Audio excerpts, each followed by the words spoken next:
Oh, yeah, everything's working just fine. Got a little distracted, had to scramble at the last moment there. Just totally uncommon. But we're up and running. Things are working now. Let's check in with the kitties before we get too much further. We have Sammy, upper left. We have Ember, top center. We have Sherbet in Sky, left center there. And then it looks like we have Mason looking out the window again. He tends to look out the window from right below the screen, like right at the bottom of the screen.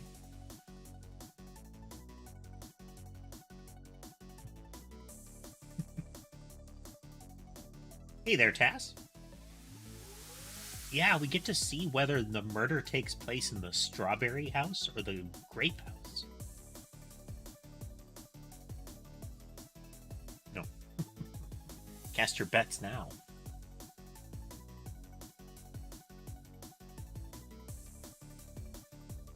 Oh yeah, Danganronpa today. Danganronpa. Oh, I'm not holding my breath for character development. Like, Danganronpa in general isn't real heavy on it. Even in the first game, which had, I think, better opportunities for character interaction, we didn't really get a lot of arc. Like, there wasn't really a lot of deviation with the characters. We had better relationships with the characters. But not much in the way of, like, truly this person has changed and developed. It was like Hirataka, the hall monitor kid. He had a change, but it was really as much a... He had a moment where he was shocked, and then after that he was sort of possessed.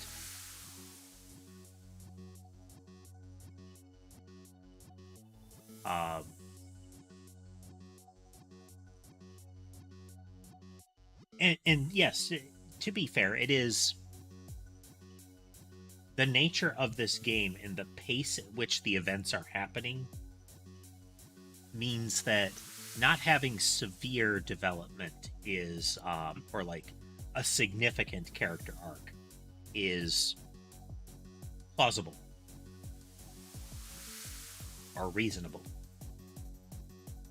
I would like to see the characters actually even a little come to terms with their environment. Even in the first one, and more so in the second one, we're getting a whole lot of "this is impossible, how could this ever happen" kind of reactions constantly. Like, okay, come on. After the second time, like, you can still be shocked that somebody died, but let's not be in denial that it happened. Get right back into there here.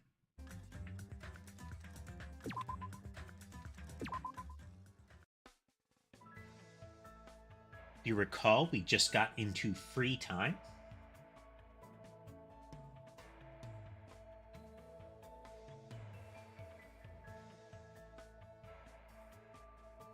Ah, yeah.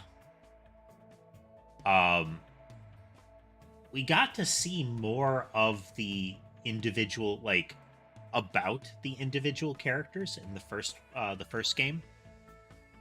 Even the girl that died right away, the first victim, as it were, in Danganronpa 1, got a lot of character explanation up front.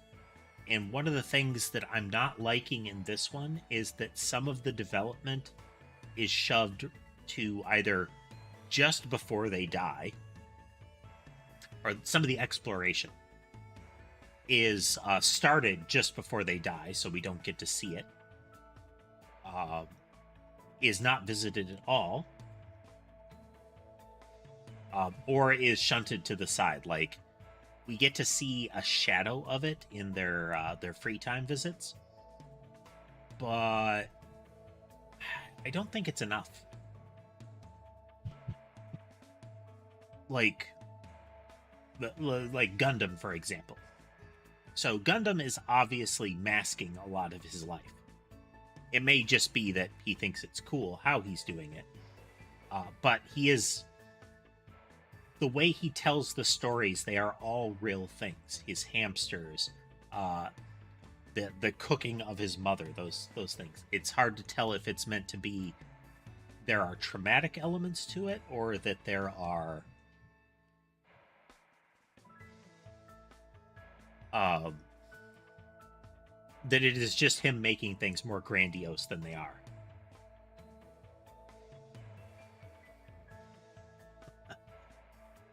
Yeah. To be honest, I think that is what Danganronpa is. It's flashy anime kids in a death game with a kind of courtroom vibe at times, but it's as much the death game.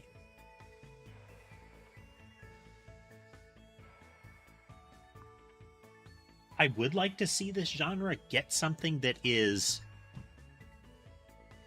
actually more about the appeal, but in general, it was more about the character appeal, like the people involved, so that you have an opportunity to get attached to just about everyone. Even if the killing has to happen on, like, episode 2, as it were, the first person to die should have had their full, like, focus episode right away.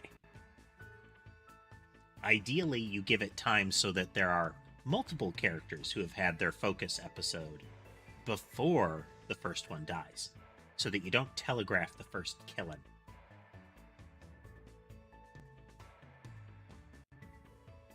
But we should definitely have a, hey, let's get to know this person moment for every single character. That would help. But in general, we're more likely to get Battle Royale than a character drama.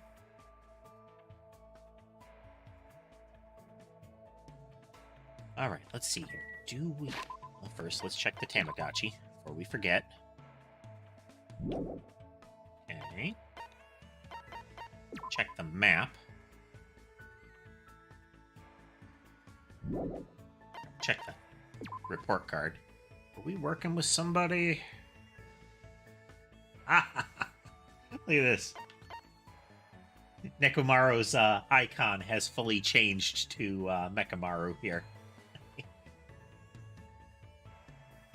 In the same vein that Fuyuhiko's icon has an eye patch now.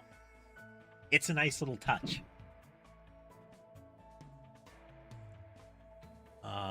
So, let's see. Met with Chiaki a lot last. Let's try to get the rest of the stars for Nagito, huh? Oh, wait. Thinking. Oh, there we go. Which buttons do I press?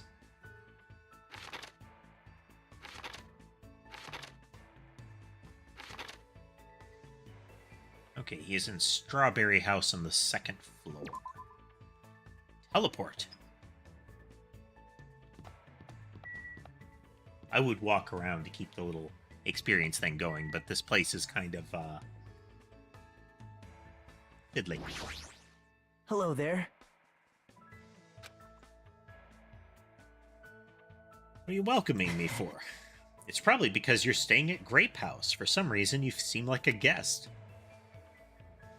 Last time we played, so we were in the amusement park island, and everybody got on the funhouse train and was then knocked unconscious by gas. And then they found themselves in this strawberry-themed building, which is like a 3-story apartment building with a floor of bedrooms, and some recreational areas. And it is connected to another building by essentially like a security corridor. No, we're just getting rolling there, spectator. It's largely just been chatter about the genre.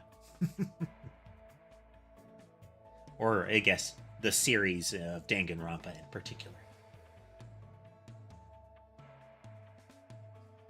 We left off last time at the free time segment, so we're just getting started with that. We're going to see if we can get the last 3 fragments from Nagito, and then move on to somebody else. If I offended you at all, I apologize. No, there's no need to apologize. Hey.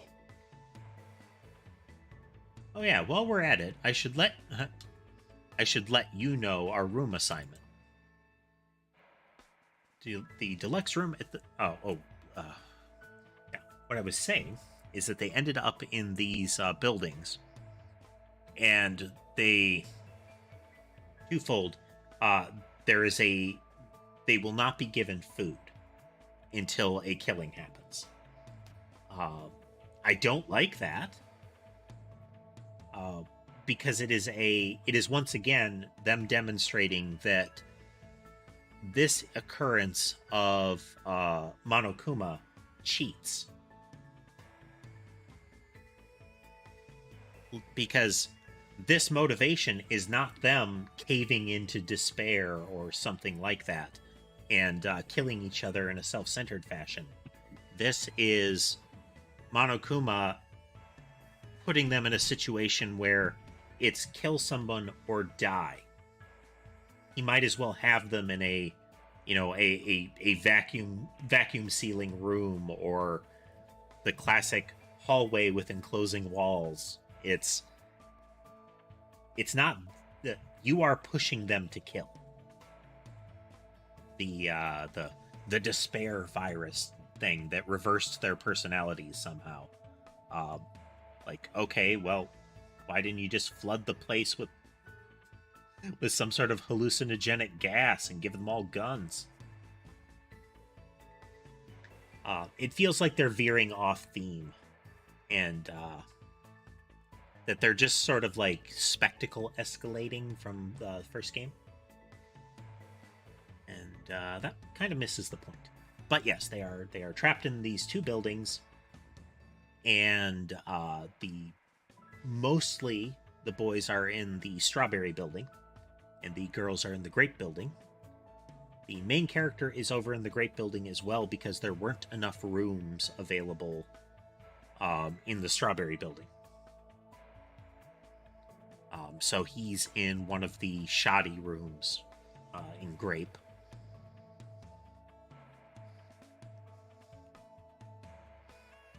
Let's see, the deluxe room at the back of the lounge is my room. Across from that is Gundam's room, and Nekomaru is in the standard room next to mine. Then in the cheap rooms, it's Kazuichi and Fuyuhiko. Of course, we're using the portraits Sonya drew in place of nameplates on our doors. So even if you don't remember, it'll be okay as long as you use that as a sign. I didn't know she drew portraits for the guys. For a princess, Sonya is very diligent. She had said that she was going to draw nameplates for everybody. But apparently Hajime presumed she meant just for the girls. Someone like me? Drawing a portrait of a lowly human like me. Great! I might drown with such deserved honor. Sonya's merciful heart might be ultimate level 2. Hello, Sammy. Hello.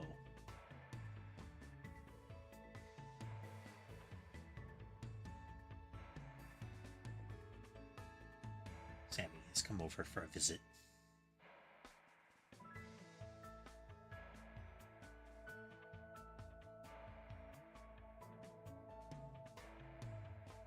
It's got to be something in particular with camera 1. Because of all of them, it's the one that flakes out the most. I mean, maybe it's getting interference from one of the others? There is another camera right next to it. Hey there, Levi. We're just getting rolling, largely just chatter at the moment. Camera 1 misbehaving again. How you been today, Levi? Spectator.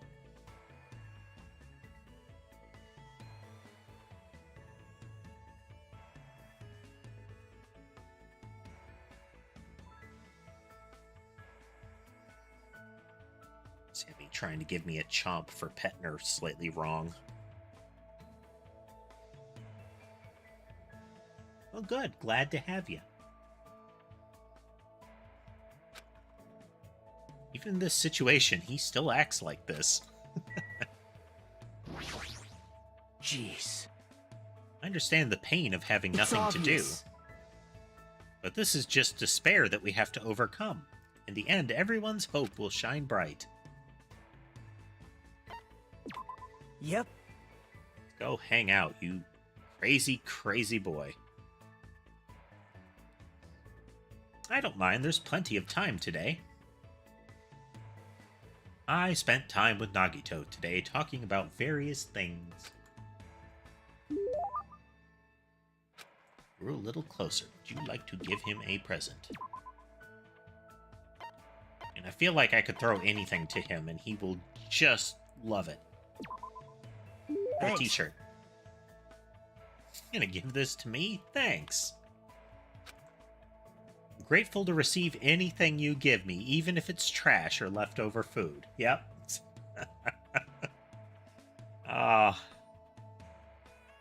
He's that special sort of fan. He's probably got some hermetically sealed boxes containing trash that he's picked up while walking around near the others. It'll be up on eBay if he survives.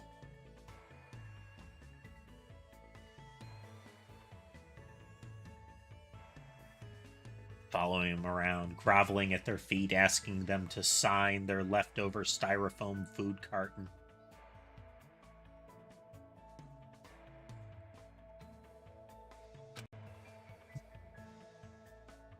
That reminds me, your talent is being the ultimate lucky student, right? Man.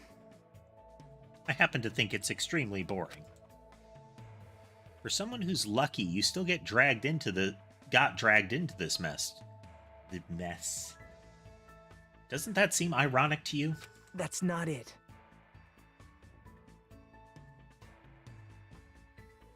Not at all. This is simply the beginning of hope. Huh?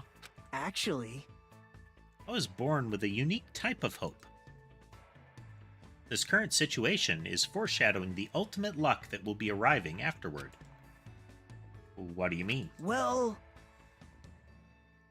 If everything that's happening now seems like bad luck, it's all going to result in good luck in the end.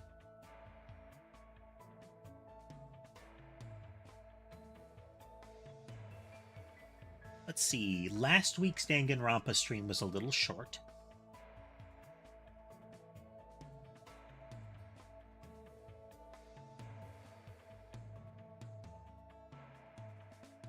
But I think all of the others have followed the basic timeline.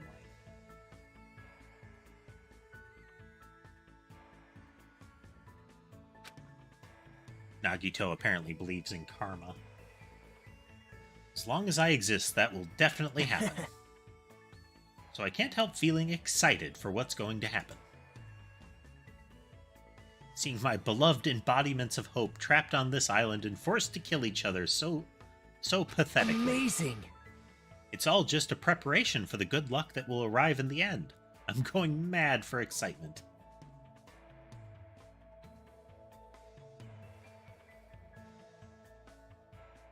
Definitely attention time for Sammy here.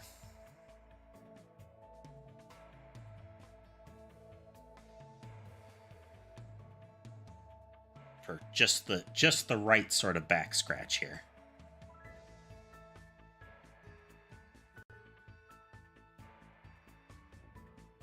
There we go. Right. Are you done, or are you gonna make trouble?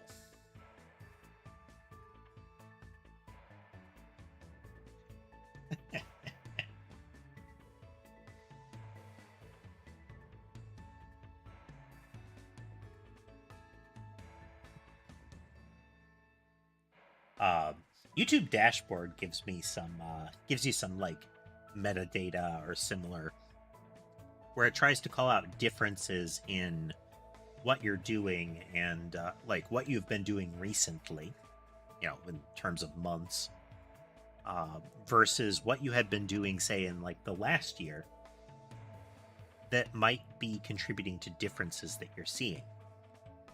And one of the things that it called out was, hey man, in this time frame you've only uploaded 50 short videos, and in some prior time frames, like this same time last year, you would have uploaded 150 by now. And while that is true, I feel like it's overestimating the value of that.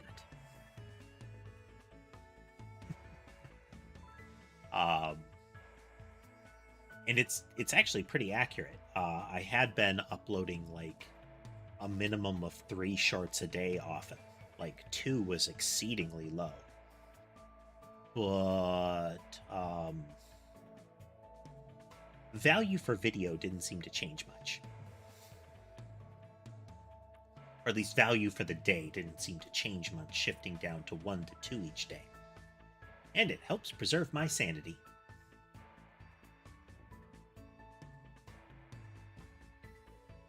There is lots of neat metadata in the dashboard.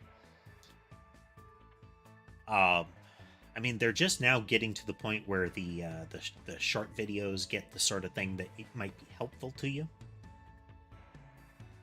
in that they've actually started to separate those from regular videos as far as the metadata, which is good. But it was fun seeing that marker of like, man, you've uploaded so few videos compared to like what you did last year. That was on purpose.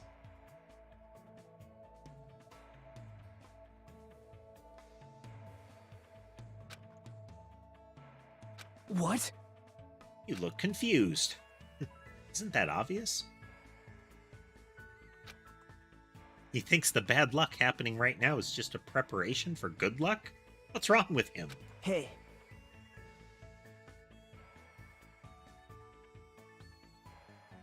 It feels like it, and I get the idea that the system is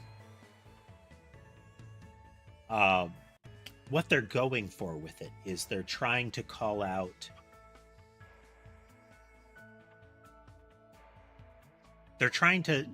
anything that you might look at and say, is this the reason? Is this something that I should change?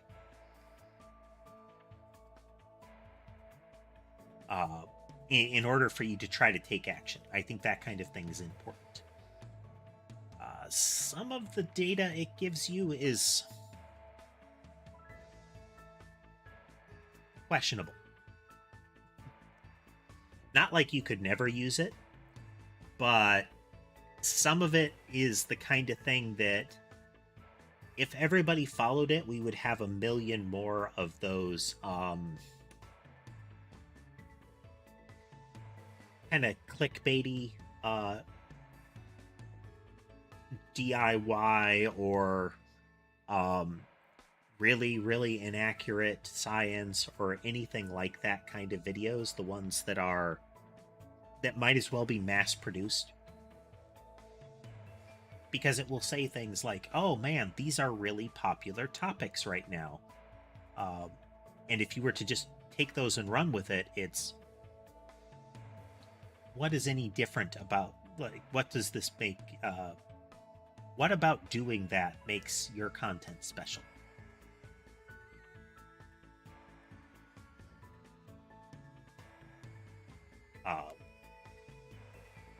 And that's why it's to me, the more interesting aspects are things like, and we are getting way off top. We are getting way off topic, but that's a thing that'll happen. An interesting aspect of the sort of metadata that you can find when making videos and content on YouTube has been finding out the kind of things, the kind of searches that your videos show up on. Because sometimes it's nonsensical, and sometimes it feels like, I can get that. Like, okay, this makes a little sense. I feel like they could do a little more to like connect the dots for you. Like, why did it show up on the list? You've got a story about that, Okami. Tell me more.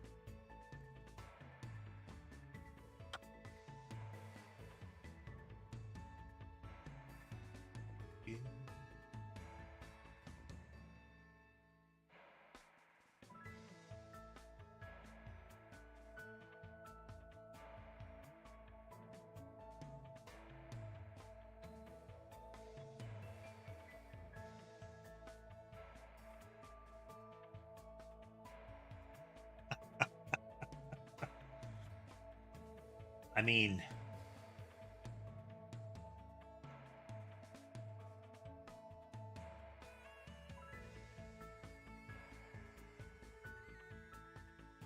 so one, there's the possibility that, hey, yeah, I wouldn't put it past Google to have a, even if it's very slow, a image parsing system that runs through a video and tries to extract data from it to put extra metadata on your video.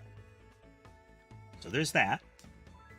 And let's also recognize that a non-trivial portion of VTuber asset creators make a big point of advertising the quality of physics on a particular portion of the anatomy.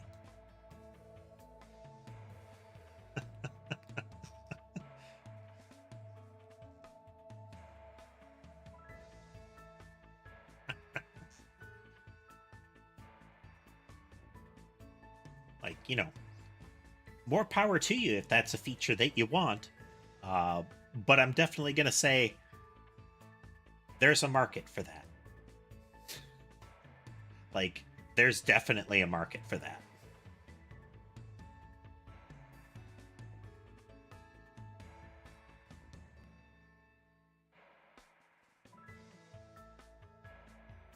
Mine are saying right now.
You're right. Is camera one gonna behave this time?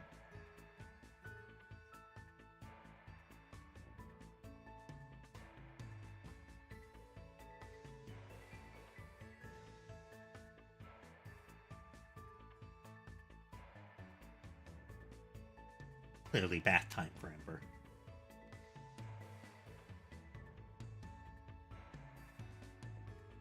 Not a bad thing to give camera one a kick on a regular basis, so.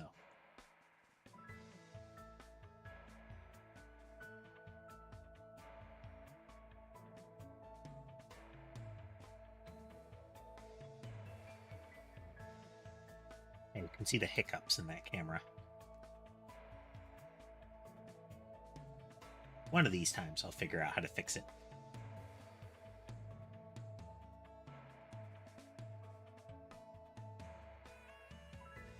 One of the folks that used to be a regular on the channel always commented on her little socks. How she's got white paws.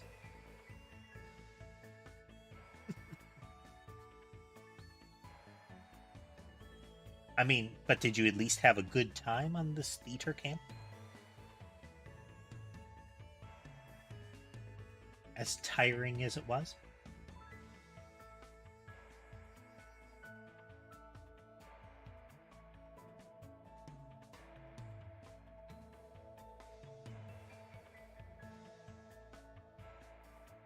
Oh, much as I like to have camera one active, it is most likely to go dormant. So let's switch over and watch this guy up in the tree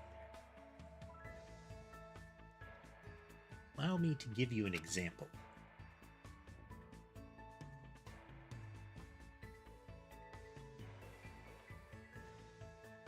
Nice.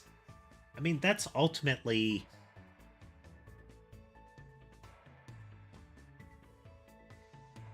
it's one of the best possible outcomes in that scenario. I mean, ideally, you would always have fun on any sort of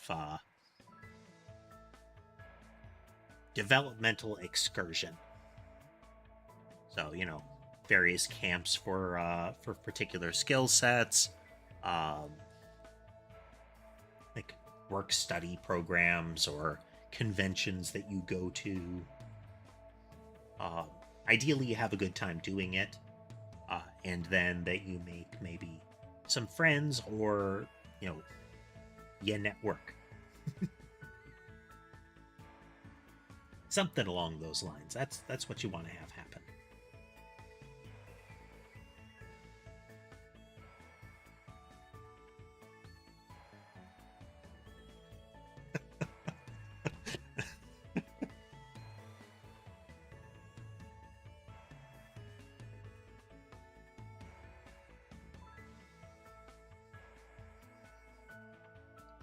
Coming to the sad realization that something like High School Musical might actually happen in your proximity.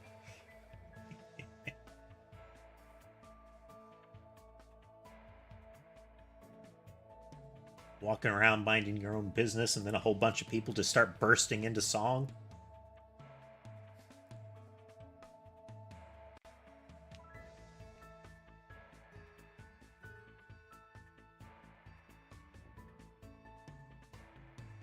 See here. Let's say you end up in a car accident and are hospitalized. On its own, this would seem like bad luck, right? Well, yeah. And But then you meet a lovely nurse at the hospital and end up becoming a lovey-dovey happy couple. Doesn't this ending mean it was good luck? Well, maybe. see? You never would have met her at all if you hadn't experienced the bad luck of getting in a car accident. Isn't that right? It's always been my experience.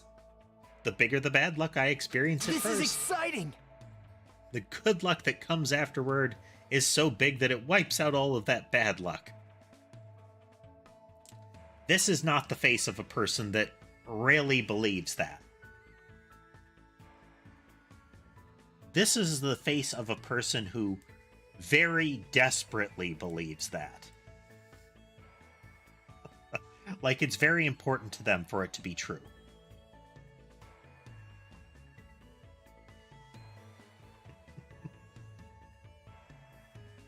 It's, you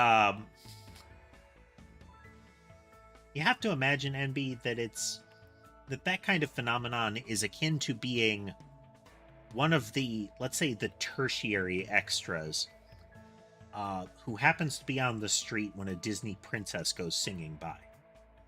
So you have the primary character, and maybe their secondaries. So like your hangers-on or your party members, as you would. So your primary and your secondaries.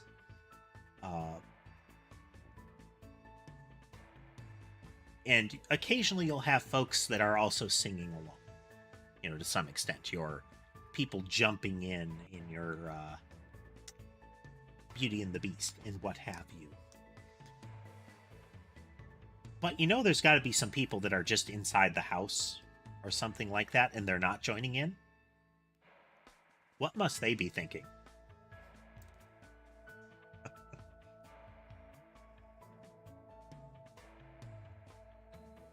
Like, you just get done with a long shift at work, you come home, you try to sleep, and suddenly some crazy person is out there leading a musical chorus. This happens every week.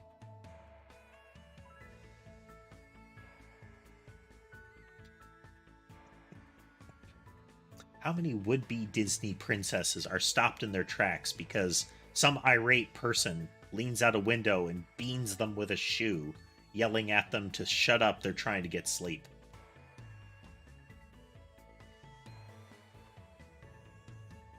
Think of all the stories we haven't heard because of concussions.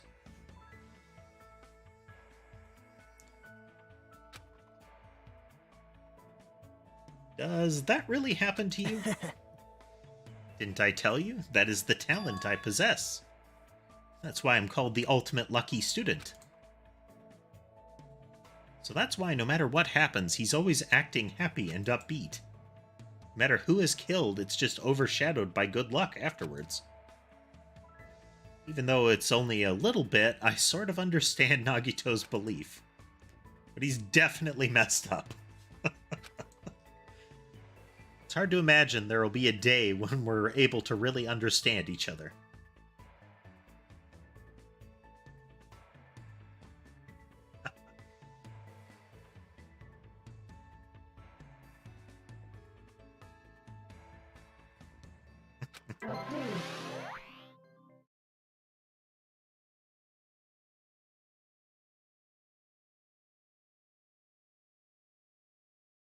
I mean, there are a lot of musicals that you wouldn't expect. I only recently found out that there was a full musical stage version of Beetlejuice. Um, there's one of Evil Dead, like full on show tune style.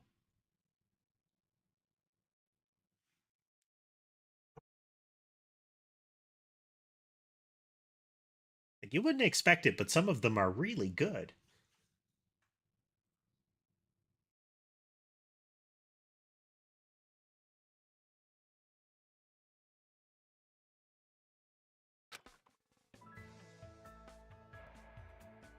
Left Nagito and decided to go back to my room.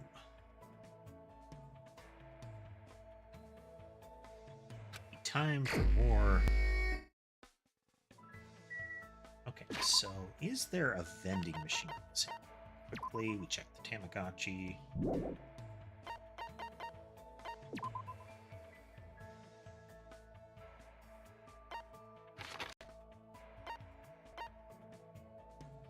Let's jump here. I'm checking around to see if there's like one of the vending machines or something.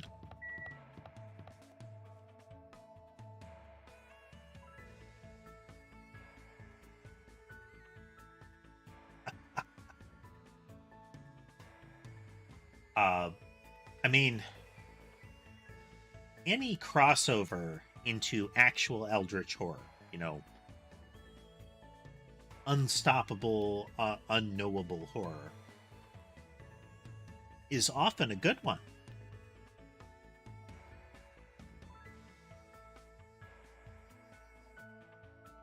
I mean, you have to hope that any sort of like Death Note adaptation is good, because you have to put it up against things like the live-action Death Note, which was not good.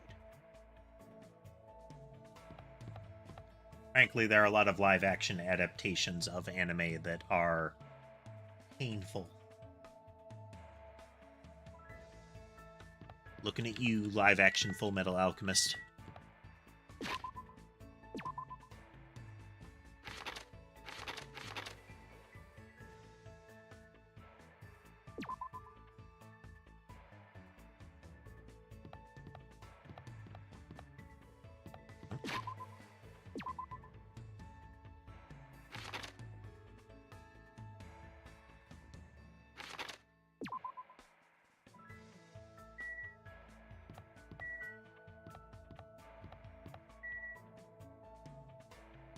Doesn't look like we have anything like that, so...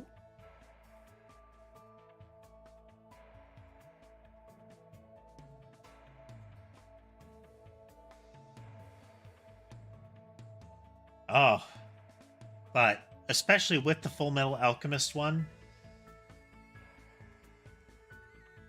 it has the look of...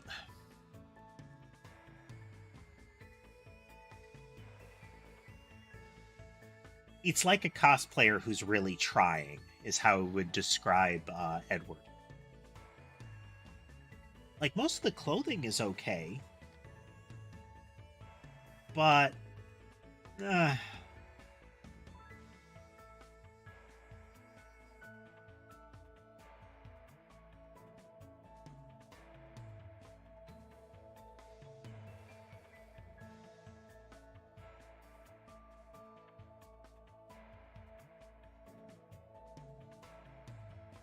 I mean, how you're describing it would still work for Light.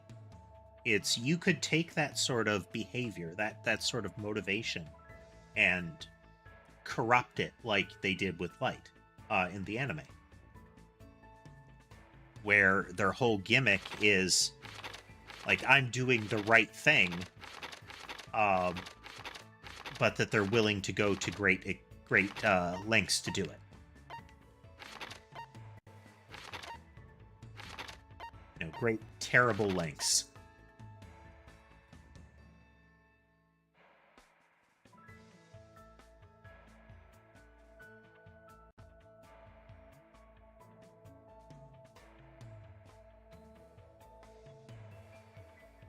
Yeah, Attack on Titan is 100% dependent on protracted character drama. Like, the action scenes are flashy and get some people into it, but okay, it looks like we don't have Nagito around right now. Oh, no, there he is.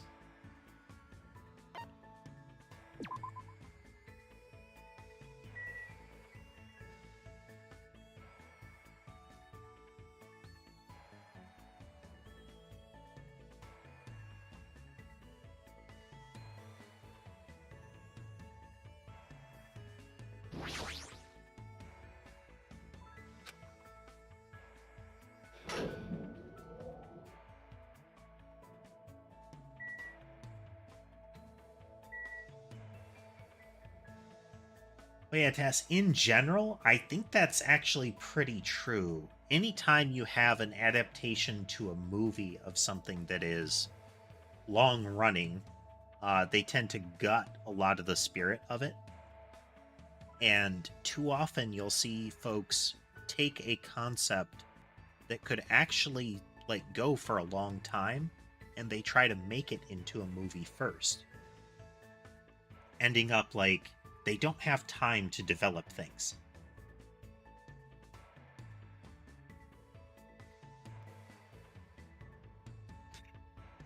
And yeah, it like I said, it's that whole gimmick for Light could really work.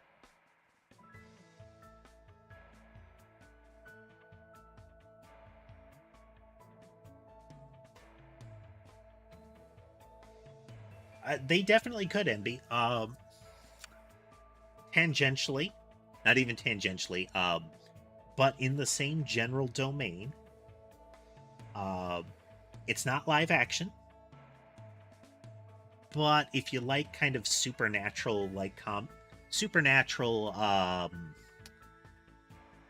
sort of sword melee centric kind of stuff with some character drama, look up a series called Thunderbolt Fantasy. Every now and then I feel it necessary to evangelize that. But,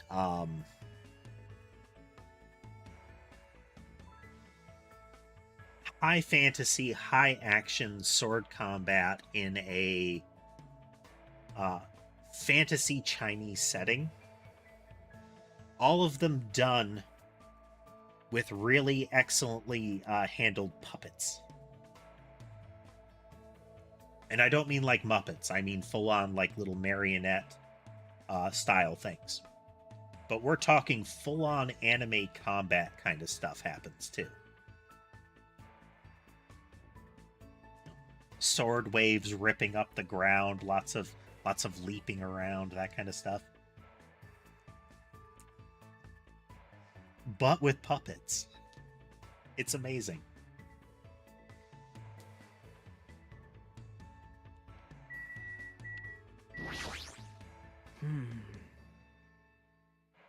Can't believe how huge these buildings are.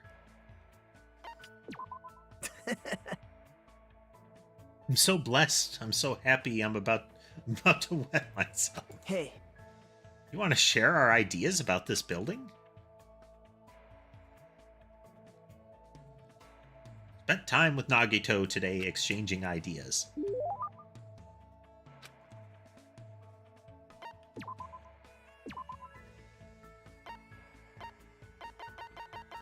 Have some blue jeans. Thanks. He doesn't seem to care.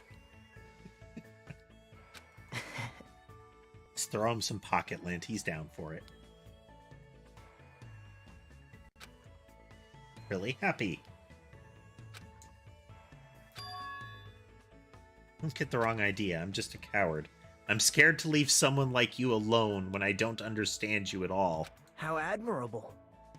Personally, I think it shows great courage to try to understand something you don't understand. Yeah. You're definitely someone who embodies hope. Hey. Like, a lot of what Nagito does is one step too far from reasonable.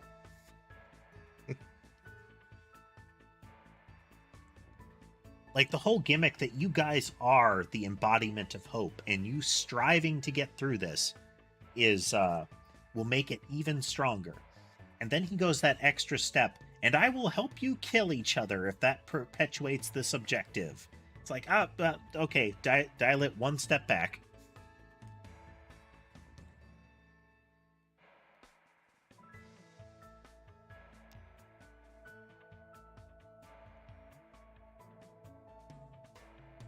I wonder what kind of light your talent is going to unleash. This is exciting! I really want to find out soon. Who cares about me? Let's talk about you. Sure thing, I'll talk about anything you want.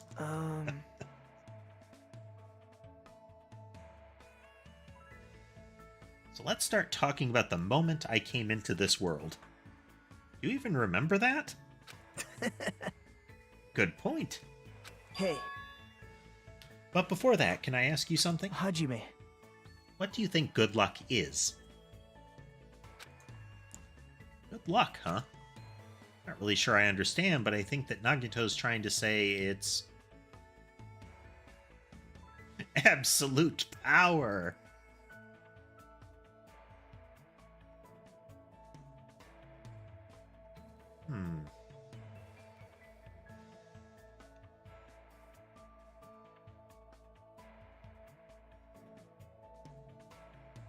Hey there, Logan.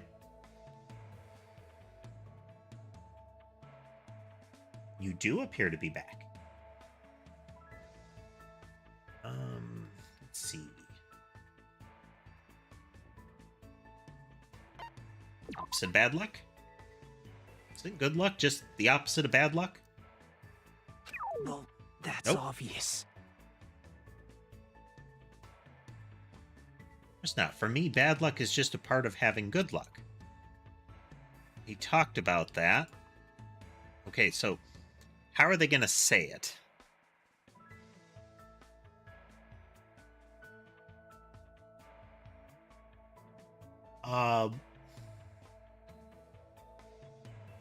At least for me, Logan, I've pulled away from Twitch. I had been multi-streaming, but they changed their terms of service.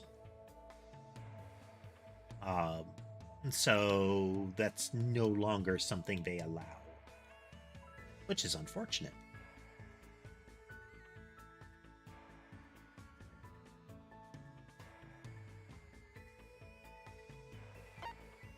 Let's see. Just being lucky.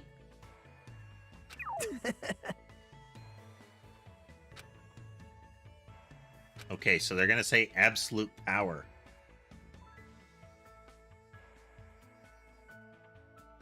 Yeah, their walk back was not really a walk back at all. It's a lot of the things that still make it awkward, that would have made it awkward to do advertising, like to do paid sponsorship kind of stuff, is still in there.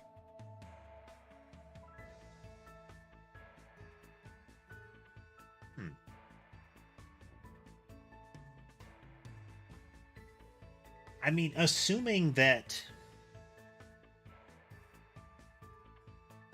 nothing changes about our perception of Danganronpa heading through it, the plan is to go from this one onto 3 with some light homework in between to cover the ground that is covered by Ultra Despair and the anime, and to proceed into 3. If we're still feeling it afterwards, we might look into things like this fan game that I have heard mentioned before recently-ish. Time's a thing.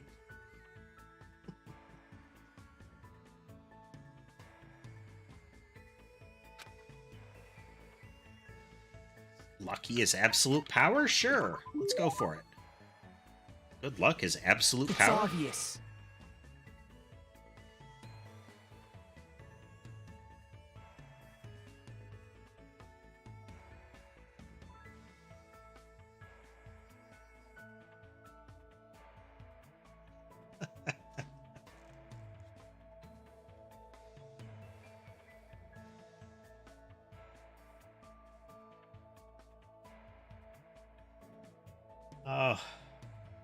Often I do find myself talking about something like, oh, didn't that happen? Like, I remember just recently that we were talking about that. And it ends up being that it was like at least a month ago, because it was like, 4 Danganronpa streams ago.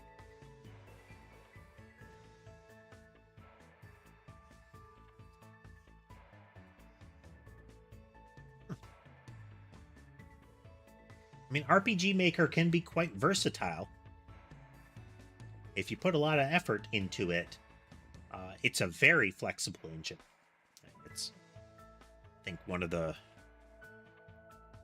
more recent incarnations of the engine use like one of the scripting languages. I can't remember which one it is right now, at this point. But effectively, it just opens the door,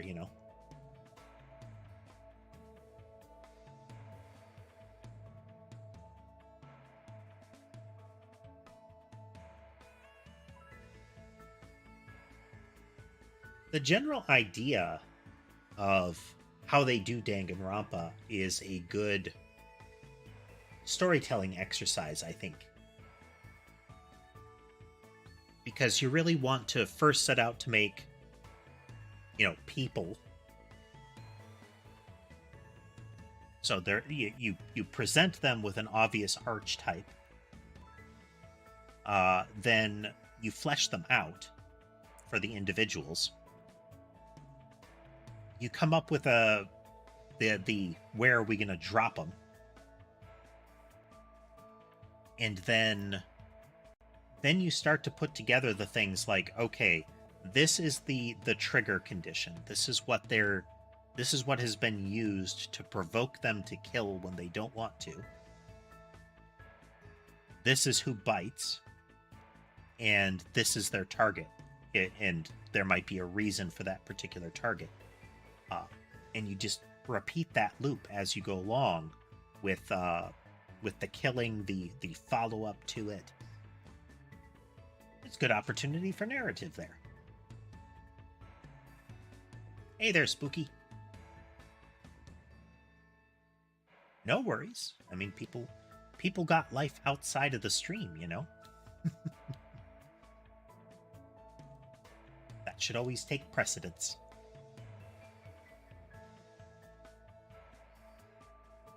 Okay, so Nagito believes good luck is absolute power. Now, if you are supernaturally lucky, that is true.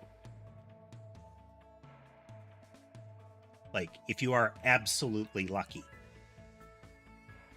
in the fullest sense of the word, you are effectively invincible.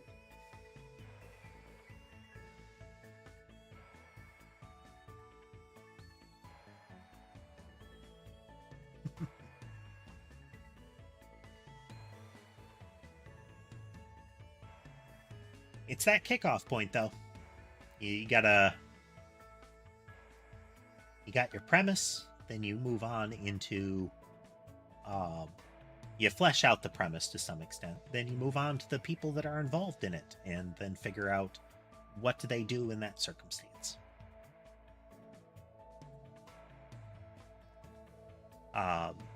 It's where a lot of them can fall flat. This is true across any media, but you can have cool characters and a cool premise, but you can also you can botch the execution of the characters or the premise. You can also use your premise up. I've only read a little bit of it. You didn't, Enby. I did not stream this last Sunday when I had initially planned to play it.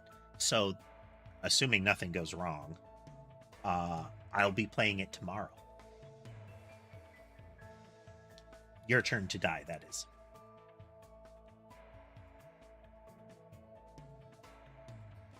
And assuming that one doesn't disinterest me once we've played it a bit, then we'll continue to play it until it's done on a weekly basis.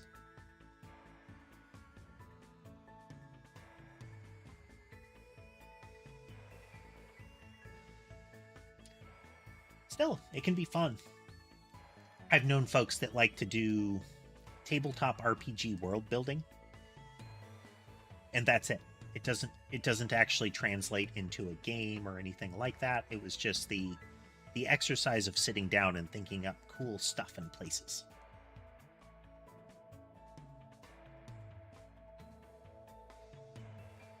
Like, extensive cool stuff in places.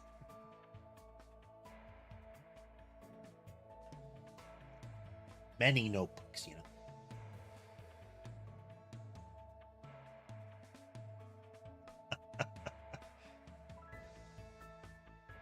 Yes, it is the roundabout way of, if I don't think it sucks after we try to play it. I've run into that. There have been games that we've been playing that either I've become tired of, that I want to disengage from. Like, for example, I have decided to disengage from Genshin and Star Rail. Not because they are fundamentally bad, but because I am finding myself starting to get impacted by some of the hooks that gacha games use while playing them, and I don't want that.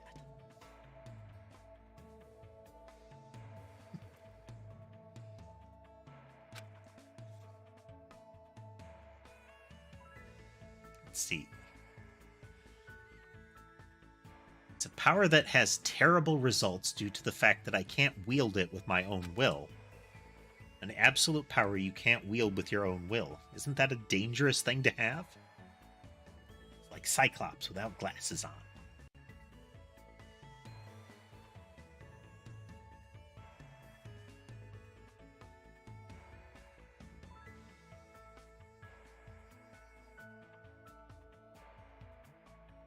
Well, Nightbot is functional. I still have to update it to get the second half of it in, since Twitch has, Twitch had longer text limits. YouTube has shorter text limits.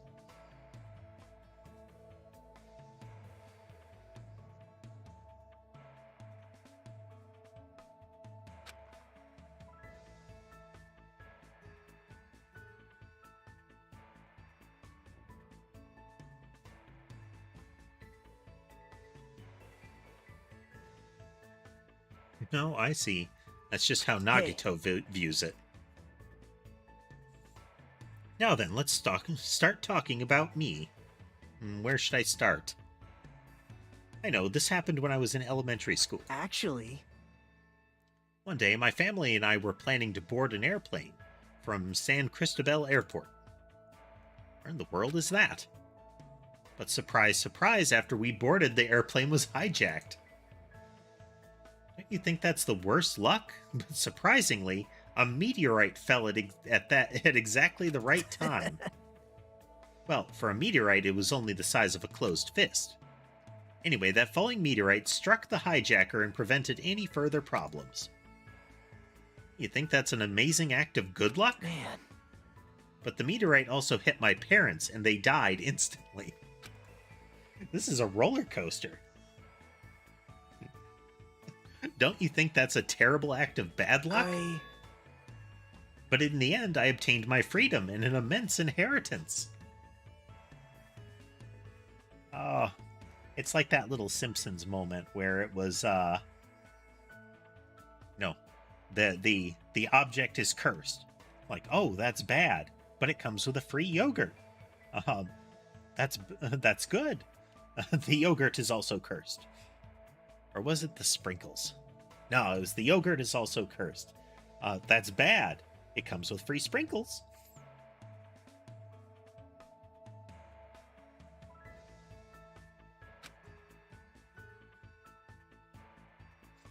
See, it was really amazing good luck all along, right? This one little story right here, I think has encapsulated Nagito in general. Like, this explains a lot.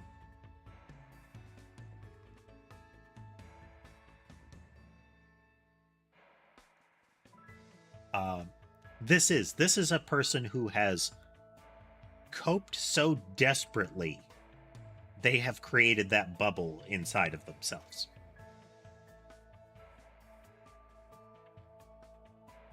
Because the way he's described it, all of his fortune follows great tragedy.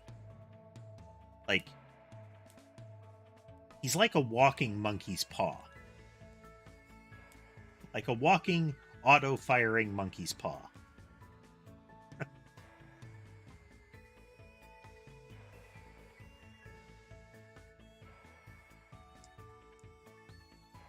Pretty much, Logan.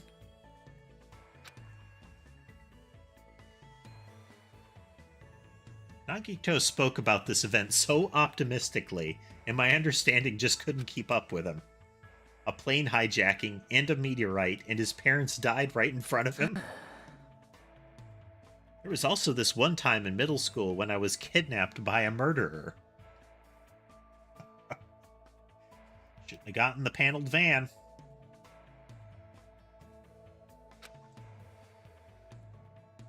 Don't you think that's just the worst luck? But coincidentally, I found a lottery ticket inside the trash bag that the murderer stuffed me in.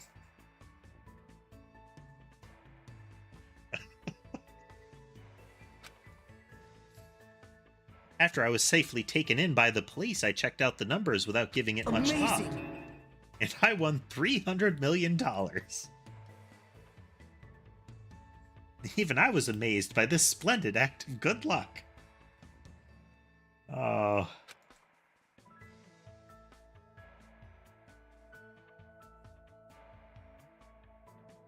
It's no use, my head's starting to hurt. Right before I entered Hope's Peak... Now, I shouldn't tell this story. Ooh. It's impertinent of me to burden you with all this because of my pointless situation.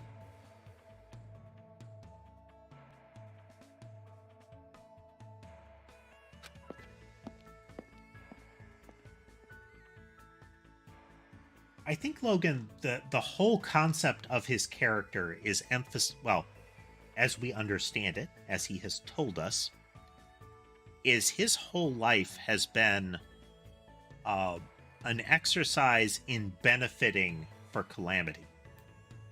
So something terrible happens, and so something better will happen after it. on and on and on. Like, both of his stories were something terrible happened, but then something good. And he emphasized that when he was talking about what he understands luck to be as someone who is supernaturally lucky.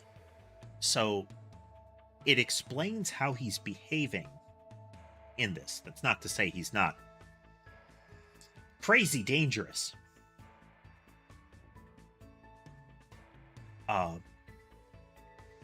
But it's because he believes that the worse he can make the situation, the more death and murder that are happening, the more fantastic the result will be.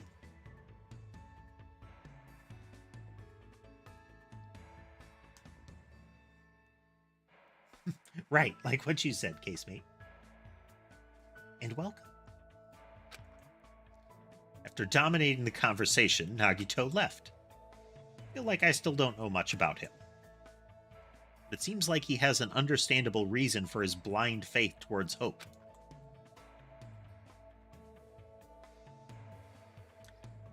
What is it?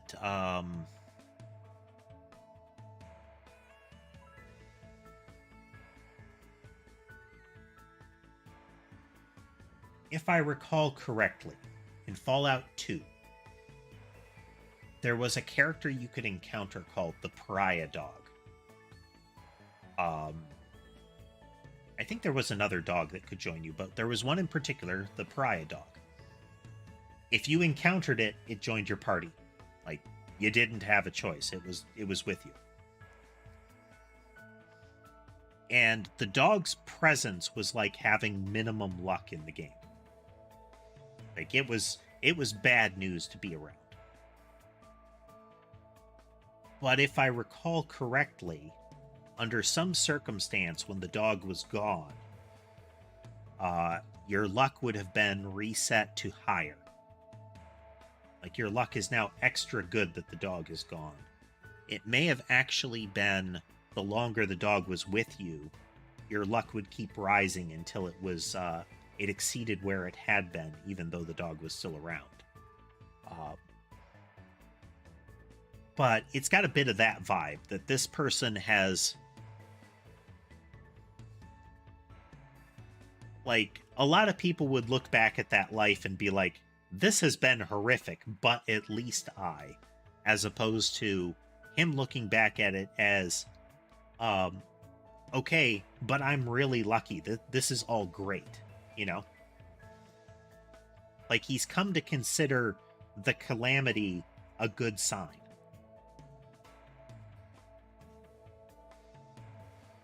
And that's where he seems all twisted up. Is that he no longer looks at a bad thing and thinks it's a bad thing. He thinks, oh, you broke your leg. That means you're gonna win $1 million or something like that, you know?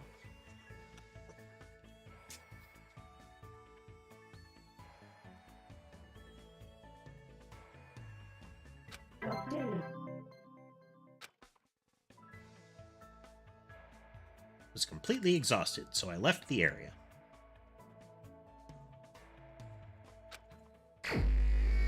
Right, third free time, if we can find Nagito again.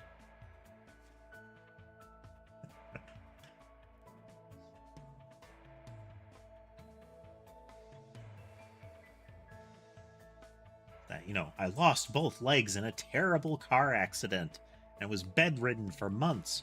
But then... A scientific research group needed test subjects, and I was volunteered for it against my will and drugged and brought to their facility. But now I've got cool cyborg legs and I'm an Olympic athlete.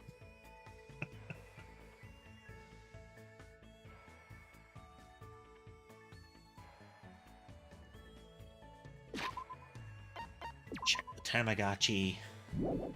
She's fine. Hunt for Nagito.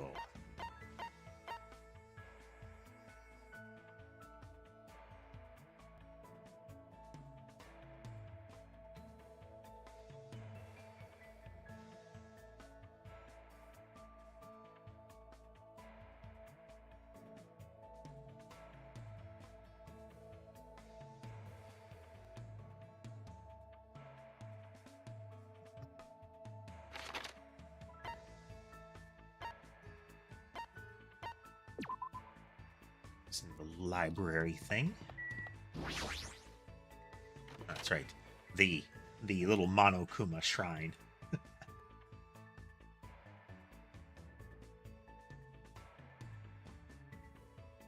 So this is the Monokuma archive that Nagato was telling me about. Apparently there are no clues that might be useful for escaping this place, but in the future it might be necessary to know about the enemy. Hello there.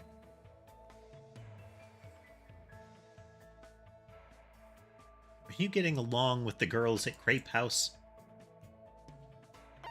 Invite him to hang out. Possible. Gracious invitation.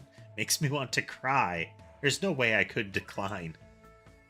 I spent time with Nagato today talking about various things. Would like to give him a present? Yes. What other thing do we have in abundance? Have some secret boots. Thanks.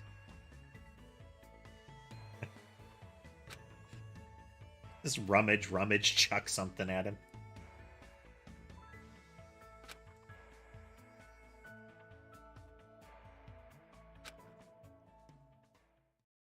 Oh, I don't think that tipped over to the final one.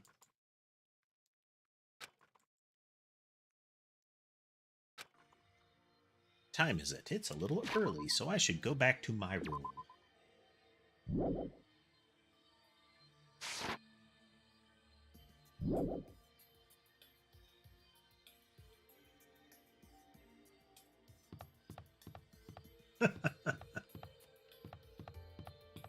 Well, that's odd. I don't remember those.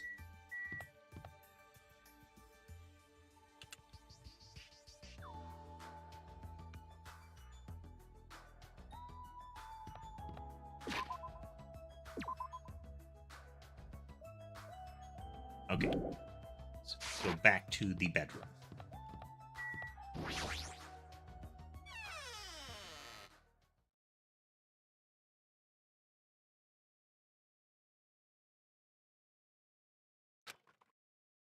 Do my very best not to worry, but even I have my limits. Hungry. Uh-oh. I heard that. What are you gonna do? Are you whining already? It's only your second day.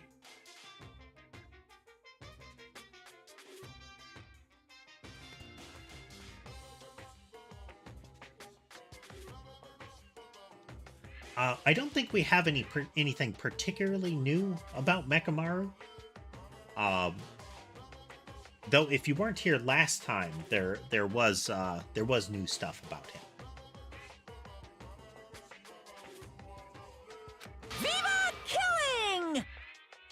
You should just stop being stubborn. Hurry up and start the killing already. What do you want? What? Don't you even have the energy to be mad, huh?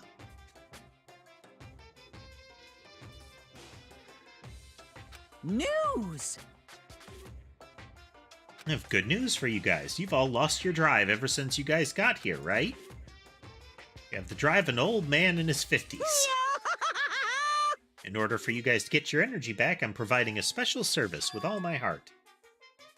So will everyone please gather at Grape Tower tomorrow morning at 7? 7 in the morning? There's no alarm clock in this room. How do you expect to wake us up?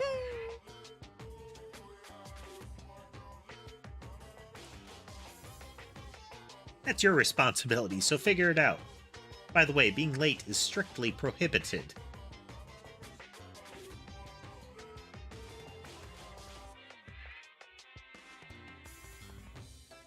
That's an interesting question, casemate. They've demonstrated that he is very durable. But they've also Chekhov's gunned him pretty hard here. On 2 different occasions so far, they've made a big deal about the off switch on him.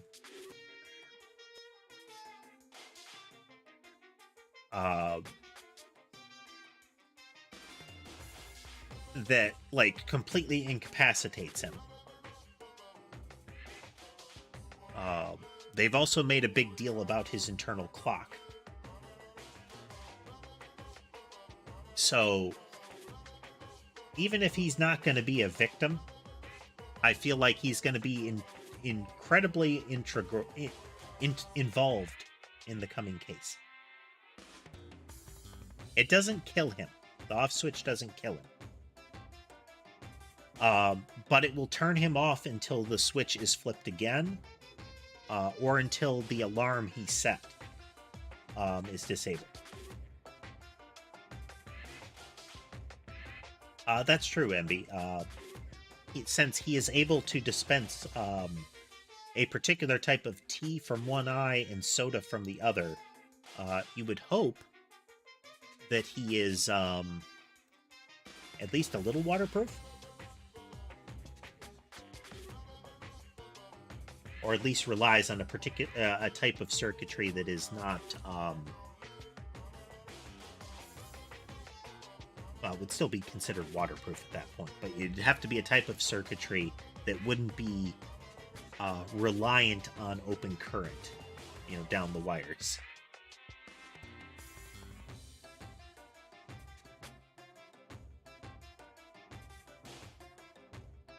I think we've established, Casemate, as of at least the beginning of this part, if not the last murder case, that the rules of this iteration of Danganronpa are real fuzzy. Haha, teddy bear. But, I mean, right now he's starving them until one of them kills each other, until they kill each other, so... I think having a near indestructible classmate is, kind of not surprising.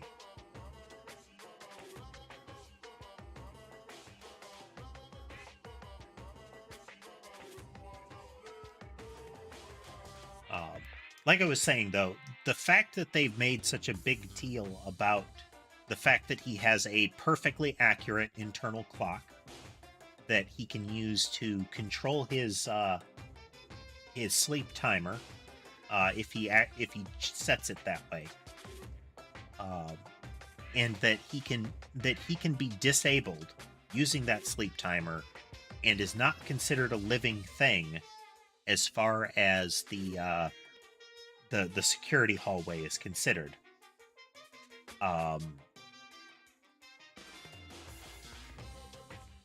That they're doing something. They're telegraphing something hard with that.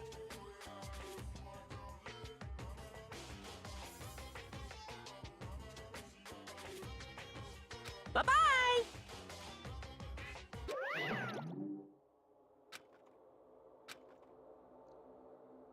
Stomach feels so empty, I can't stop thinking about food. If I know Monokuma, there's no way he'll provide that for us.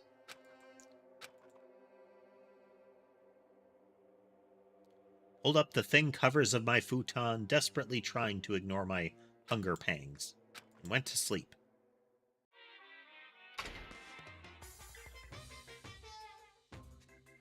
So... Today I interviewed random strangers on the street and asked them, what do you hate about Monokuma? Here are the results. He has a foul mouth, a terrible personality, and he's a rude pig, but he's still popular despite all that.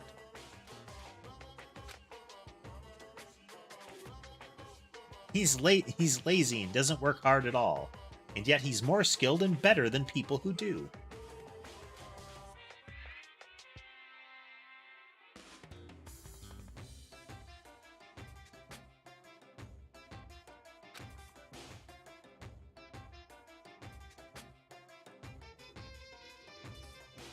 Are you referring to Mekamaru there, NB?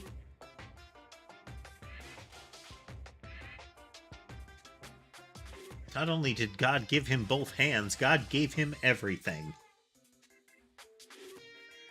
He always talks about others, but nobody really talks about him.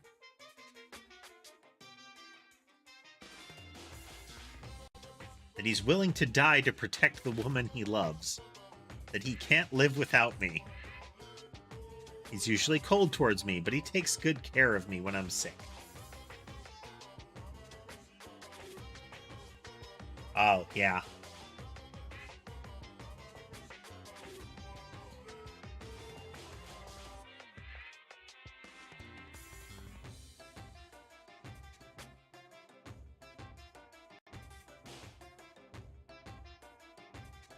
Yeah, I'm actually,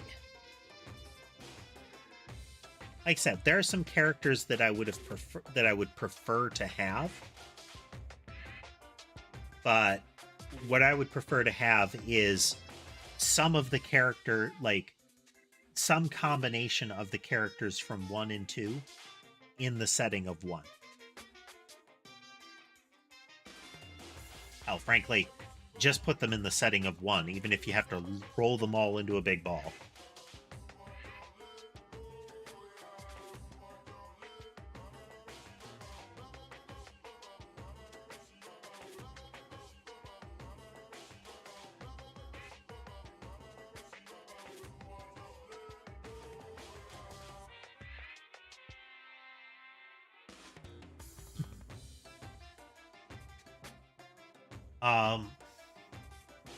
Byakuya only served as an antagonist, like an actual antagonist, during the Chihiro trial. Like, that was the only time he was truly in opposition. All the other times he was just kind of a jerk.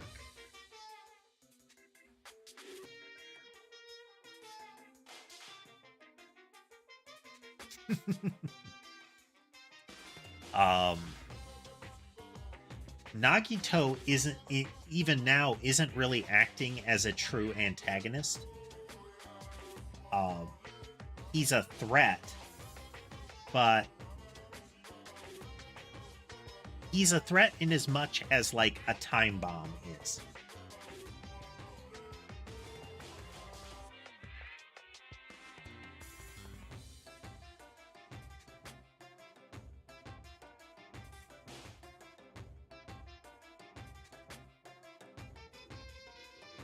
It's odd to consider Byakuya in the first game an antagonist. As much he's a rival to the main character or to the player, because he views it as a game and he thinks he's better and that he's gonna win it. Like, you peasants can follow behind me if you want to. But again, outside of the Chihiro case, he doesn't really sabotage it. He doesn't prevent you. He doesn't try to get a kill, you know?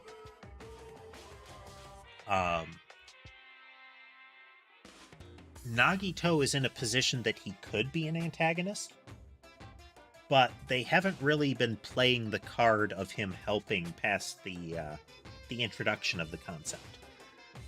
It's ever since the first time when he was going to do a kill himself and he talked to Teru about it, he's only mentioned that, like, but they didn't come to me for help.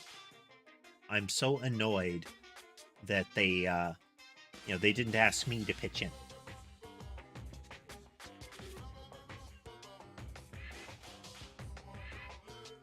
But yeah, a time bomb is a threat. It's not an antagonist. It's not an individual that actively works against you. And in the game sense, it's that they have to act as an obstacle to.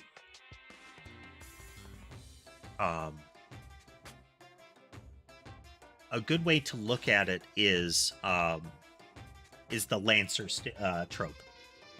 The idea of the rival or the person who is technically on your side, but they tend to be a jerk about it, or they tend to be the one that's like, get out of my way, I can do it, and then inevitably they can't and you step in.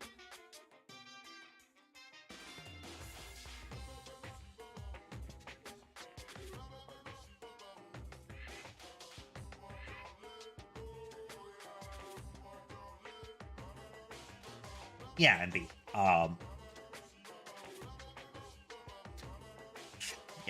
it's when the character ended up being, again, more of a jerk than an actual, like, opposition to the group.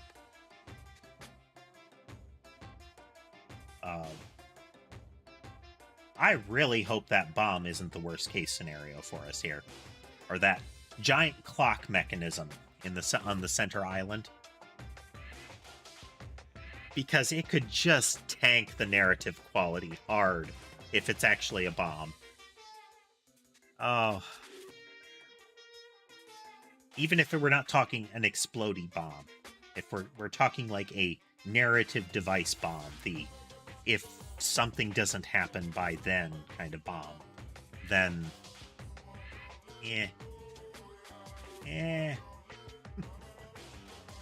Anywho, he slaps me around when he drinks, but afterwards he cries and gently hugs me. Okay.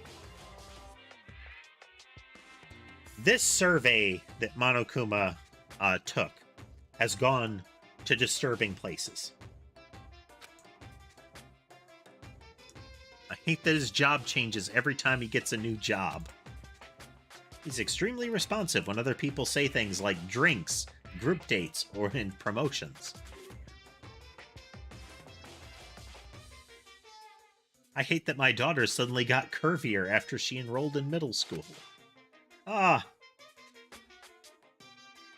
That last one was the worst one.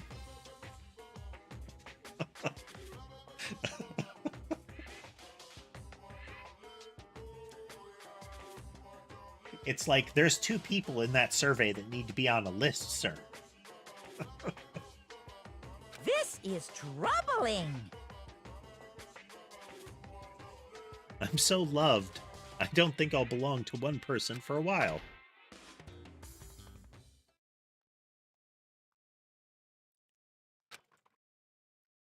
Starting to feel this strange chill. Well, it obviously must be from hunger. What time is it now? Sat up slower than usual, then headed straight to the lounge. You know, they haven't indicated any sort of laundry facilities. So are they all just in the exact same outfits they've been in the whole time, unwashed? I mean, they have places that they could at least, like, rinse the stuff off, but... Well, they do have an indication of showers. At least, not in here. We haven't seen anything like a shower in here. But in their little cabins on the island, they do have, like, bathtubs. But no signs of laundry. You know, like laundry machines, even those little, you know, washboard scrub tub kind of things. None of that. And they're all always in the same outfit, so unless they came to school to this whole trip... Oh, man. That would change the, that would severely change their outfits. Scrubbing them in salt water. 6:30 a.m. It's a miracle I was able to wake up. As I recall, it's bad if we don't gather at Grape Tower by 7 a.m. I don't expect much from Monokuma, but I guess I should go for now.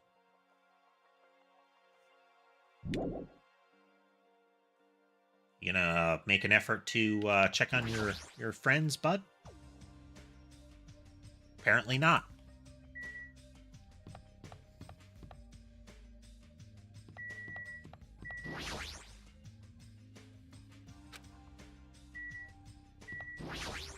Ah, that's right. Grape Tower is what you call the central tower when you enter from the Grape side.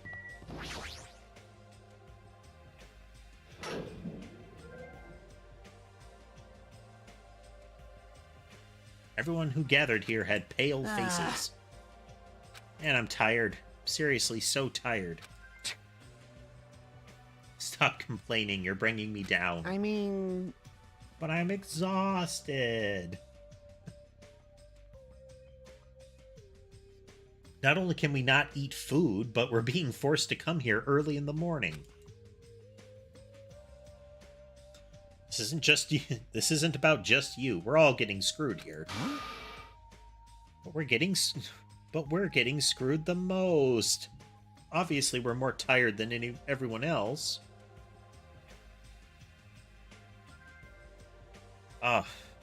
It would feel justified if everyone in the room jumped forward and slapped him at once. I mean, we had to take the contact elevator to get here from Strawberry House. We had to walk all the way from Strawberry Hall to the elevator and then walk all the way over here. The longer you walk, the more calories you burn, so obviously we're more tired than you guys. Enough!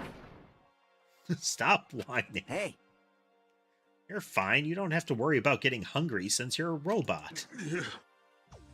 I'm in a similar situation. I left my charger inside my cottage. What's this? And you guys are already starting to brag about how unhealthy you are. damn it. Got a lot of nerve coming here. Now that we've all gathered here so early in the morning, what do you intend to make us do this time? No! I just want everyone to be healthy again. Healthy? Hey! You're losing your drive because you're burning rubber down the unhealthy highway, right? I'm offering this service so that you can all feel healthy again. So, from this day forward, I'd like you to make Monokuma Tai Chi part of your daily routine every morning. Monokuma Tai Chi. Alright, start the music.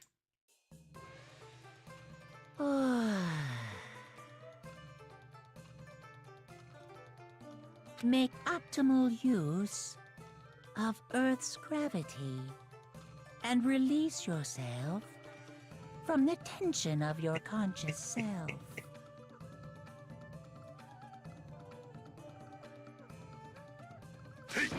See!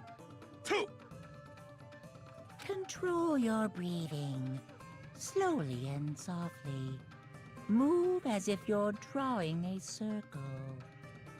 Ha! Two! Yeah!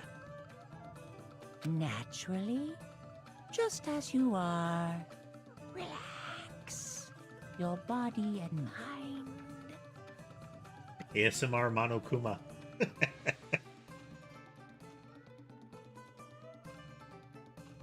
I agree, Casemate.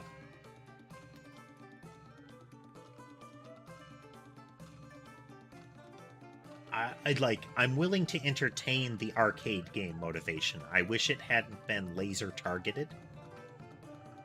The concept could have worked. The virus and the starvation are bad. Like, they're against the tenets of the game. This is clearly affecting my hunger. How exactly do we have to do this? Hey, over there! Don't dawdle!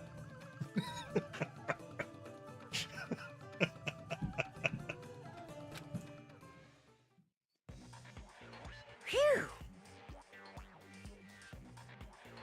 Sure worked up a good sweat. Staying healthy is definitely super important. You... We did a bunch of pointless exercise thanks to you, and now we're hungrier than ever. I'm hungry. Can't move. You guys? Road to good health is not an easy one. It might be painful, but we'll do this again tomorrow. Unless something big happens, I won't allow any tardies or absences. Make sure you remember that. That is... Yeah.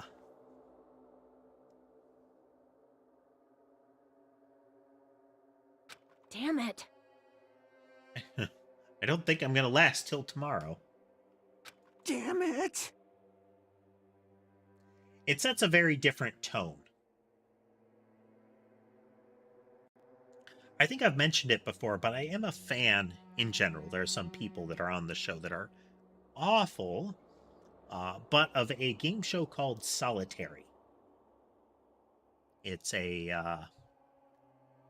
it's one of those like competitive reality shows, but the concept of it is that you have, I think it was 8 people that they start with, that are kept in little, like, not as big as a studio apartment rooms by themselves.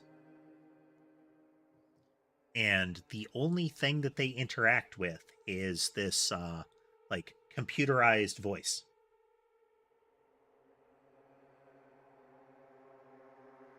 Yes, casemate.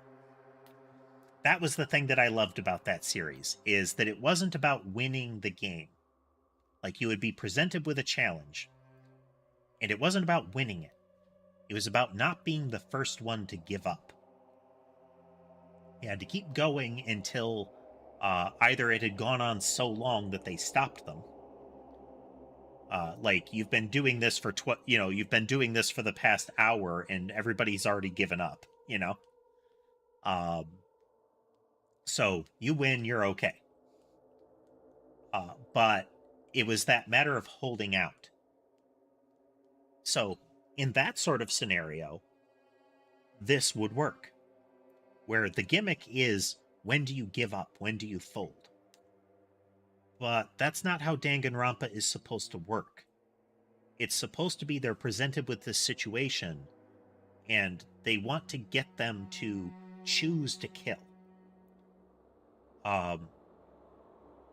But we're not in a pristine choose to kill scenario.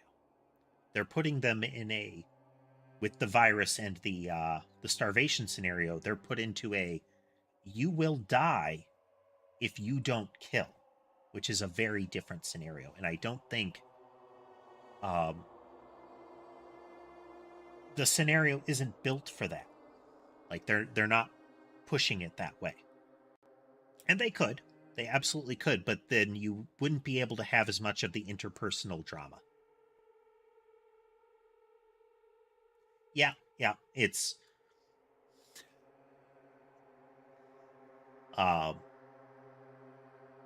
it'll be interesting to see how the game plays out. But I do worry that they're showing their hand as they're more interested in the murder spectacle than in the interpersonal drama that comes with the kind of scenario that they've laid out. It should be more about under what circumstance one of them becomes willing to kill, as opposed to who caves first before everyone dies. How much longer is this going to last? As long as I want it to. I'm going to go on whatever tangents I like, Soda. Didn't he say until the killing starts? This, too, must be the will of causality. It seems the plausibility of those words is finally starting to affect us. If this persists any longer, it wouldn't surprise me if something really did happen. Damn it! I don't want to die in a place like this. I'm going to die in a place like this, I might as well. What are you saying? Calm down. Shut up! Shut up! I can't calm down.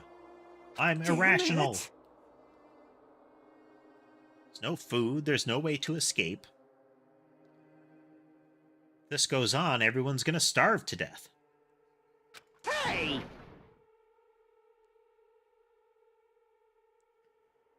Are you telling us to just wait until we starve to death?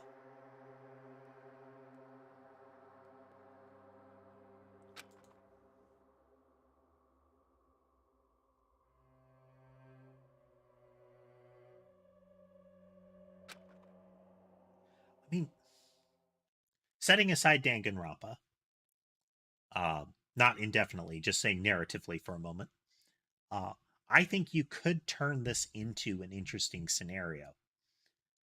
So you will only get food and the bare minimum food. So you're going to be getting some sort of like flavorless paste, It is nutritious. You know, a protein and vitamin enriched brick kind of thing. And water. And you will get it only frequently enough for your nutritional necessity. So you won't die if you get exactly this much of rationing. Alternately, if one of you kills another one and doesn't get caught doing it, if you get caught doing it, you die. But if someone kills someone else, everybody gets to eat really well for X period of time. And we can also keep the undertones of it might be cannibalism in there. You know, there's an added benefit.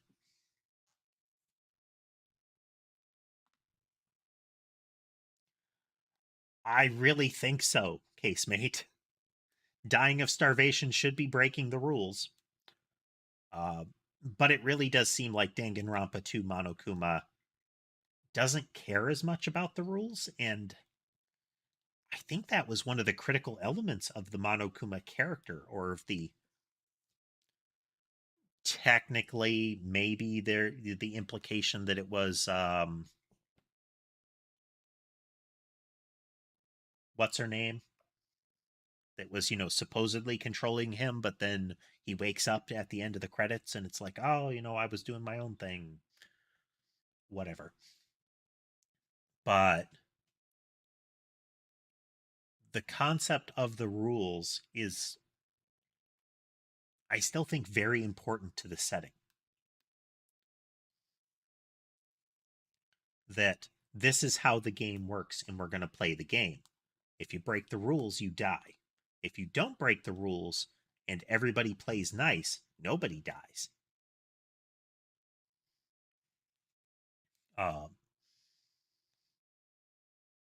But you can also play by the rules and try to get everybody else killed. So there's this neat balancing act.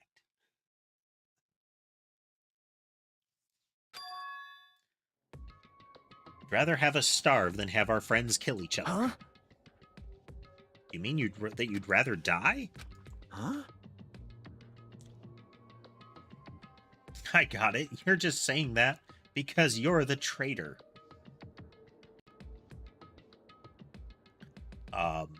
In the last session, somebody had, I think Nagito,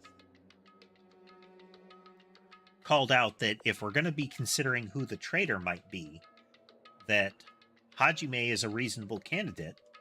He is the only one that we don't know anything about outside of our experience with him. It's all of the others are like an ultimate something. It makes sense that they would have been going to the school. Hajime explicitly doesn't remember his ability. So Nagito pointed out, this is the odd man out. If you're looking for somebody who doesn't fit to be the traitor, it would be him.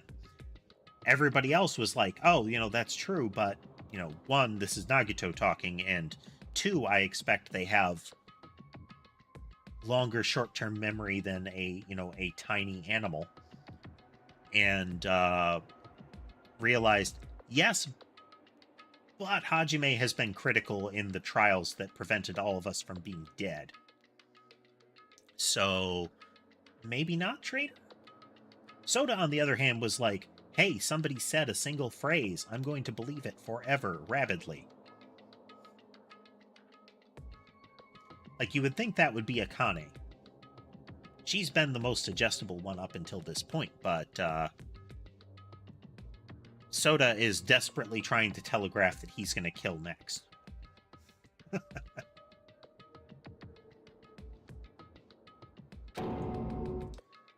Huh?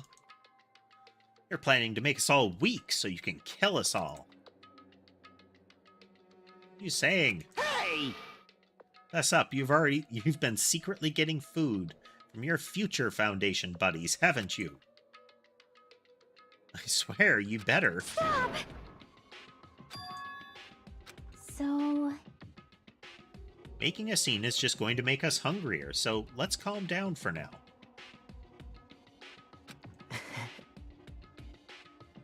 You're right. Even if you guys fight, our situation isn't going to change.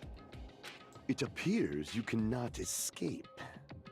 Wait to die from impending starvation, or wait for someone to kill someone else before that happens. At any rate, it's a rather difficult situation. Which is the true hope? I'll just follow what everyone else decides. If you're gonna choose, you should hurry. The longer we keep waiting, the closer we get to death.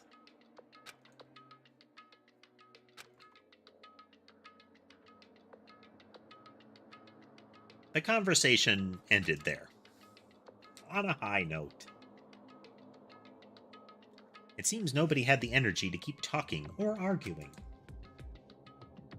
So we silently left Grape Tower. I'm just standing, but I feel dizzy. My sense of balance is off. It's like I'm in a rocking boat or something. A rocking boat.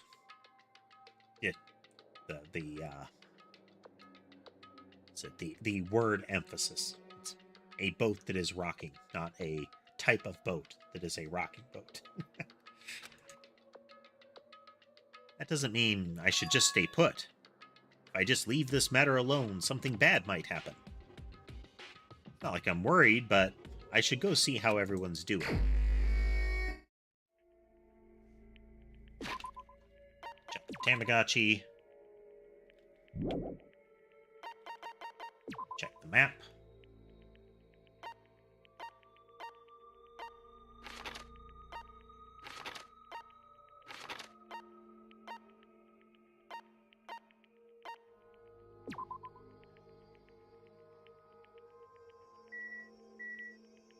Nagito is in the Strawberry Lounge.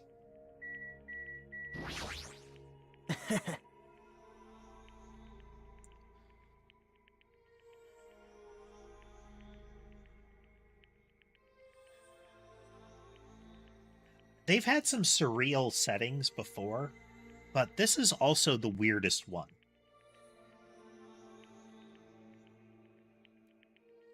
Like these two buildings. I wonder how we're going to follow this. I don't want to rush you into making a decision, but I don't think we really have much time left. Someone like me?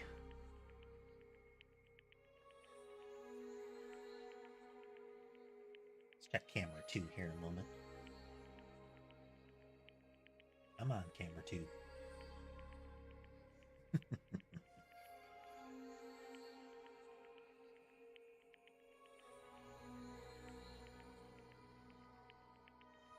Sherbet has noticed something.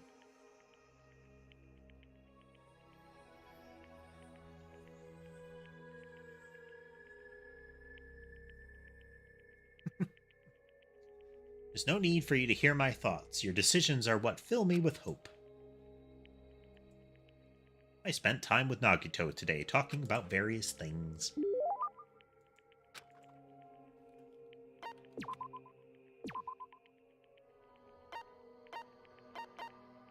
If there's another item that is actually targeted towards him. But another hope. This is quite interesting. Thanks. I'll take good care of it. Interesting. So this isn't... Like, before he's like, I'll accept anything from you. But this time it was... Like, this in particular is interesting. Interesting. Hey. Hajime, why are you... Well... No, the reason doesn't matter. I just want to feel grateful for this good luck. I want to be thankful that there's someone who's interested in trash like me. Jeez. The reason I'm here is because I wanted to hear the rest what you were going to say earlier. Feels awkward. Yep. I don't mind. It's no big deal anyway. Like I said before, my parents are dead. Since I had no other relatives, it took direct action against me. What does it mean? Well, My diagnosis. Stage 3 malignant lymphoma, and to top it off, it's accompanied by frontotemporal dementia. Ooh, wow. this is troubling. Even now, my brain is deteriorating bit by bit while I'm speaking to you. You're kidding me, right? Jeez. My life expectancy is between half a year to a year. But right after I was diagnosed, I was accepted into Hope's Peak Academy. I believe that that balanced things out, but now these killings are occurring, you know? As soon as my life entered the final round, it quickly became a roller coaster ride. It did not quickly become a roller coaster ride. You have been on the most dangerous of roller coasters your entire life, it would seem.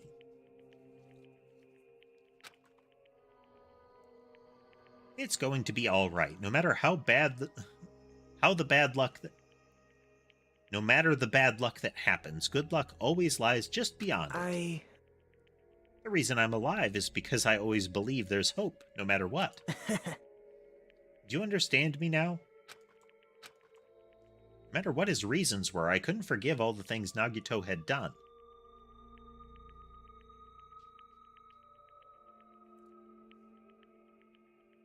So he was willing to kill once, like he actively was trying to kill once. And he said he would assist people.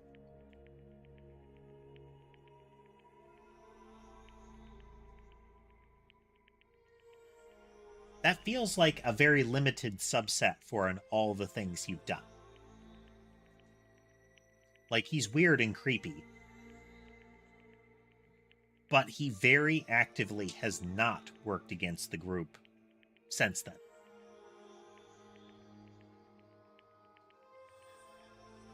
So it just feels like Hajime is holding a grudge. You know, they're fine with Fuyuhiko and company now.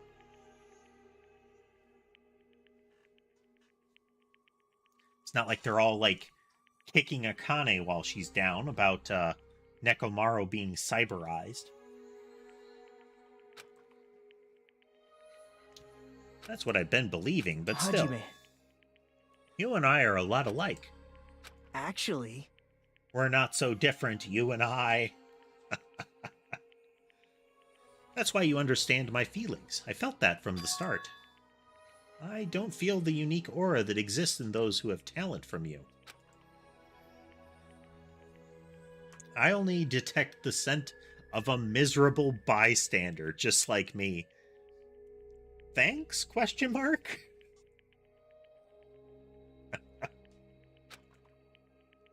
Maybe so, but did you have to come out and say it? I'm not miserable. I'm different from you. Perhaps... No, it's impossible.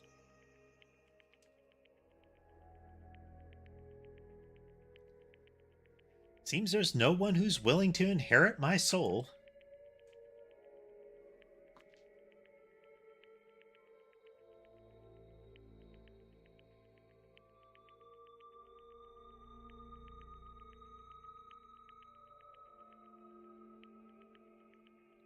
I have no parents, no siblings, no relatives, not even friends or acquaintances.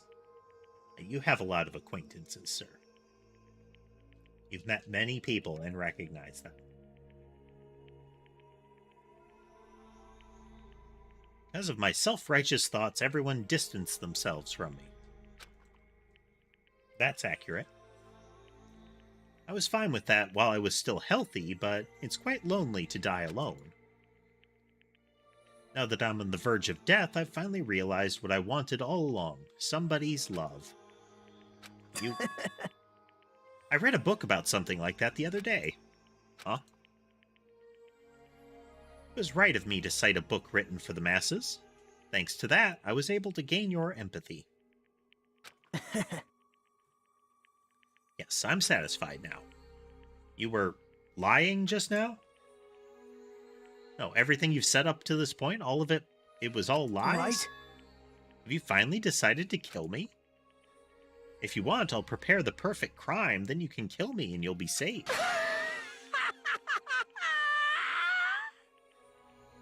But what part of this was a lie? Let's commit the crime together so despair can become the foundation of hope. You can do it. I believe in you.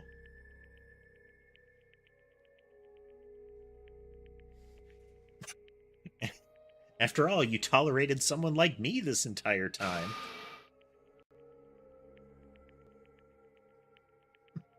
I'm sure a bright hope is sleeping inside you, too. Nagito, just tell me one thing and be honest. If you didn't have your ultimate luck, what would you be doing instead? You're right. I guess I would probably be living a peaceful life. A boring, normal life with no hope and no despair. I see. That's all. Goodbye. Turned my back to him as I walked away. I could hear Nagito's voice in the distance. And by distance, he means, you know, down the hallway no more than 20 feet away by now. Please, don't forget, from the bottom of my heart, I am truly in love with the hope that sleeps inside you.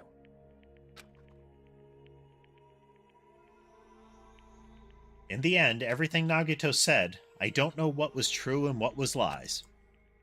But even so, there might have been a definite truth hidden somewhere in his words. If there wasn't, there's no way I could feel this mysterious bond between Nagito and me. If he does obtain the hope he wants, what is he going to do? Strangely enough, I feel like I want to see that.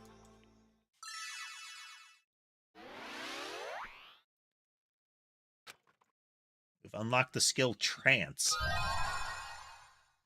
And here's some more undies.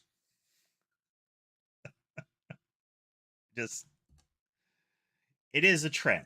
It is a pattern within this game that if you max out the friendship of whatever classmate you're dealing with, you get their underwear.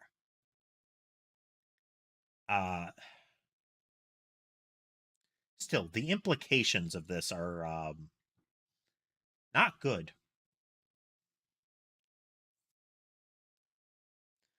Not from a, teenagers wouldn't do that. Oh, yeah, they totally would. But more the indication that once you have become, like, active friends with somebody and you've really learned about them, that either entitles you to or will result in activities that would give you access to their underwear. Like, there's some bad messaging in this.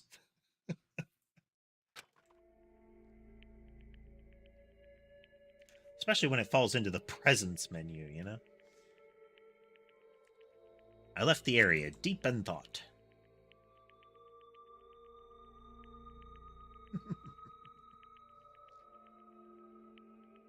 There should still be time for me to move around more freely. But what should I do?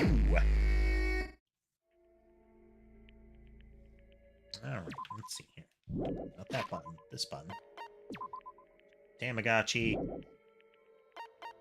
Check the report card list. Let's see. I would like it if they had, like, some sort of marking that they were dead. Not because you can't, suss that out. But, like, it would be convenient to know when you at a glance, I should say.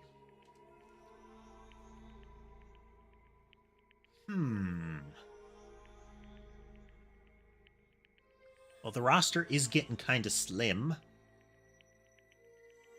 Oh, bottom row's dead. Middle row is mostly intact, discounting one eyeball and an entire body. Top row is majority intact.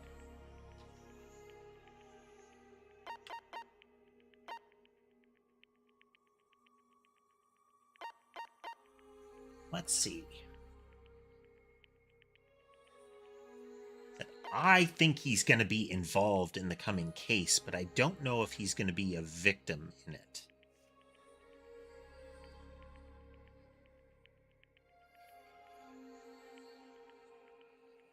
So, Let's try talking to Sonya. She could be amusing.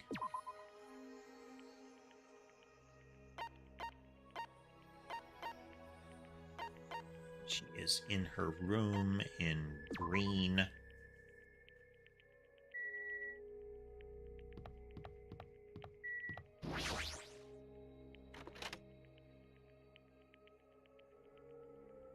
No door locks here.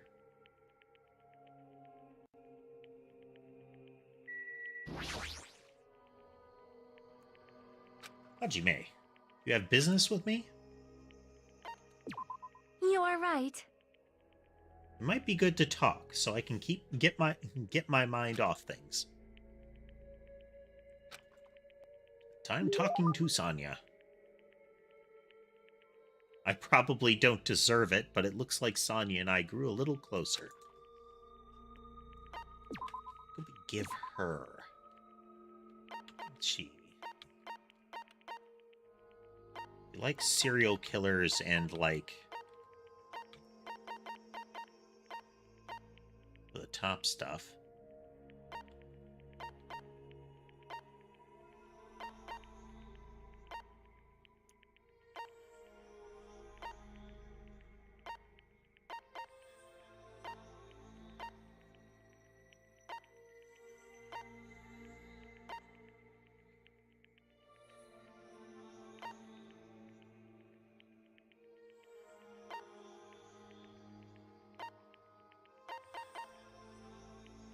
Slap bracelet.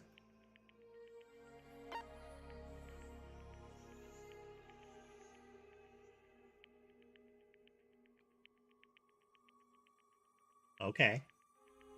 Look at the item. Look at the item's name. Then we read the description. You bite into this toy like a dog. When you do, you end up making a funny face.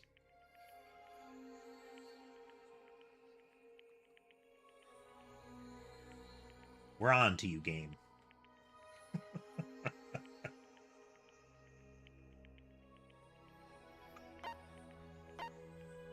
Oh, ghost stones. Old-timey radio.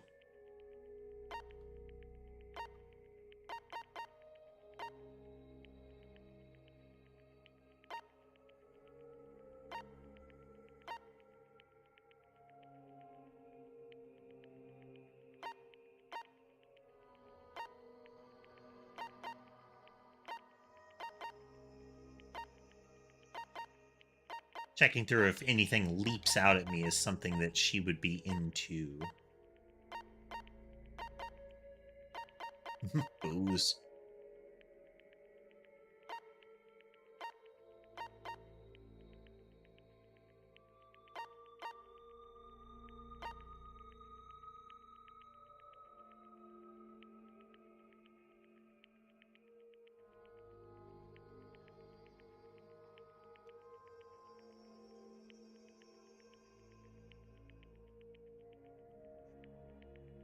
What constitutes using a carrot? What constitutes using a carrot?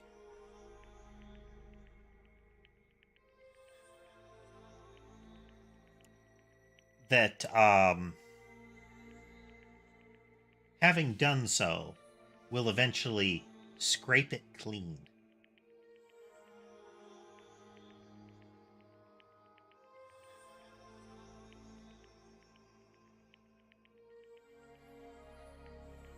It's one of those questions that it both invokes curiosity and a sort of like negative curiosity, like you actively don't want to know.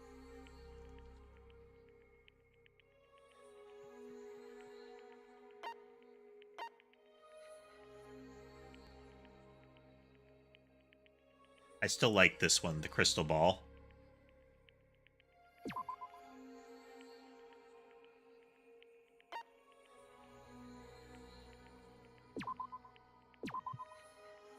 Weird listing there. Hit the wrong button.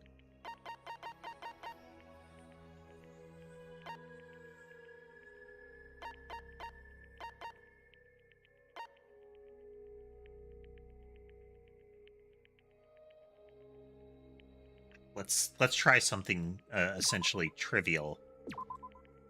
Thank you for your time. I shall gladly receive this. No problem. Say, this island is a truly Most wonderful place. Most tight. It is, as you might say. The weather is calm and the sea is blue. Truly a perfect resort setting. Might be true, but... Did I say something strange? No, I was just thinking that you're strangely calm right now. Sonia, are you really not worried about our current situation? Of course I am worried, and I am also angry. Jeez, this is not something to joke about. Who's joking? However, what happens next depends on us. As long as we do not kill anyone, this will all be fine. Outside of the context of the last two murders. It's the right attitude, but... Besides, I have come here to learn about your country. I would understand if this were my homeland, but in this case, this land is foreign to me. Well? I do not intend to kill anyone, and I do not intend to be killed easily either. The way she said that sounded a little dangerous. If this were my homeland, so would it be okay in your country?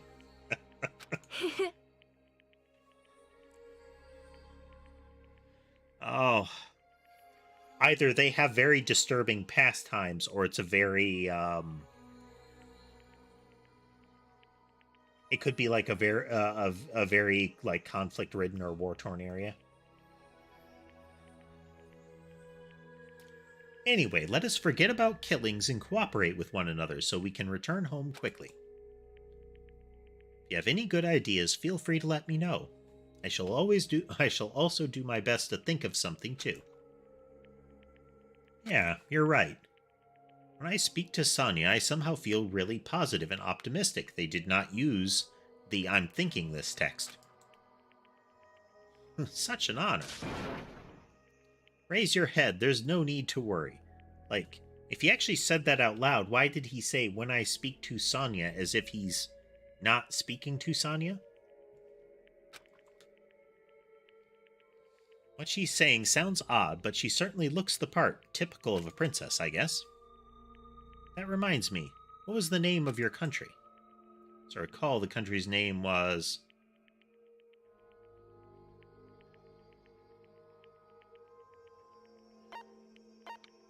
Wasn't the Novosania, and I don't think it... Sauna, and I don't think it was the, Nobitalic. Is it Novoselic? It was the Novoselic Kingdom, right? Sounds as though you finally remember. Well, it's not a country I've ever heard of. Yes, that is understandable. It is often overlooked by cartographers. I still, with a lot of the way that she behaves, I get that sort of like... They're technically nobility. In what is, you know, technically a nation. But, you know, it's a nation that is the size of a small rural town. And they are nobility. They are treated as nobility, but they also shop at the same grocery store.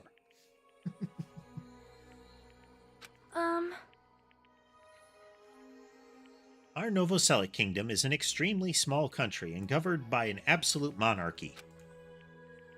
Although the population is small, our economy is thriving, so we are not in dire straits at all. For generations, the royal family has protected the kingdom and its people from its neighboring countries. Thanks to that, the people still have complete trust towards the royal family. Well? And also, wine and chocolate is one of our country's hidden specialties. I mean. Wine and chocolate, especially if that is a if we're talking like luxury level crafting thereof, would be a substantial revenue stream. People do like some fancy chocolates. And are willing to pay a great deal of money for strange wine.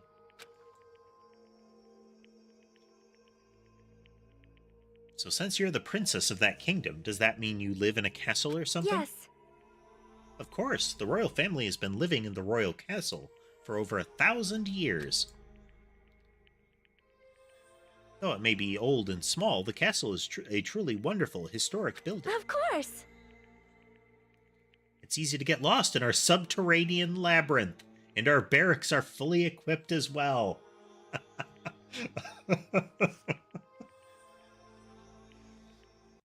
It's like she had an idyllic kind of fairy tale princess vibe, and then she said that.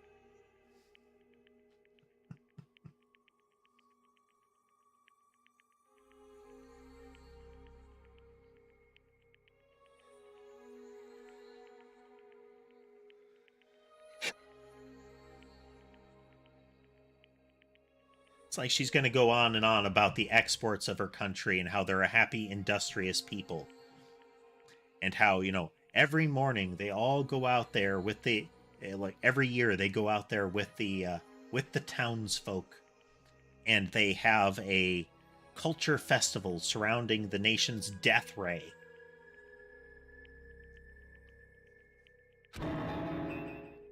So castles really do have those. Like, I get the barracks, but was he under the impression previously that castles had subterranean labyrinths? Like dungeons, yeah. Maybe the equivalent of a medieval panic room? Sure.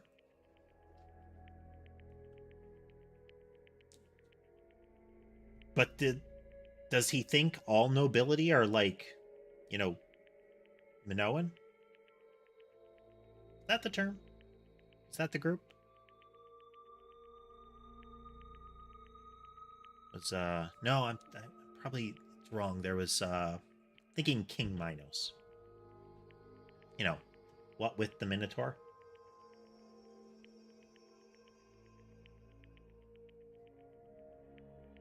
Anyhow.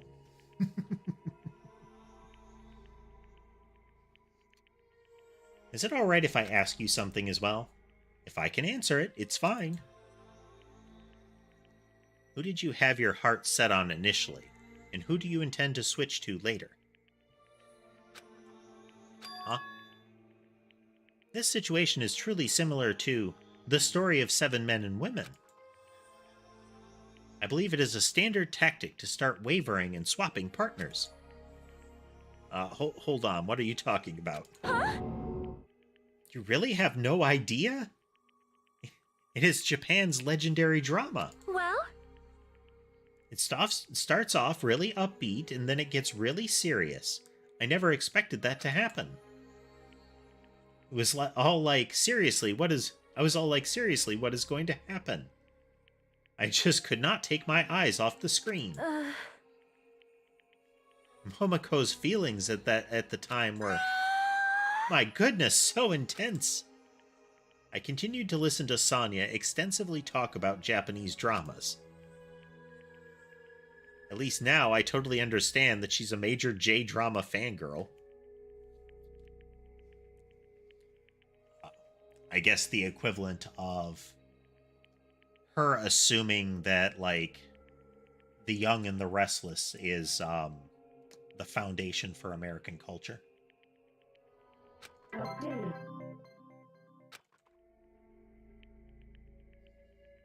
After politely excusing myself from my long conversation with Sonya, I left the area.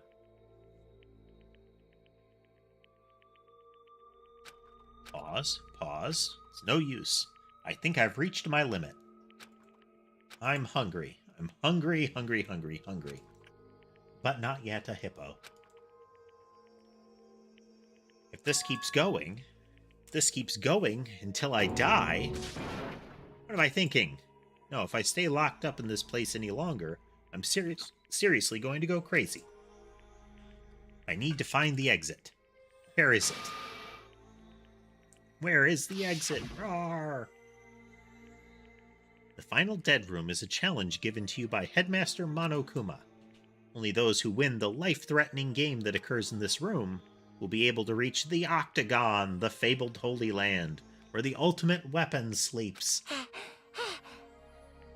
Now then, if you're feeling heroic and you're willing to risk your life to continue living, you should challenge the final dead room. That's it, there's still that place. Nobody has gone inside there yet. That life-threatening game is just another one of Monokuma's lies. It's possible that the exit is on the other side of that door. That's right, that's definitely it. Then I should go. Should go to the final dead room. I've barely any energy left. I can't even run decently. We've seen the running animation that you use, sir. You can't run decently. Alright, quick break, and then we'll resume.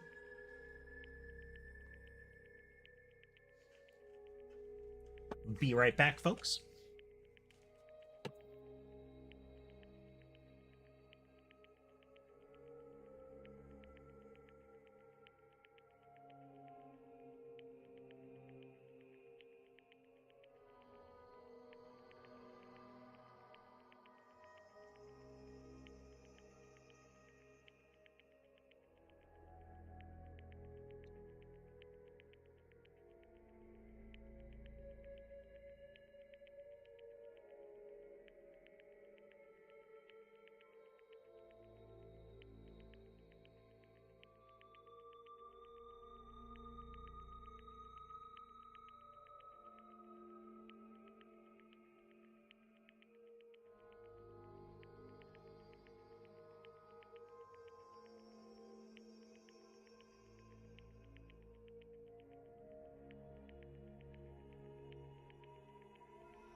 Get situated, folks.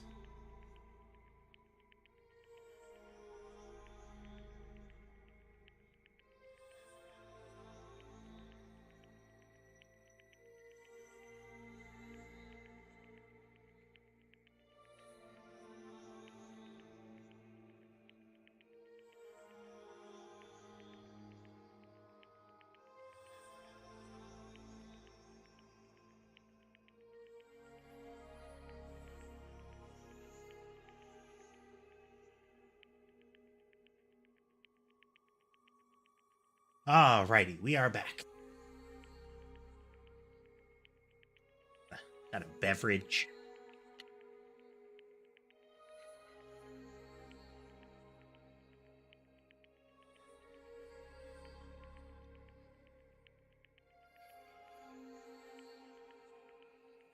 Camera one, why can't you be more reliable? Let's do a quick kitty check while we're at it. Have to see why the cameras do that.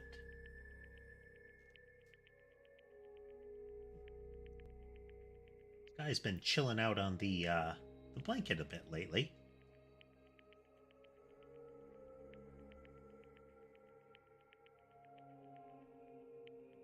Let's just check something here.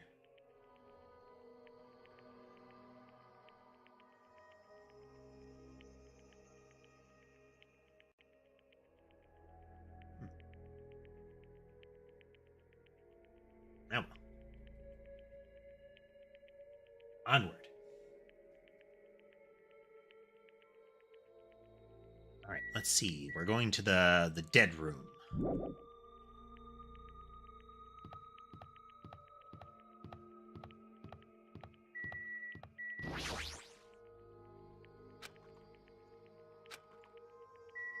Couldn't remember if it was up or down.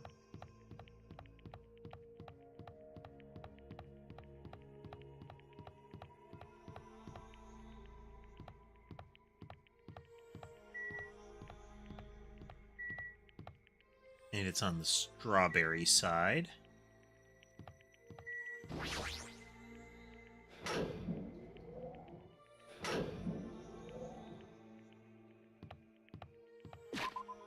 Check our Tamagotchi. It has not soiled itself.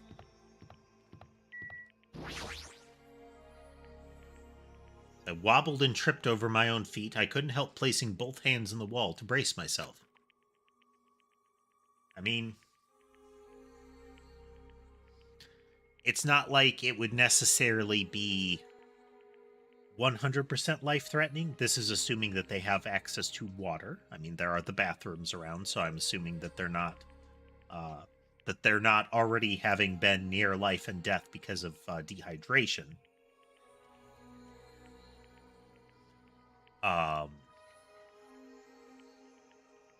already approaching it, you know. But you would start feeling very not good after day 3 of nothing to eat.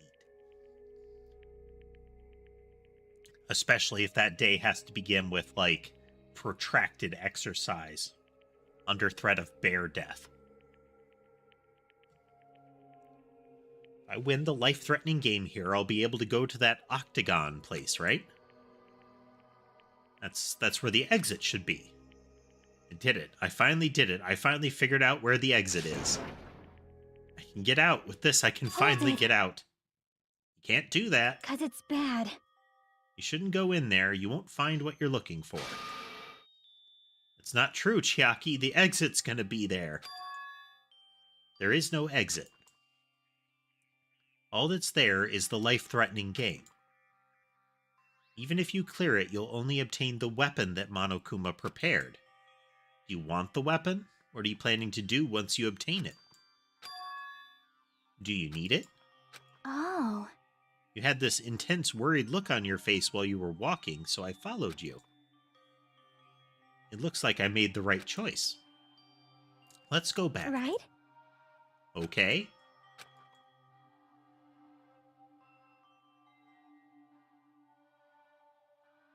So, I get her concern, but that was a great deal of certainty in what she said. Is the implication that she already checked inside the room and knows what is in there, so is discouraging him from going in there.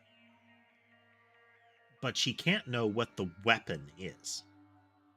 Now, it's reasonable to assume it's a weapon, like in a literal sense, something what for the stabbing or the squishing.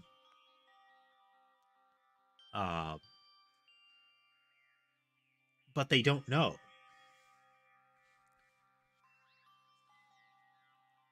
So,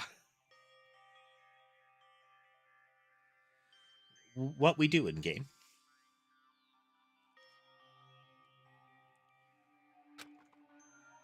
The weaker my body gets, the less sense everything seems to make. We're on the verge of starving to death, and there's no way to escape. Hello, Sherbet. Sherbet has come over for head scratches.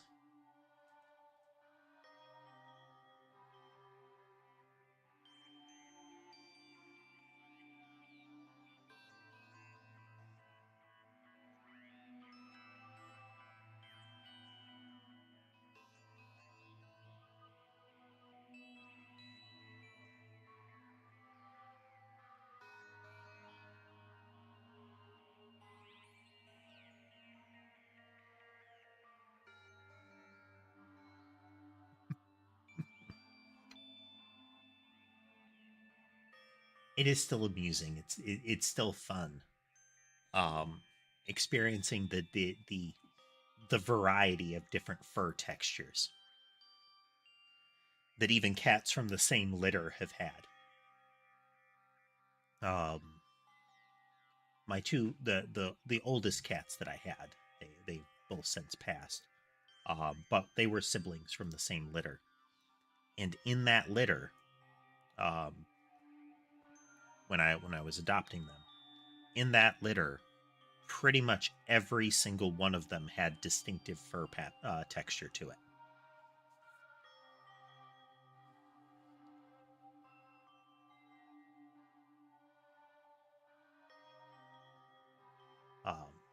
No, none of mine are actually like biologically related to each other. I mean, theoretically, Sherbet and Mason might be, but they are from different litters. It may be that they had like the same father. Since they're about the same age and they're in similar coloration.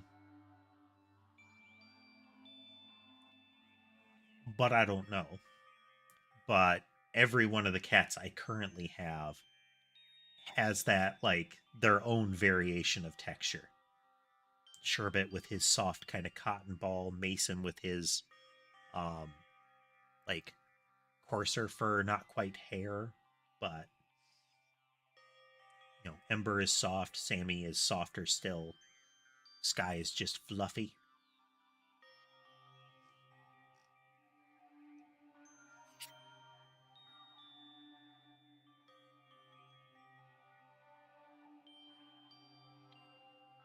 Just good times.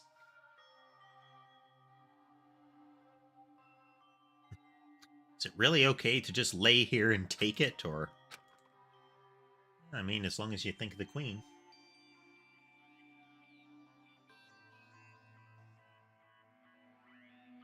This morning, I couldn't help feeling angry that I said what I said in front of everyone, but...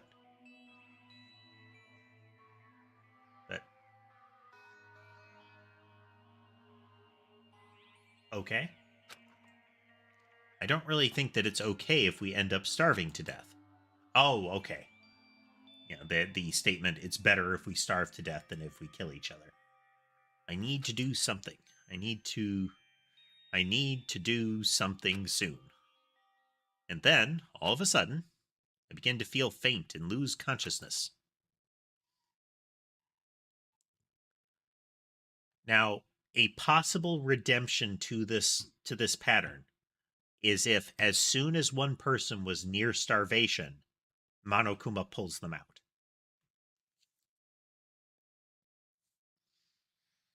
You know, before it does any, like, substantial harm. He pulls them out of it, and it's okay, fine, you lasted that long. I really don't think that's how it's going to go down. Blam!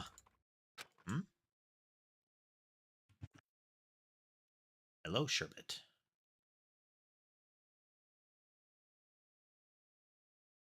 Sherbet just did a standing leap onto the back of my chair.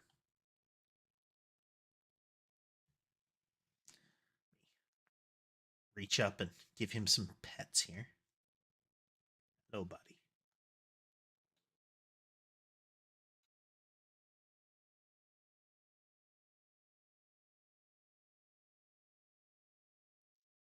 Oh, completely unrelated.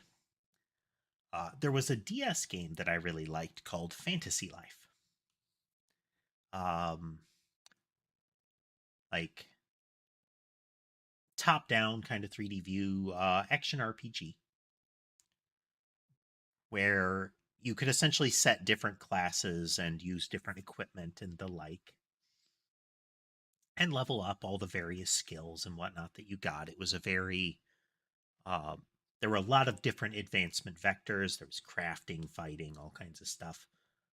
But that was largely it, is that it was a setting you could advance, find new areas, find new materials. But there wasn't a really strong, like, narrative line dragging you along. There was stuff that you could do, stuff that you could follow, but it didn't feel like you were shirking, you know, to do all the side quests and whatnot. It felt like that was a way the game could go. They're apparently making one for the Switch, Fantasy Life I, because numbers are for chumps, I guess. But looking forward to that. Looking forward to that. You're being very clingy, Sherbet.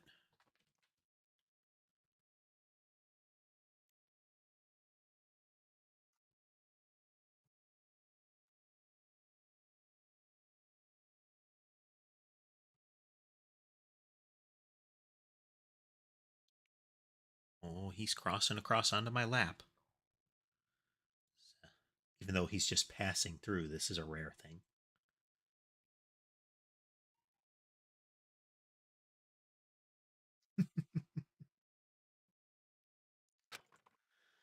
Long was I asleep. I regained my consciousness a little after hearing a faint rumble in the distance. That wasn't a faint rumble. One does not use kablam for a faint rumble. Perhaps we heard the kablam, and he just heard the aftermath of said blam. What was that sound just now? Was it an earthquake? Didn't feel the ground move. Maybe I'm just confused. As soon as I mumbled that, a feeling of exhaustion that filled me with ambivalence towards everything began to overpower my body.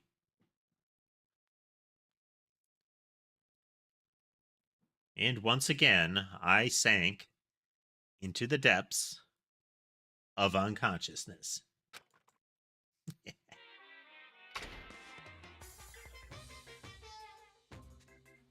Emergency! Emergency! I'd been gaming all night until the wee hours of the morning when I decided to go to the convenience store.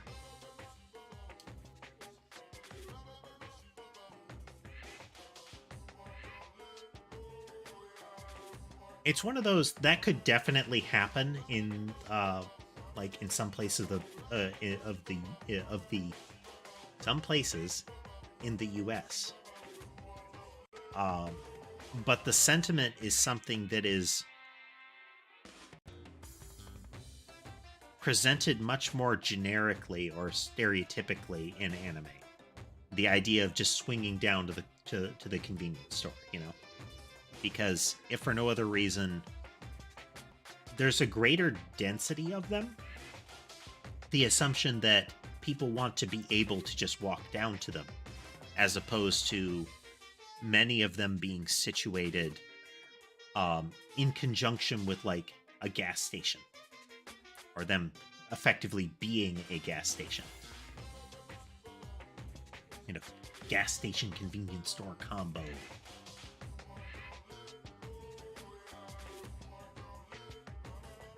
Would be kind of cool if there were, at least for me, if there were more places where you could reasonably walk down to a convenience store or bike to one without it being a protracted trip, you know?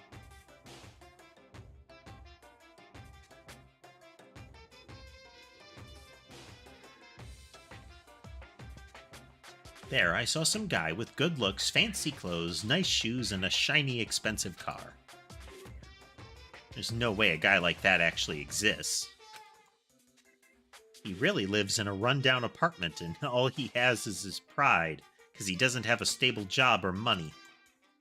But he wants to show off so much that he's forcing himself to do that. From morning till noon, he carries around boxes and furniture for his moving job. And at night, he works at a bar and serves big mugs of beer. But even with that, he still doesn't have enough money, so he sponges off his parents back home. As that fantasy played in my mind in front of the convenience store, I started to feel bad. Shocking. About myself.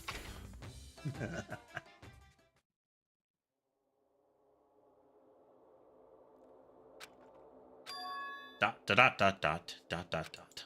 My body won't move. This has never happened to me before.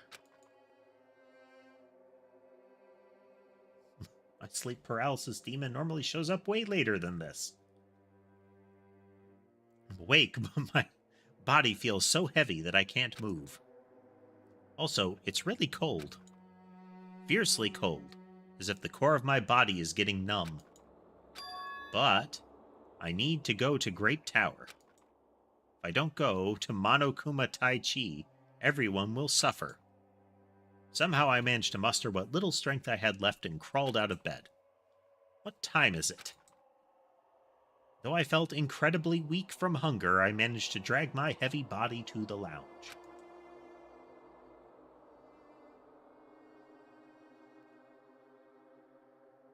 It's already 5 minutes till 7. Really don't want to waste my energy participating in that activity, but if I ignore the rule, everyone will get in trouble, not just me.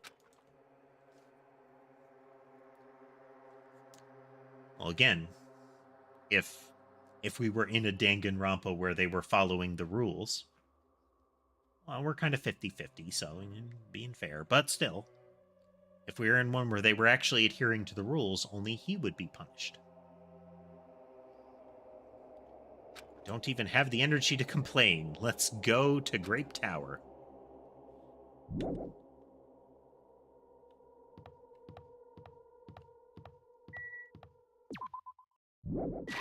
Tamagotchi. Tamagotchi's fine. We're seeing what happens if we keep it maxed out on Hope. Wow! Good morning. You seem energetic. What's so funny? Amazing! My goodness, Hajime. When did your face become Mont Blanc? Mont Blanc all of a sudden. Yeah, she's delirious. She's not energetic. She's extremely dangerous. Just the corner is fine, so may I take a bite out of you? You'd get a stomach ache. Wow! My, now there's an adorable shortcake. That's wrong. I'm not a shortcake. I'm Chiaki. Chiaki, you too? Are you about to head over to Grape Tower? Yep. It's almost time. If you're too slow, we'll be late. Yeah, you're right.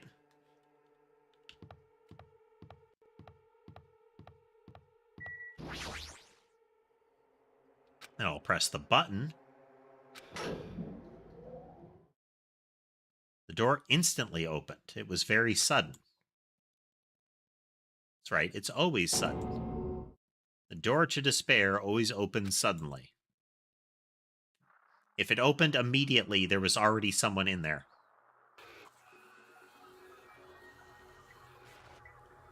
Well, I was correct as far as him being involved.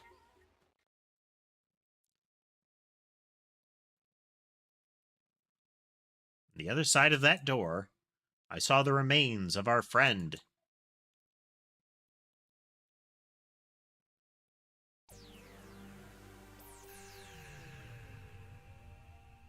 Chapter 4, Deadly Life.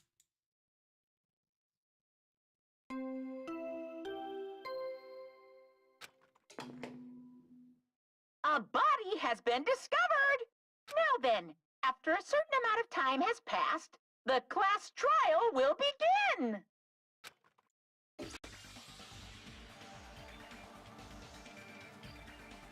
Okay, let's see. There is a mallet that is way too big for anybody other than Nekomaru, or, given what we've seen, Akane to wield. We have that pillar knocked over. I mean, it could be paper mache. The interior doesn't, but it could be foam, you know? Like a really fancy styrofoam, maybe? But we can see that Strawberry House, the door is chained shut. So like I said, we have a couple of things. They have, they really waved it in our face about Nekomaru's off switch, how his internal clock worked, and how these doors worked. So there's going to be a big deal made about the fact that the strawberry door is chained shut. But that doesn't mean anything at this point.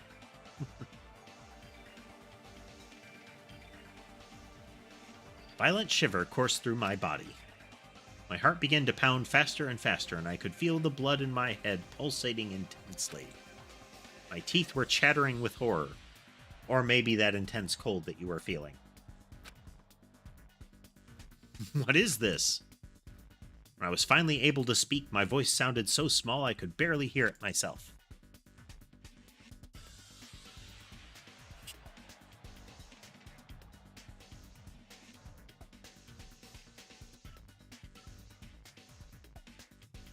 So initially, I was wondering how the parts lined up, given the almost boot shape of the foot that is above the left leg. But you can see in the right pant leg there, that's the part protruding from the end of the sweatpants there is the right hip joint, like hip down to knee. And they illustrate that further with the fact that the bottom of the pants have ruptured there. Like his upper leg can't fit through the foot the foot opening of the sweatpants. So that whole joint has been ripped out of the hip, and then the foot is up there by itself. And apparently his internal fluids are blue. They did not go with the, he still has fuchsia blood, despite being a robot. I would have kind of liked, though, if they had gone with cyan instead of the darker blue that they've got. It is kind of cyan towards the edge. Maybe it's only that the shadowed portions don't look darker blue to me. But even the stains on some of the torso around the gorget and the leg there look like they're a darker blue. Just because the whole, I think it's the cyan and magenta is what I'm thinking. The stereotypical, like, 80s cyberpunk colors, So strange. He finally came back to us. If this is a nightmare, please just let me wake up.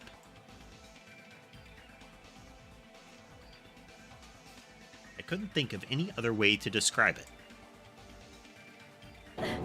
That is impossible. Nekomaru, no, this is a lie, right? Quit that.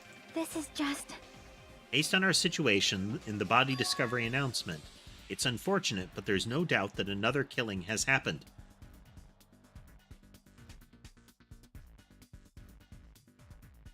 Okay, Chiaki has leapt to the lead of dumbest thing any of the characters has said so far.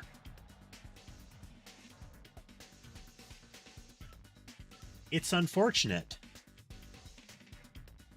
But given the fact that there's a corpse right in front of us, there's no doubt that another killing has happened.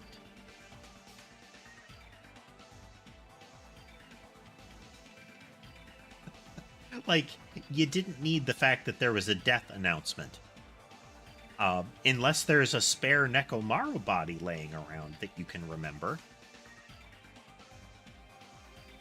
Oh, dear.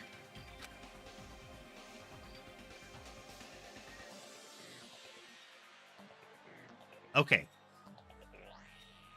So right off the top of my head, some of the things I'm going to call out that I can see.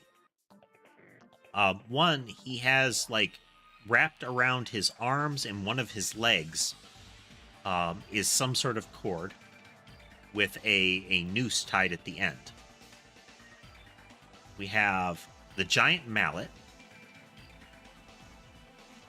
We have random damage to his body, but if I had to guess, the giant dent through the forehead is probably going to be a major causal factor.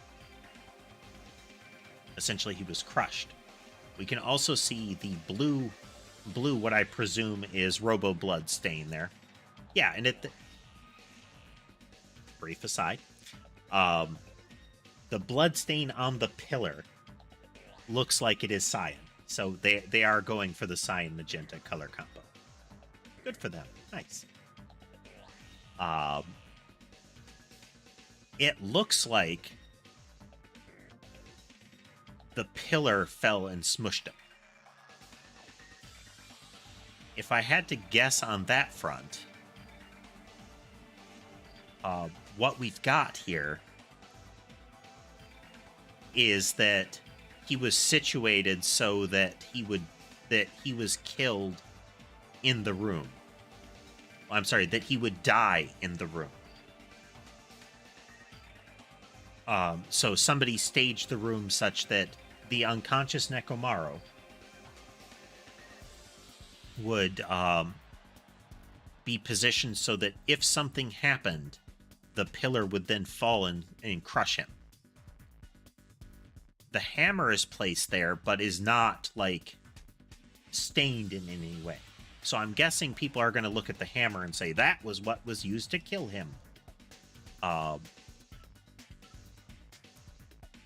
don't know exactly how the mechanics of the room are going to play into it, but my guess is that Nekomaru was deactivated and completely unconscious. Like, he sat down to sleep. Then either he was moved from his bedroom or he had been lured here and then deactivated. Either way.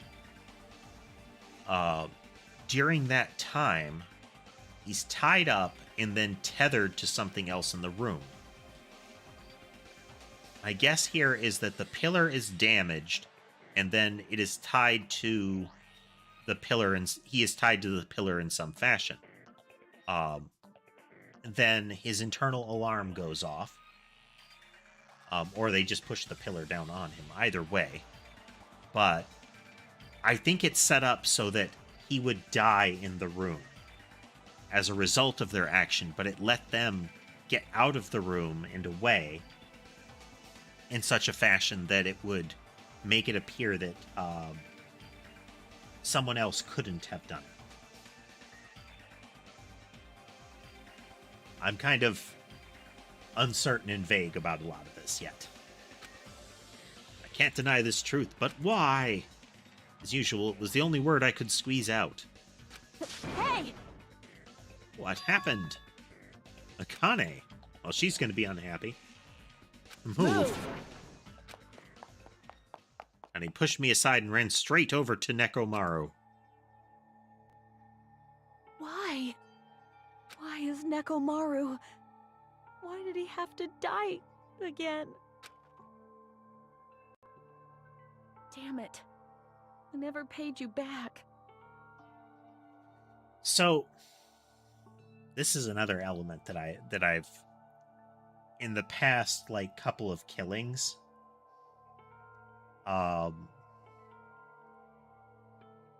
It feels like they're taking the moment immediately after a character had, like, from a writing perspective, a character has an opportunity for an arc. So Nekomaru has risked his life, effectively just about died, to save Akane, and has come back in a different body.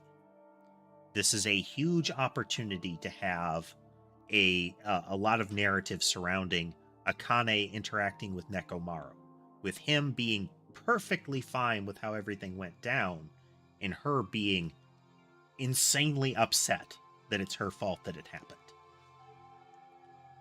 And how both of them react to that circumstance. In the same way, how little dancer girl, I can't remember her name. She is, most of the time she has been terrible. But the build-up of the photographer girl as her friend was given very little screen time aside from,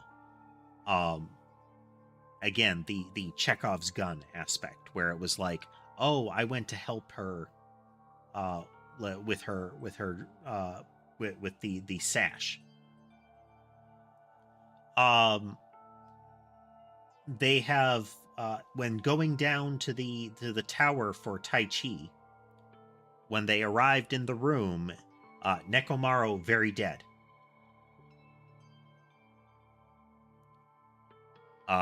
He has many limbs out of place, and his head was detached and has that extra divot. And there's a lot of blue juice. So I was just saying, they've got this habit of immediately after presenting a circumstance where a character could have some really interesting development to really ramp up the potential pathos of that character dying, where they just kill them real quick. I know, right? Like, this thing that's happening right here needed to happen before he died. She needed to be really upset about what had happened to him, and for us to have at least a couple of scenes of that. Then they can squish him with a pillar. I never paid you back. For your help last time.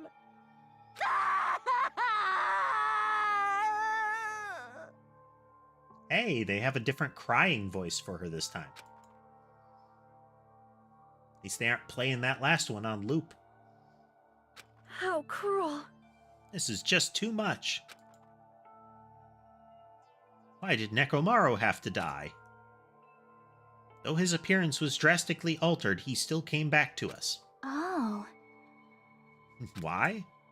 Why does this always happen?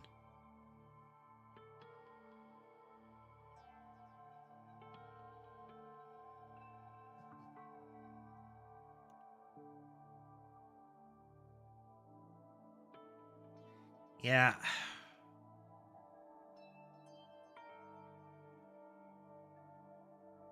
It reminds me of sort of the thought contamination that came out of the huge popularity of Attack on Titan in Game of Thrones. Not necessarily in what those did themselves. It was that a lot of people watched those and were like, hey, anybody that could die at any moment. It's shocking, and it subverts expectations. And they missed the fact that it still feels organic within the setting when it happens. And so far, this one hasn't really made it feel like they're not targeting the person that's going to be like what they believe to be most impactful. So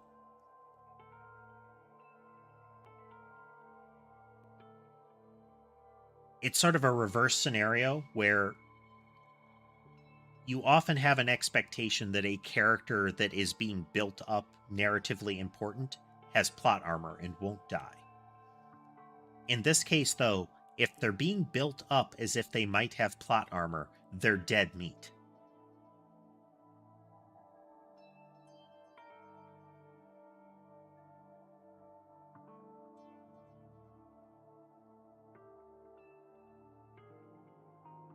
I don't get the acronym there, casemate.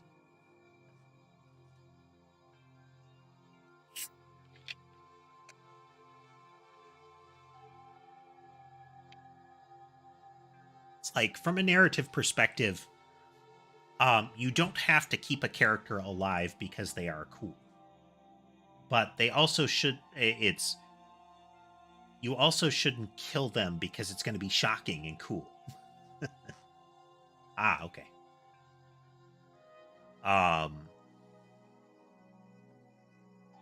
Like, it should make sense when it happens narratively. And the first time when Byakuya died in Danganronpa 2, it still fit. It was effectively a well placed, wrong place, wrong time kind of thing. Teru thought he was going to kill Nagito.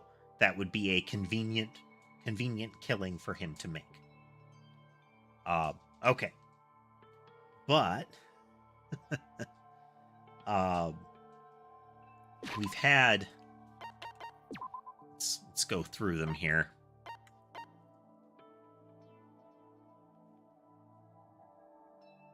Yeah. So we've got Teru kills Byakuya. Then, if I recall correctly, we have who was it?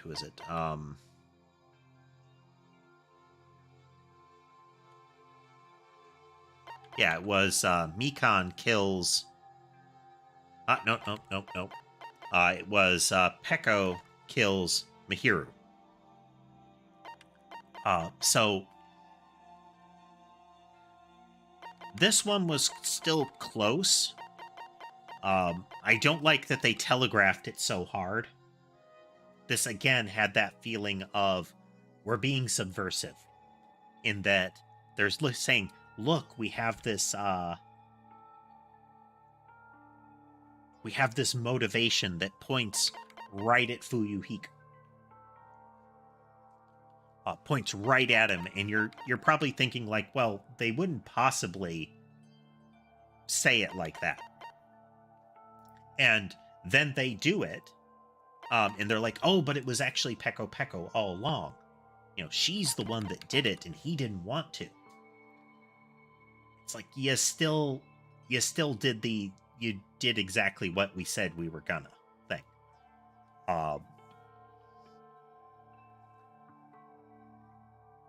So, and it was already a leap.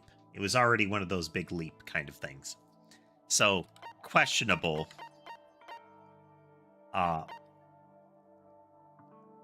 But where so the first one was like, this is our warm-up killing. So let's say the second one is the real first killing. What that does is it kills Mihiru. And Mihiru had just been set up as the one that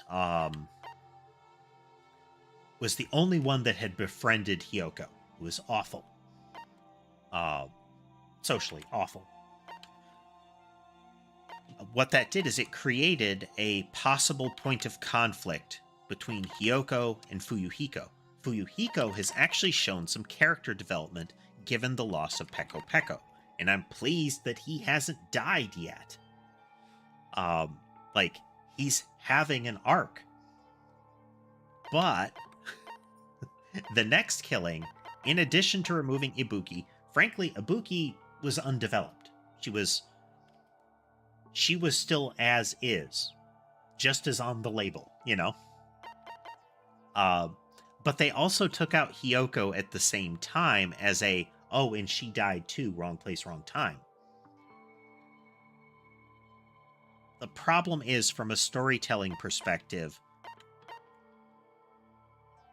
we just got this interpersonal conflict rolling, and it was just starting to be something like, okay, maybe I can forgive you for this. It would be fine to kill her if during that period we got to see a lot out of the Hiyoko Fuyuhiko interaction. Like, a whole lot. I really do feel like, in general, Ibuki was a lot of fun.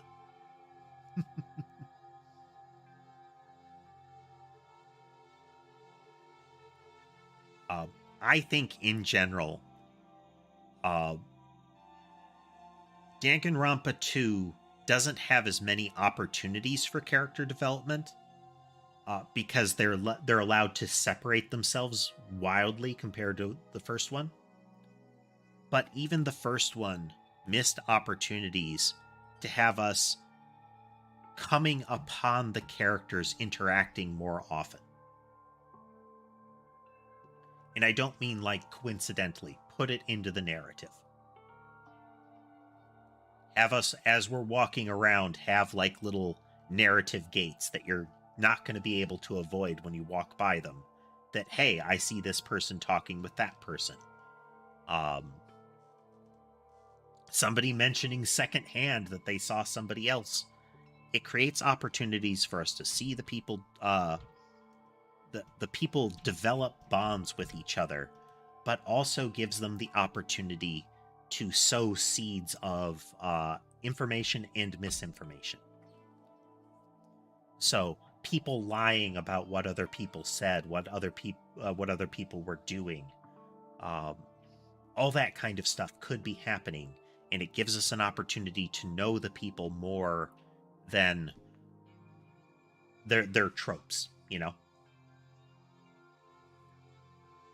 Because we get plenty of their tropes. Like, that happened lots in the first one, and it happened lots in this one.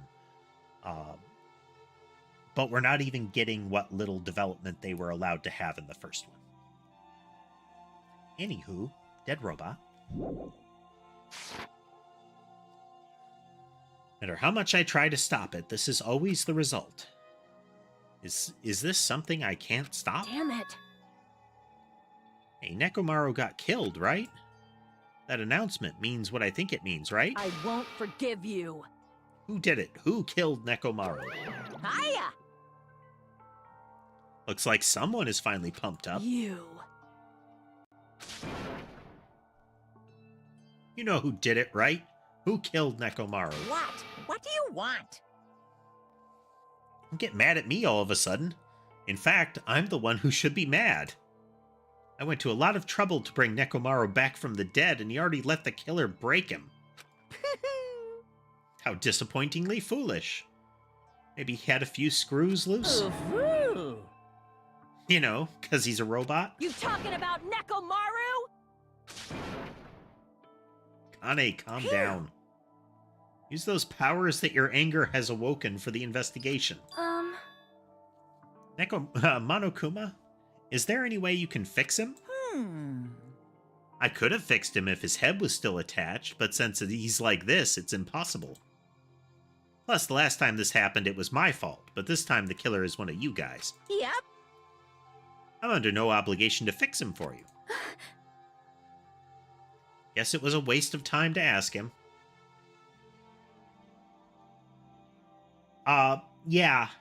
It's... One of the most impressive things, as far as Akane goes, is the survival of that outfit. Like, you looked at Sakura from Danganronpa 1, and you could see that outfit had not really survived Sakura wearing it. Like, you know, either she had to tear the sleeves off or the sleeves had been blown to pieces by her muscles. Akane flexes a lot like that, and you can see shreds of fabric going everywhere. But if she's putting extra strain on the clothing like that, it shouldn't survive because, you know, her chest region is already putting critical strain on that outfit when she is not angry.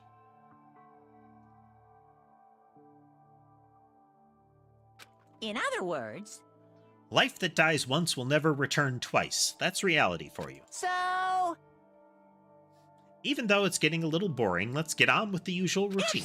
the Monokuma file!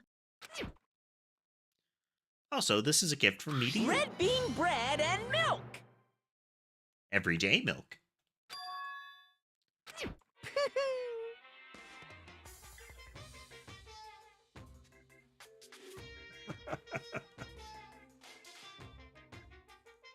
You get that impression, casemate. I guess it's a,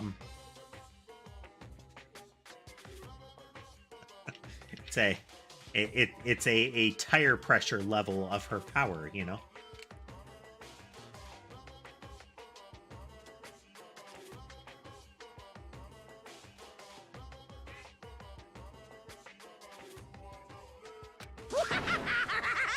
Besides, if I don't feed you, you guys probably won't last long enough for the class trial. Damn it. We'll definitely find out who killed Coach Nekomaru. I won't forgive you. And after I kill that guy, you're next. I'll definitely destroy you. So even though it sucks, I'm gonna eat first. If I don't get some food in me, I can't unleash my full power. This circles back around to our question about their clothing. Either she is concealing a sewing kit, an expansive sewing kit, upon her person, or she has a battery of spare shirts. As we noted, it didn't look like that that button that is holding on for dear life there had survived her power up there. If we're gonna avenge if we're gonna avenge Mekamaru, we've got to regain as much energy as we can. There's a thought. Yeah, maybe it's like you know, maybe it's like a little button clasp or really good Velcro, like the industrial stuff.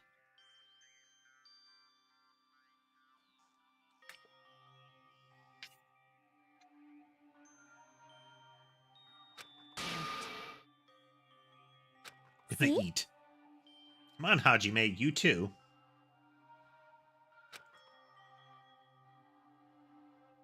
Yep.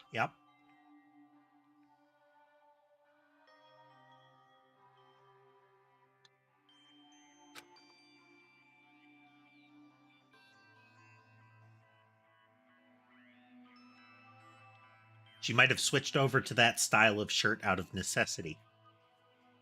She just couldn't afford to replace them anymore.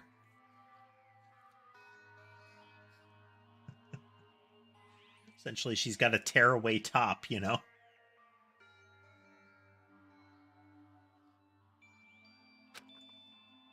Never expected I'd feel this terrible when I finally ate again. Hey! Eat it slowly. It'd be bad if you got a stomach ache. I mean, also eat it slowly if you are actually so sick from hunger that you're having trouble walking or staying conscious. Slamming a red bean bun down your throat is probably gonna make you throw up.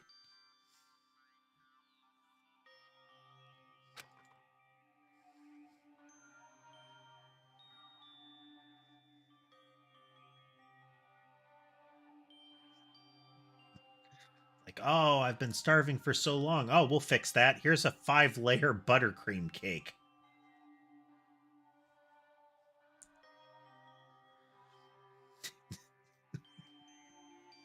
We ate our food in silence. Slowly, my blood began coursing through my veins. I started to slowly regain feeling in my numb body. Thinking about it, the milk is probably a good idea in that regard. If it's like fatty milk, you know?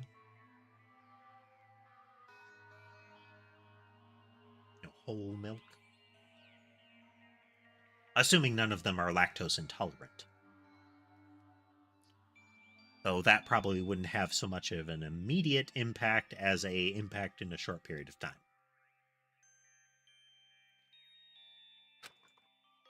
Isn't that wonderful?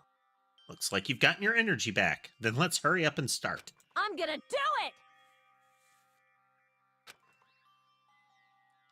The killer and you. Gonna beat both of you with my bare hands. However, Regardless whether we start or not, what has happened to the others? They appear to be extremely late. You mean the guys in the Strawberry House? Now that you mention it, no one's here. It's weird. They should have come to Grape Tower because we had Monokuma Tai Chi. Unbelievable. How unacceptable. I never expected all of you to ditch Monokuma Tai Chi. Honestly, it was way beyond my expectations. What are you gonna do? Well, since it happened anyway, I guess it is what it is. Everyone ditched? Does everyone include us, too? Do your best. Oh. If he says everyone ditched, that implies that even though they all thought they arrived just in time, when Hajime looked at the clock, it was 5 till 7. 7 was when they had to be there. And when he got down here, like Chiaki was pushing him along, like, "Hey, we gotta move fast." This was when they discovered Sonya hallucinating that everybody was food, like out of a cartoon. So they thought they were arriving just on time. And it wasn't like Monokuma was there telling them you're late. He is here now saying everyone ditched. So this, I think, loops back around to the Mekamaru has perfect timekeeping element. Somebody messed with the clock. The lounge clocks.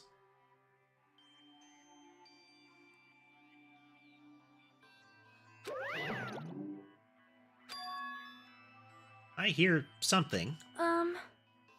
What do you hear?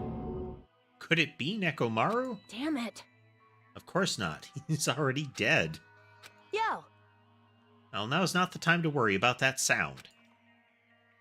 What sound are you talking about? I don't hear anything.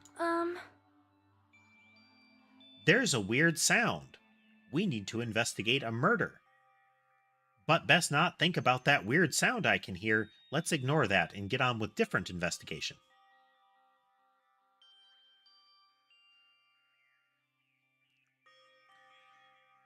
I'm interested to see what they do with this, because it looks like the way that this was orchestrated could be interesting. But it's going to come down to the details. Like I was saying earlier, Nekomaru looks like he has cord wound around his arms, down one of his legs, and then that cord ends in a little noose. There's the big hammer next to him that has no blue blood splattered on it. And then the top of the pillar that is toppled over has the blue blood splattered on it. Then we have the massive chains on the strawberry door. The strawberry door being chained would prevent anybody coming into the tower from the strawberry side and turning it into the strawberry tower. So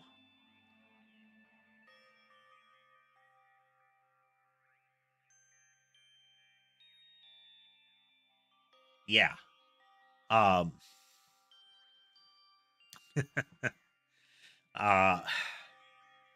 Like, I hope they don't harp on it too hard before they let us know if the ticking is going to be a thing. I also hope they don't drag their feet on making a point of it. Like, nobody else can hear it ticking, and only Akane brings it up later during the trial as a, hey, wait, I know something. About Gundam and the others, is it all right that we have not summoned them here? They're going to come here soon anyway. Now's not the time to worry about them. Right, they should have heard the body discovery announcement already. They'll probably come soon. Maybe. Yep. Then we should start the investigation. Yup. I gotta do it. I have to do it.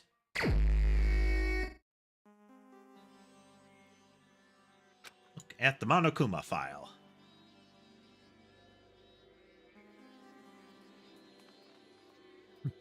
Also known as Mechamaru after his robotic transformation. His body was discovered in Grape Tower, which is inside the funhouse. His head is severely damaged and beyond repair, so that shall be considered the cause of death.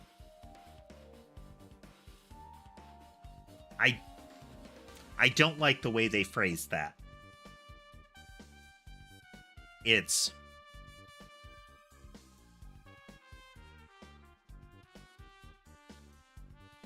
In this case, it's, the head was caved in. If they didn't want to say that was the cause of death, then they should just list all of the symptoms. Or, like, any one of these could have been lethal. But to say, so we're going to call that the cause of death, I think is emphasizing the sort of, like, lackadaisical approach they're taking to the rules in the murders. And yeah, we are going to be harping a whole lot on the way this game seems to be deficient. It's just going to happen that way. Despite the fact that his arms and legs are dismembered, these limbs are actually designed to be detachable. And it seems they separated due to a severe impact. This is useful. This is good. Aside from that, several other areas of this body are damaged. Because of this, many of his functions seem to have shut down. His arms and legs were detachable, and it looks like they separated due to a severe impact. Does this mean that Nekomaru was repeatedly clubbed with some sort of weapon? This is the thing that I think that we have a misdirect on. That the hammer is there to make it seem like they killed him with the hammer. The bloodstain on the pillar feels a little bit obvious and that they should immediately notice it, though. Was there a reason they needed to club him over and over?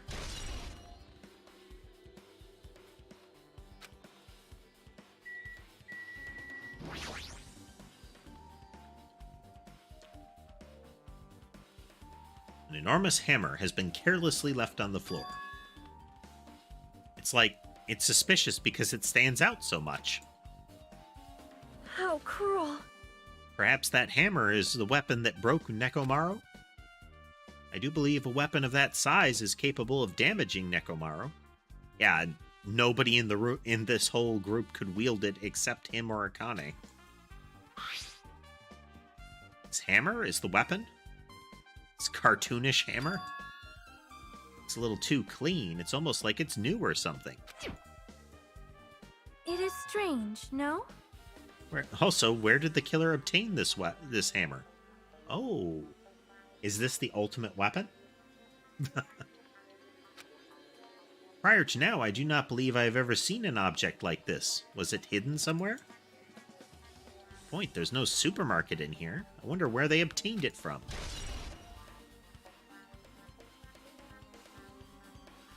I appreciate that so far they're calling out obvious facts. Like, the hammer has nothing on it. It's like new. There's no blue liquid. There's no scratches or dents on it. It's like new.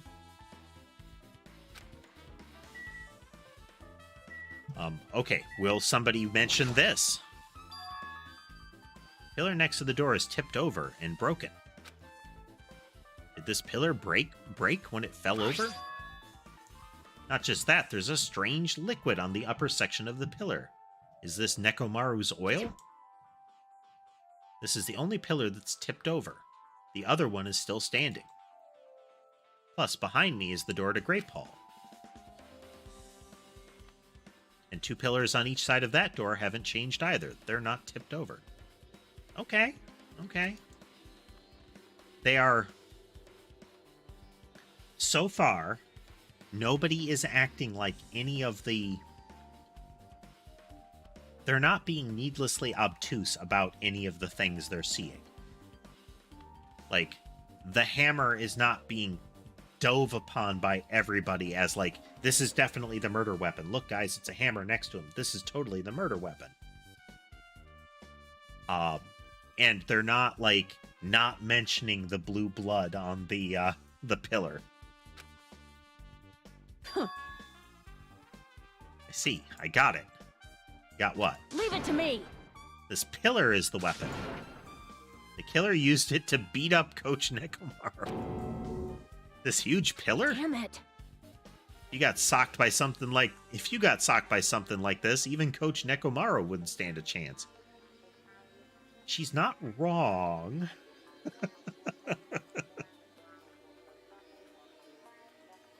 And this is good. This is Akane misinterpreting, or, like, for laughs, misinterpreting the a data point of the room based on the way she and Nekomaru operated. Like, they would fight each other on a superhuman level. So she looks at that and thinks, yes, this pillar would have been a way to take him down. They perhaps used it as a weapon, like a melee weapon. Yeah, well, that's impossible. It'd be too heavy to be wielded as a weapon. Now then. Hajime, grab that end over there. Huh? I'm gonna do it! We have to try it out, obviously. Come on, hurry up. Fine. More forceful than usual.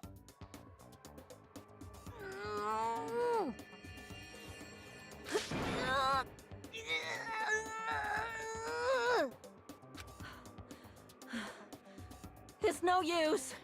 It's barely budging. Didn't I tell you? All right. If that's how it's gonna be, my body can take it. Power times 3! Is this meant to be a Dragon Ball Z reference?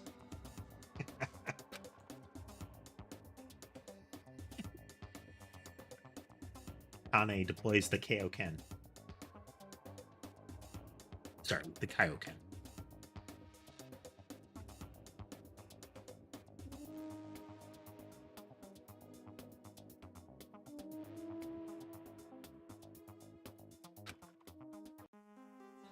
Why? Won't even budge. If 2 people can't even move this pillar, then it's impossible to use it as a bludgeoning weapon. There's only one person who could have lifted something like this. Robo Coach Nekomaru. He's definitely the only one. The variability in how they refer to him. Nekomaru, Coach Nekomaru.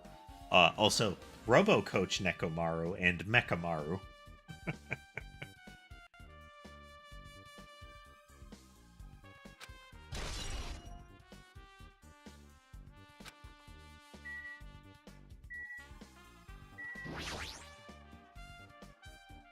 Did you find anything?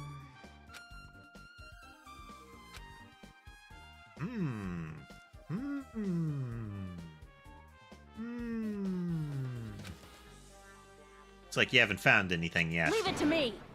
We need clues, right? I'll remember something, so just wait for it. Let me cook. Looks like that's gonna be a little hard. Yo.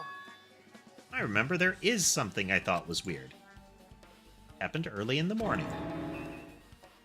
You going back that far? Like, Come on, you noticed it too, right? You heard that rumbling sound? Oh, yep. I now remember that. The loud bang or whatnot that they heard. Rumble. Yeah. Kablam. It seems like that's just a problem with the way they translated the text there. Because they describe it as like a rumbling kind of thing.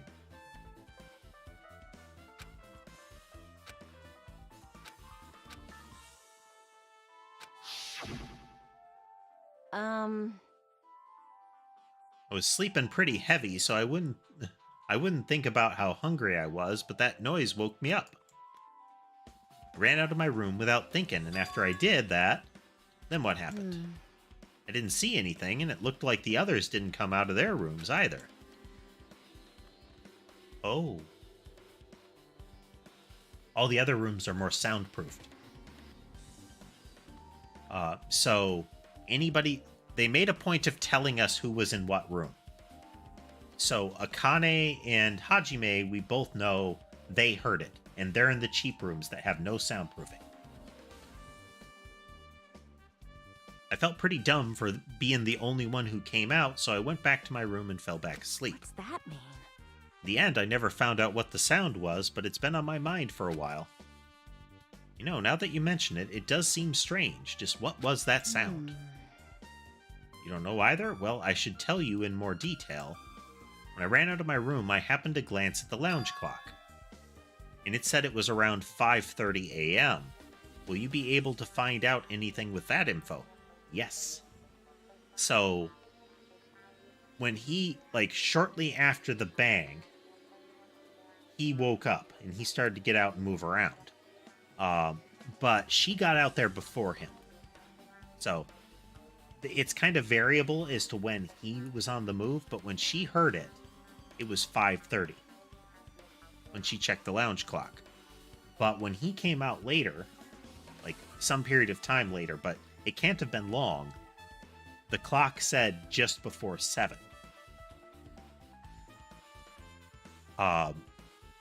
So there's like an hour and a half disparity in when she heard the noise and leapt out to investigate, and when he heard the noise and dragged his way out. Didn't think that rumbling noise happened that early in the morning. But I'm not really sure if that noise pertains to the incident or not.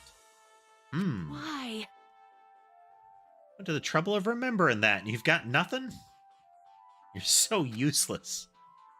She seems agitated. Well, it's understandable.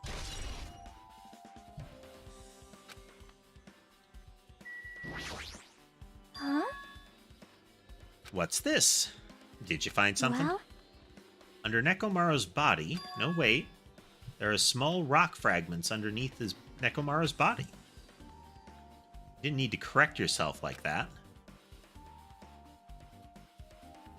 What do you mean rock-like fragments? Here, look. A lot of these small fragments, like it's like they fell under his body. Well? Oddly enough, though these fragments are underneath his body, there are hardly any on top of his body at all. Strange about that. Is there a problem that they're not on top of his body? Yep. If you don't know, it's okay. It probably means that they're not that important. If you put it like that, now I can't help but think they're important. It was very much a there, Hajime. You'll figure it out.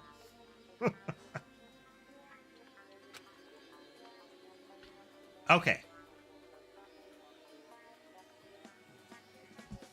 So that adds more questions. If there are rock fragments under his body, that means he was either he would have to move after rock fragments came off the pillar. They definitely came off the pillar. But when did he come to be on top of them? And when did they come to be there on the ground? Again, I feel like this is staged. So somebody comes in, they damage the pillar, and they position Nekomaru by it. Then they do something with the hooked cord there, to make it so that at a particular point, Nekomaru causes the pillar to tip. Like maybe they know when his alarm is set and he wakes up and moves, and because he's bound up in that cord, he pulls on it and it drops the pillar on him. Not sure, but I feel like we're going to get something like that, where there is some sort of Rube Goldberg killing machine.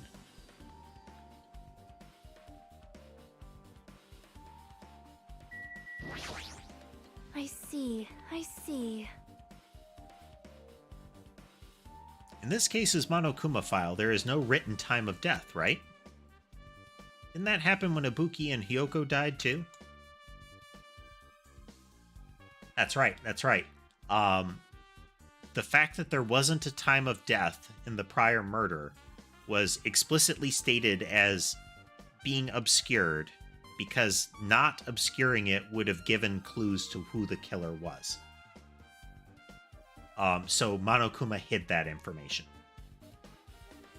Again, questionable territory, where he is actively hiding something. Letter of the law, if somebody was dumb enough to do something that would be found out entirely because of the time of death in the report, it feels like maybe they didn't hide it very well. Did it? But the reason the time of death wasn't mentioned when those two died was because the time of death was key to the mystery surrounding their murder. Really? I mean, ultimately, a lot of that stuff ended up being tangential. It never really... No, it changed who had an alibi. Like, when the things happened changed who had an alibi, but it didn't point to anybody in particular. So I think even in that case, the concealing the time of day was clearly aimed at gameplay, like to drag it out, when they could have just put some other layer of obfuscation from the killer. Not, we're relying on the time of day not being listed on the document, you know? By the way, I would like to confirm this just in case.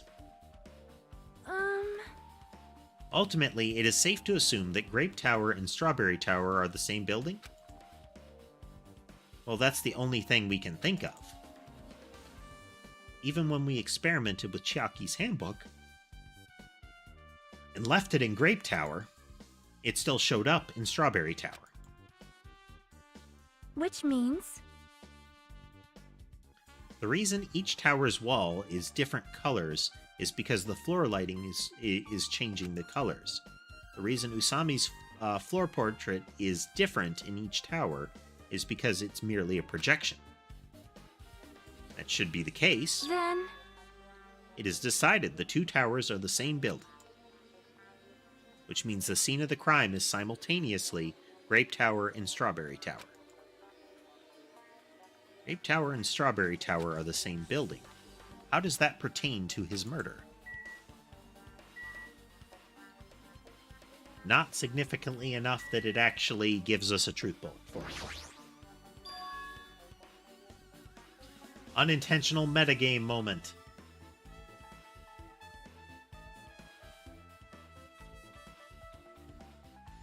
It's still possible that that will come up in, like, Hangman's Gambit or something like that. What is this? The door at the far back has a chain wrapped around the doorknob. Looks like it's a sturdy metal chain. Where did they get a metal chain? It's wrapped around the doorknob from every direction, and it even has a padlock on it. Why did they do something like this?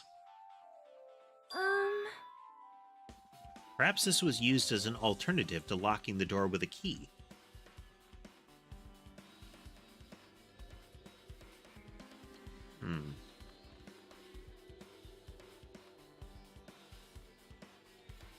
Now the question is, the first time we encountered the door, they made a point to show us pressing the button, but it didn't do anything. The second time they pressed it, that the narrative pushed us to press it, it did open up and we were able to ride the elevator, presumably across from Strawberry to Grape. In the same way, when we initially pushed when we initially pushed one of the door buttons, it didn't open. Did it? Or am I thinking the other way around? Anyway, I feel like they're gonna... The locked door is going to be something that is meant to try to remove doubt from the people that are in Strawberry Hall and cast doubt on the people that are in Grape.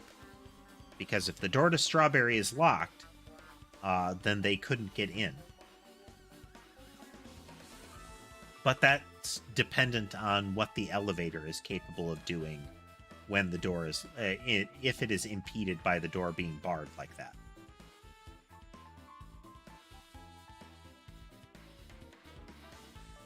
Perhaps this was used as an alternative to locking the door with a key? If that's the case, you wouldn't be able to enter this tower from the Strawberry Hall side. After all, this door should lead to Strawberry Hall. You are right. If they barred this side of the door with a chain, it would be impossible to open it from Strawberry Hall. Yep. Because there has to be nobody in the room. And then the other door has to be opened. So, for it to turn into Strawberry Hall, there has to be no one in the room, and you have to open the, for it to be Strawberry Tower, you have to have nobody in the room, and you have to open the door in Strawberry Hall. And the opposite is true for Grape Hall.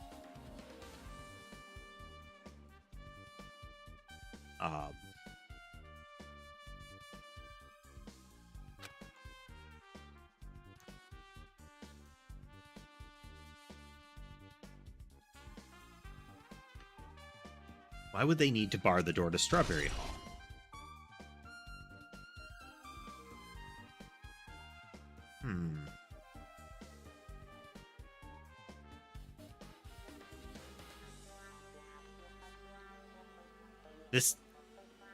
The way this is set up, they've got to be setting it up as nobody could have come through from Strawberry Hall because the door was chained. But how does that change anything about the killing? It's got to be something related to that pathway. There's got to be something else that will come up where they're implying that nobody over here, like everybody in Strawberry has an alibi because of something. Like if they took the elevator, you would know, or something like that, you know? Who knows?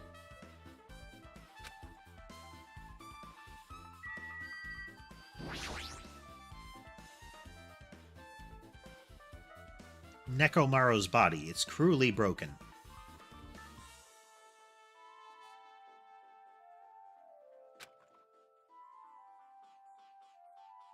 Looks like it's been so severely damaged that even his head was dented. The assertion being that it is the damage to the head and the removal of the head that are the fatal aspects. The sockets for his limbs are actually a feature. Like they're detachable.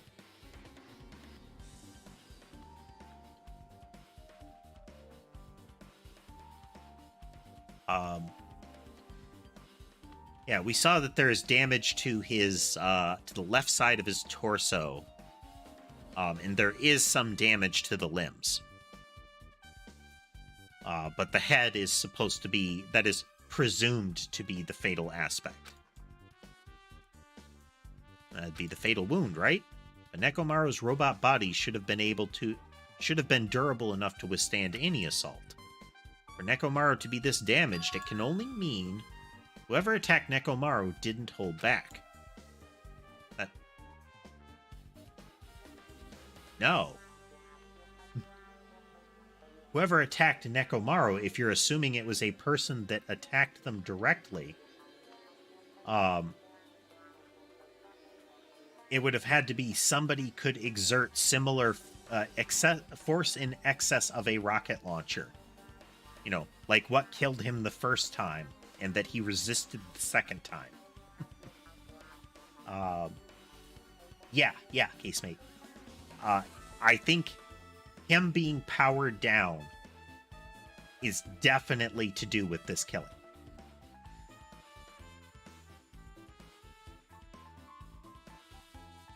I think the way the cord around his body is set up, I feel like they're going to call it out as he was just tied up and then killed.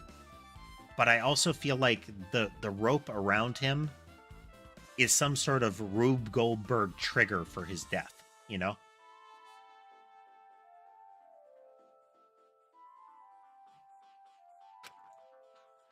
That was probably not the best time to think this, but I guess Nekomaru was really transformed into a robot, huh? I was getting used to the idea, but now that I think about it, robots are definitely unusual. Well, it doesn't matter if he was a robot or not. Either way, Nekomaru was still killed.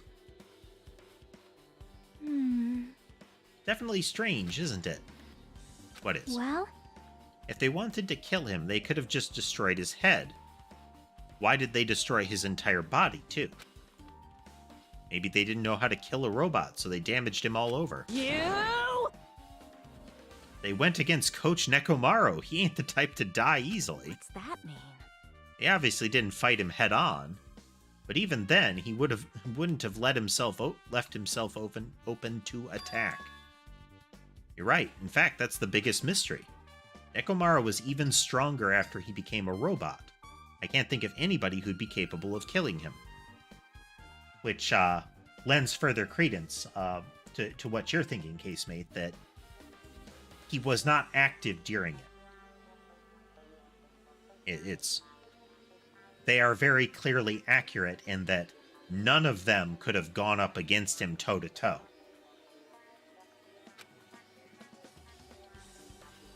Extent where I don't even think he would have to kill them to stop them from hurting him. I think none of them could have actively hurt him without him being in some way disabled. Anyway, this alone isn't enough information. I should investigate a little more thoroughly.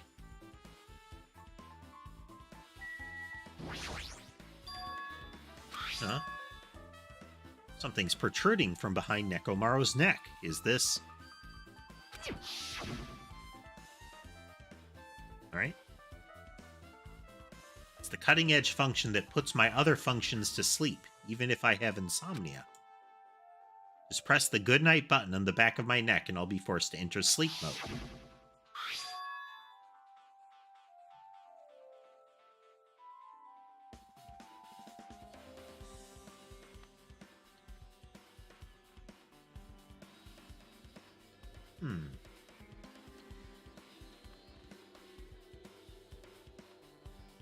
Ooh, interesting.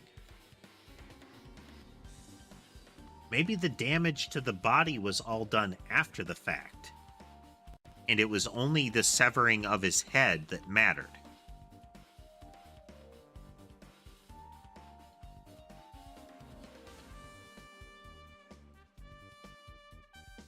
Like, the pillar didn't actually fall on him. Instead, it was the act of it falling that essentially shredded him in places.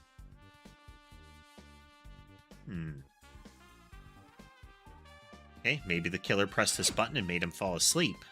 But it did have, like, a covering over it that was damaged. They would have to... For that to be directly accessed that way, like, as the vector, seems questionable. Like, I don't think somebody would have been able to just creep up and press the button. It's hard to think that the killer would be able to easily press a button in the back of his neck. Even if Nekomaru was ambushed, it still wouldn't be easy. Because even we look there, the only reason the button is exposed is because the little hatch over it is damaged.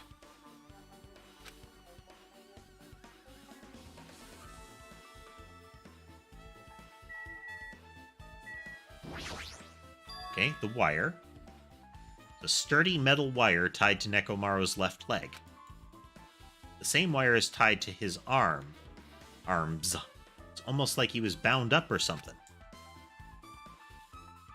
But even if they bound him up, the killer still had to deal with a robotic Nekomaru first. Who did this, and how were they able to bind Nekomaru? Also, the tip of this wire looks like it's been tied in a loop, but what was the point of this?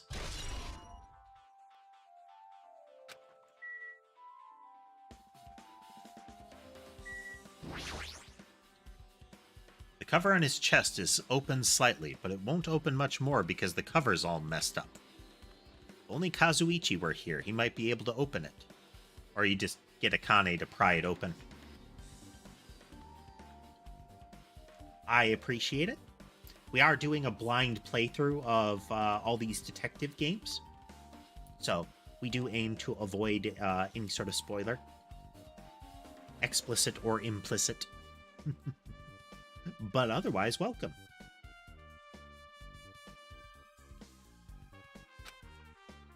The heck could he be doing right now? It's the wire, chest plate, oil. The fluid is flowing out of Nekomaru's body. Based on the smell, it seems like oil.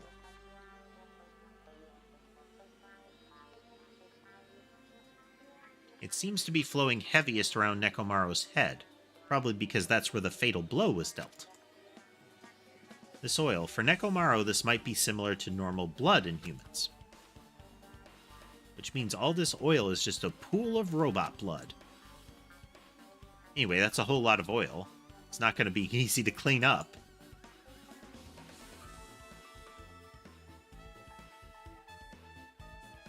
Now's not the time to even worry about that.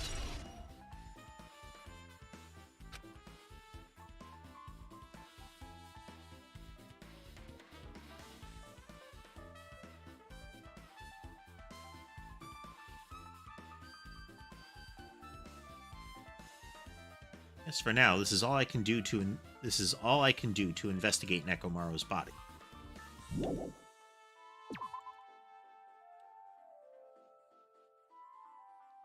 Now I've checked out everything in this place that caught my attention. Oh.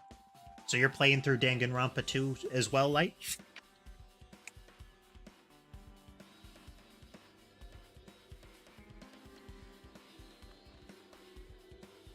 Average.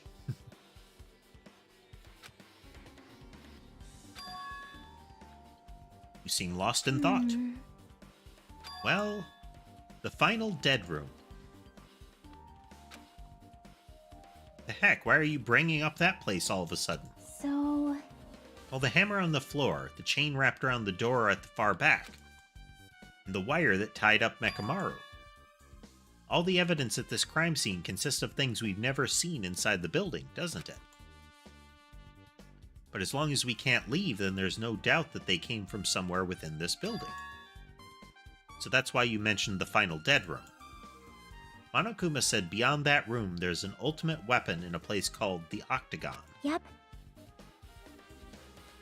Yeah, so if we think of that place like an armory, then that's where the killer obtained their tools, right? So then let's go confirm it. No, that's dangerous. If you go in there, you have to play the life-threatening game. Well? Then I'll be the one who tries to confirm it. I, too, am a fan of both of these characters. Chiaki is fun. You know, the diligent gamer is amusing, and she's also one of the competent characters, which is nice. I like Gundam's particular flavor of over the top. Like, it's fun to turn on the melodrama full bore.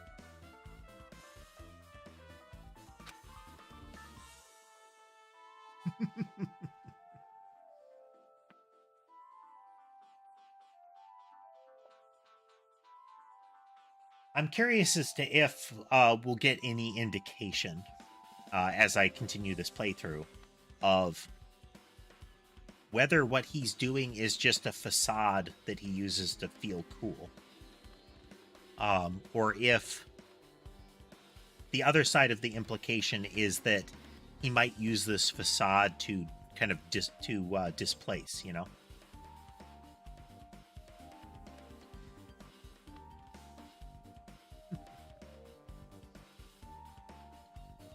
Ibuki was also tons of fun.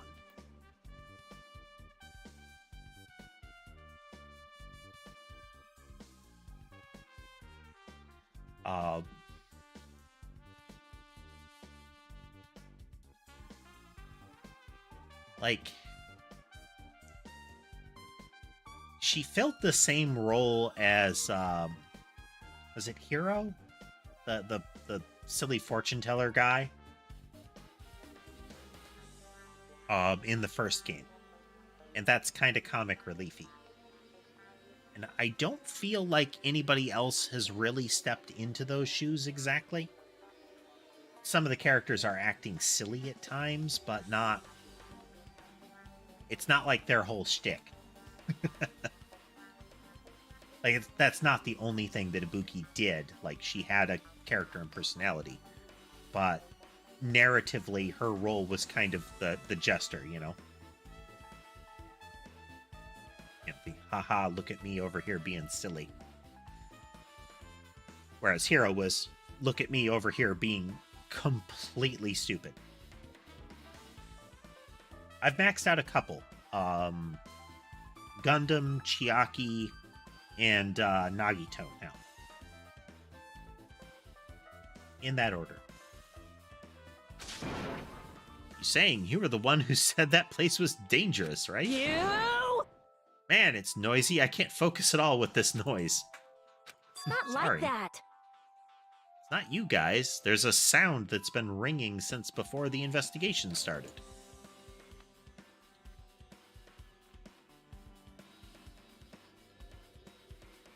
Ringing sound since before the investigation?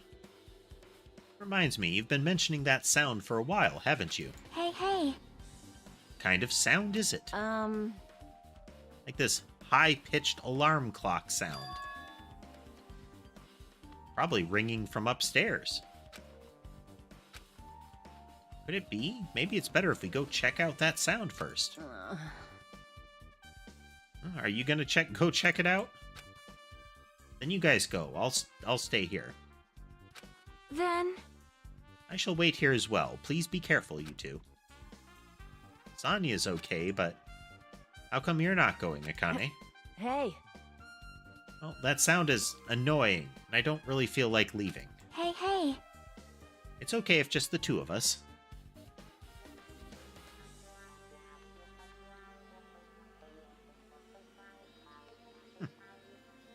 Wasn't aware this was on Switch, but ultimately it's not surprising that it is.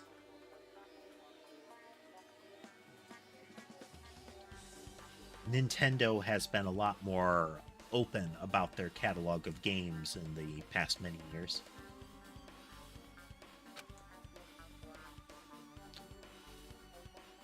Nakane said she wants to stay here. Huh? She's still mourning her dead mentor. Oh, I get it. She doesn't want to leave Nekomaru's side. I don't know if she's actually aware of that or not. Let's go. Yeah, if you say so. Come on, Hajime. Please be at least equally socially aware as the narcoleptic gamer girl.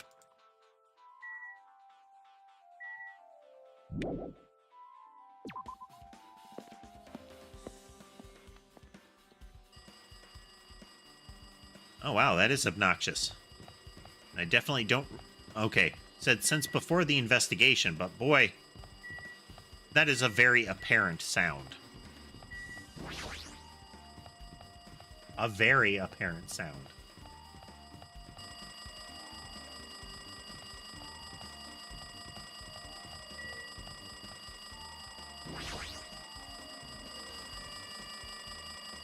See? So noisy. Looks like that phone is ringing.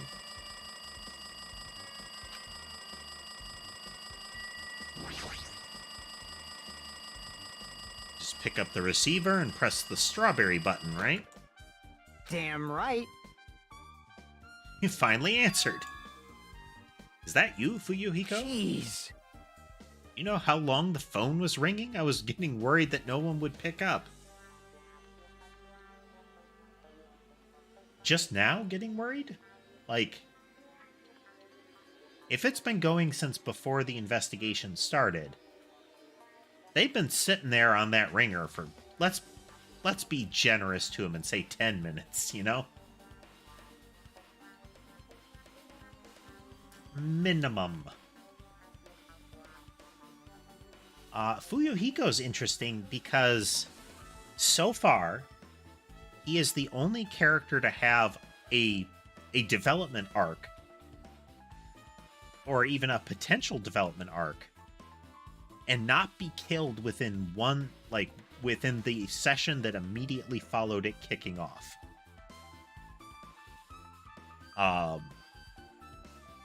Byakuya demonstrating I'm this great leader and I'm concerned for the group, and Herc, I'm dead. Hyoko having lost her friend and started to blame Fuyuhiko for it, but then is starting to come around. Herc, she's dead.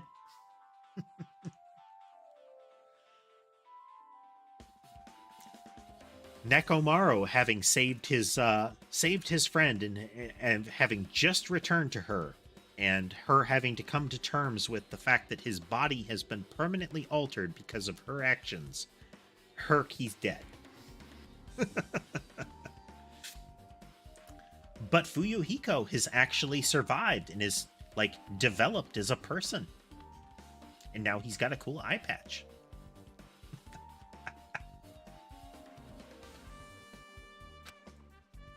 What are you guys doing? Are you all still in Strawberry House? Even if we wanted to go over there, we can't. Looks like someone broke the elevator. It's not moving at all. Yep, okay. This is a locked room mystery. The actions that were taken were set up such that it would make it look like nobody in Strawberry House could do it. Yeah, Nekomaru was unfazed. The loss is that his removal ensures that Akane doesn't get to have the development of interacting with him. It's now he's dead.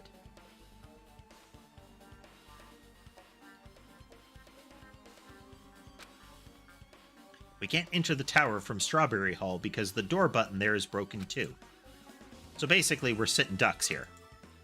Not only is the elevator broken, but the Strawberry Hall door button is broken too? Dude, you just saw the chains on it, and we just demonstrated how those doors work earlier.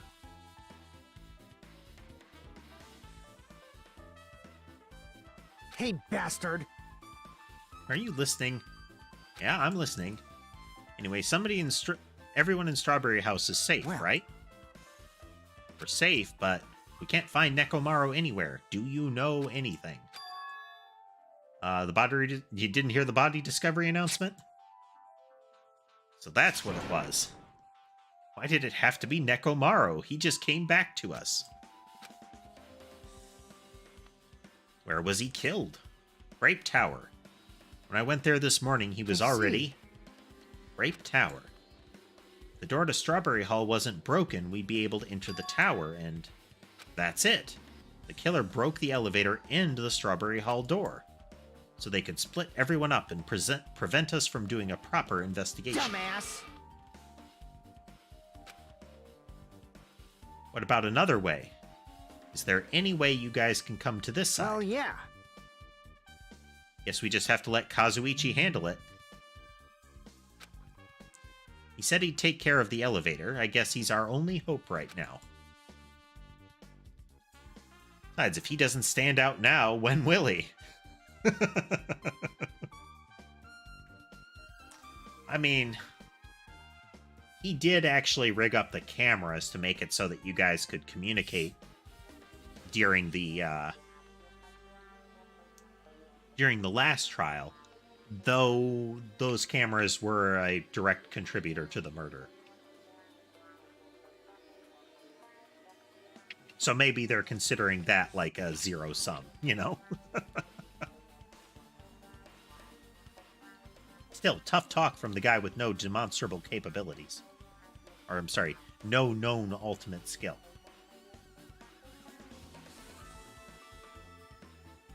Though, again, to be fair, he is the only one with, like, strong skills in the trials.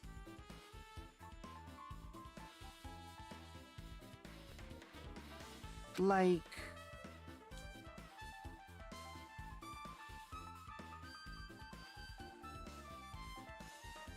Yeah.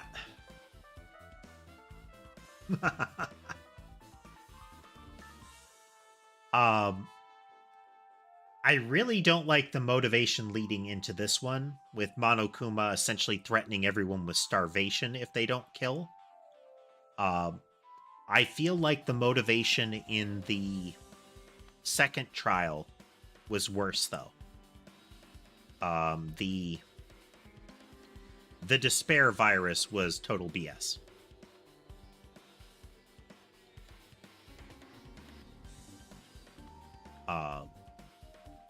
The content of the investigation was at least neat. But, like, the killer's ultimate motivation seems to have been a vehicle to imply that there's something sinister about their memories, but I feel like it was delivered very clumsily.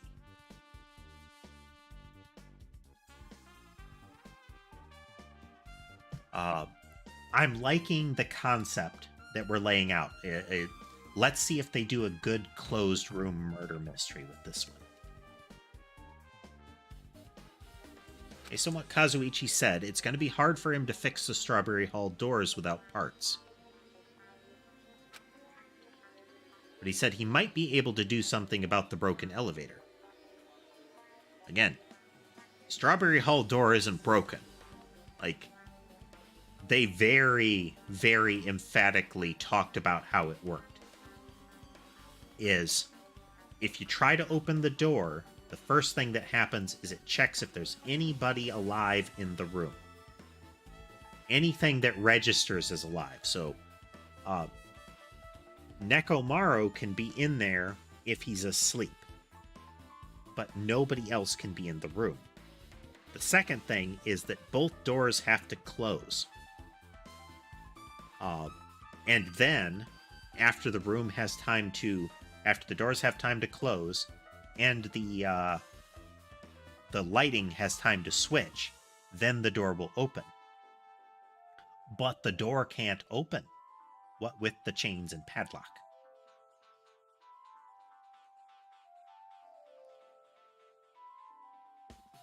So, this is throwing heavy doubt onto Kazuichi.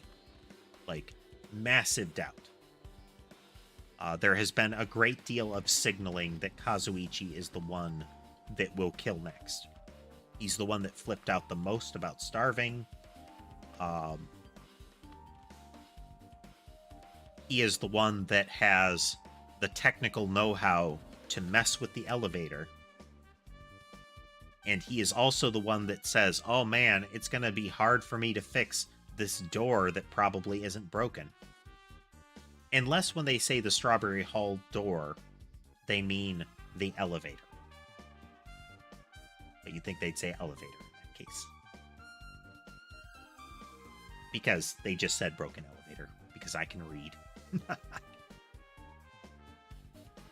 Might be able to do something about the broken elevator. We'll be waiting. Are you guys going to be Damn okay? right. Yeah, we'll head over as soon as Kazuichi fixes the elevator. Until then, it's up to you. Click. Hey, hey. So the call came from Strawberry House? Apparently the others can't come over here because the elevator is broken. There's no doubt this is the killer's doing. They've prevented the others from coming to the crime scene. As long as the elevator is out of commission, those guys won't be able to investigate. But that's not all. For some reason, even the door button to Strawberry Hall is broken too. Huh? The door button to Strawberry Hall? Then that door, is it blocked from both sides? There's a sturdy chain tied around it from the inside, and if the button is also broken on the outside, then that seems to be the case. Now, it's possible that the killer doubled down and smacked the button. But the fact that the door is chained as well,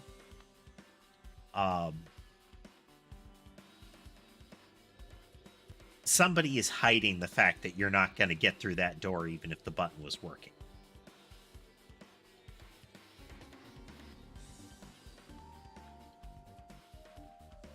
That seems to be the case. Why did the killer need to block both sides of the door? I'm not sure, but there is something strange about that. Would like to investigate that in more detail, but if they can't come over here, then we can't go over there. Yep. Which means for now, it's impossible to check the final dead room. Not entirely comfortable with you going over there, but regardless, it's impossible now anyway. Apparently, Kazuichi is repairing the elevator. All we can do for now is put our hope in him. You're right. But Monokuma isn't going to wait. I doubt we have that much time before the class trial starts.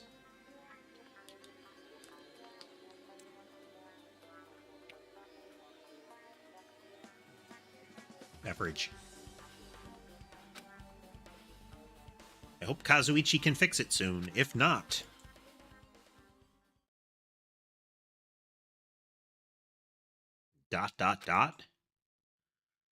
Further ellipsis. Hey. Are you even listening? Hey, bastard! Hey, are you listening? Damn right. Nagito, I'm talking to you. Huh? Jeez. Huh, me? I figured you weren't even listening. Sorry, I was just thinking. You were probably thinking of something messed up, weren't you? But I have been listening to you. Nekomaru was killed, right? Then that body discovery announcement was referring to him. Damn it.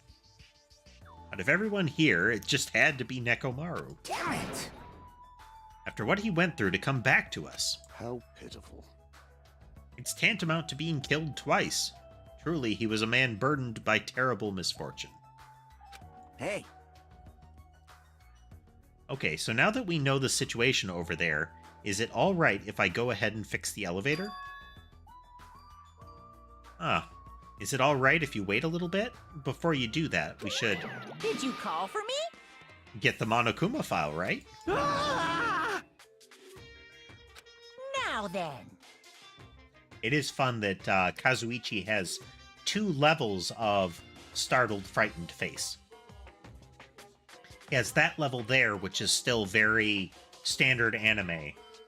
And then he has the level where his face starts to get more realistic in details. Seems you guys have noticed that the incident has taken place, so this is for you. Red bean bread and milk. And there's a bonus item. It's the Monokuma file. Do your best. Satisfy your hunger with this and do your very best on the investigation. Why is the Monokuma file being treated like a bonus item? Whatever, man, let's just eat. Eating should come first. Damn right. It's okay if you guys eat, but can you hear me out while you're at it? What do you yearn for? Well, I was thinking about what we should do, and I wanted to discuss it. Even so. Thanks to the killer, we can't even go to the crime scene. We have to wait till Kazuichi fixes the elevator. True, there is no doubt that the killer is responsible, but it seems as though they made a huge mistake. There's no way the symbols of hope will give up because of this little setback. There's no way everyone will just cross their arms and wait for the class trial to start. We need to do everything we can on our end to prepare for the class trial, right? Well, yeah. Fine. It's interesting. It looks like we've hopped into the perspective of Nagito. We'll see how this plays out. Normally, in this kind of game, you also get internal monologue from the characters. Will we still get that, and will it feel tangibly different from how Hajime thinks? Because you know Nagito has got to think differently than Hajime.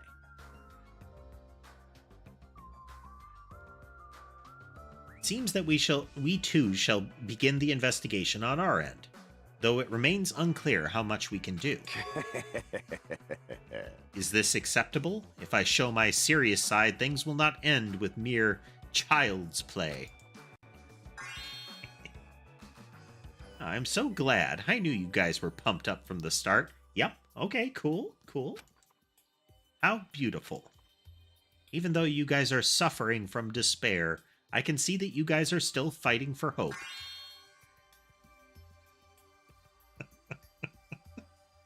I love that part of his internal dialogue is the little fairy bells.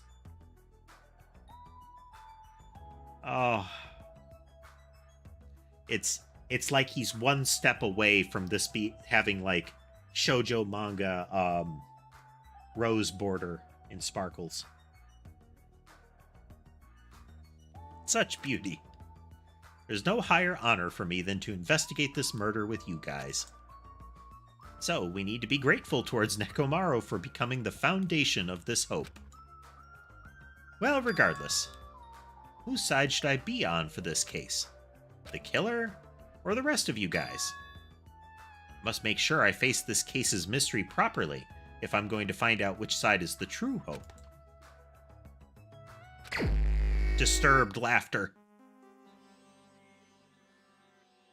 Why don't we try arranging the sequence of events in this case?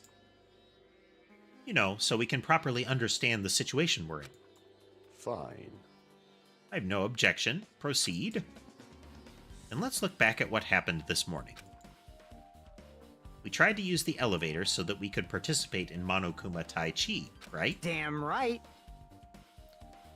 Since we're staying at Strawberry House, in order for us to get to the meeting spot at Grape Tower, we need to use the elevator first to go to Grape House. That was before 7 a.m., since it was right before Monokuma Tai Chi. Man. But once we realized the elevator was disabled, I seriously panicked. Anyway.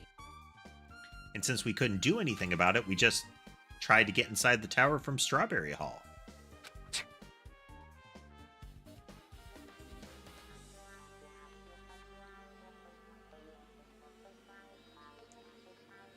But even that was a flawed course of action. Because you can't go through the tower into the opposite hall. Like,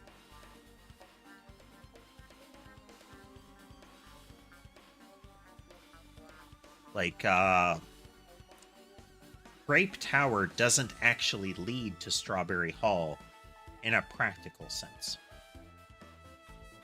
Like, from our understanding of the layout, yes, there is a hallway that connects the two, but the way the door locks are set up, you can't go all the way through one. Because from Grape Tower, Strawberry Door won't open. And from Strawberry Tower, Grape Door won't open. And the only way to open them from their native hall is if there's nobody already in the room if it's been opened from the other side. So if they had been able to get into Strawberry Tower, that would mean nobody was in there, and thus nobody could be in Grape Tower on time. Truth bullets, you say?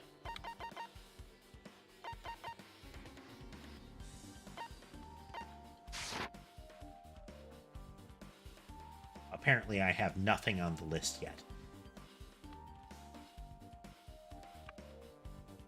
So they got there, the button was already broken. So that we couldn't enter the tower at all. So Fuyuhiko suggested that we use the phone to call Grape House. This, too, must be the will of causality. I still feel like that's supposed to be a Berserk reference. I can't remember which of the, which member of the Hand of God specifically. Well, what he's named. It's the caped guy with the exposed brain head. But he was the one that would say things like the will of causality, I think.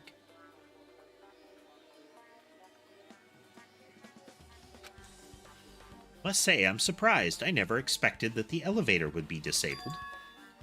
But then, how was Nekomaru able to go to Grape Tower? Man.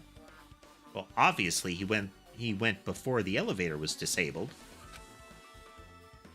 And when was that? You. Idiot, if we knew that, this wouldn't be difficult. Well. We might know what time he went to Grape Tower. You serious? Seriously? It was around sunrise. That's when I saw him going down to the first floor. What? I mean, you personally witnessed Nekomaru going to Grape Tower? Hey! When was this sunrise? Was it before that rumbling sound? Rumbling sound? Huh? Okay. This is reinforcing Nagito cannot hear it, because Nagito specifically was in one of the good rooms. And the good rooms have great sound suppression. I thought... Wasn't Kazuichi in, like, the standard or good room? You don't remember? Right after the clock in the lounge started ringing, we heard a rumbling noise. The clock in the lounge started ringing.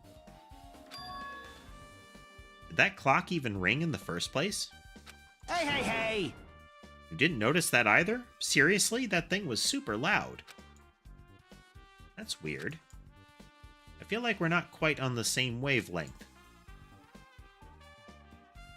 Well, it is what it is. There's no way you guys will ever be on the same wavelength as trash like me. Looks like this is leading to an interesting development.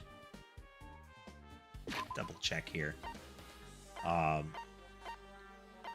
So what should be the truth bullet section is just a question.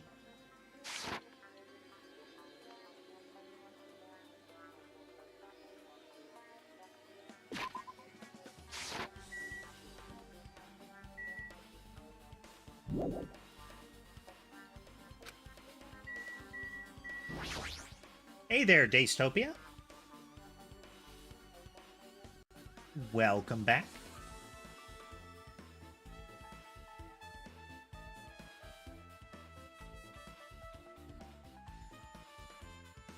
Hey, Kazuichi, if you don't mind, can you inform me?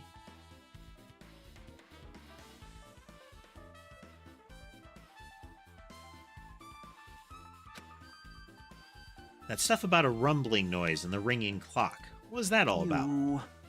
Seriously? You don't know? You're so kind, Kazuichi. Thank you for actually taking the time to explain it to me. Killing them with kindness.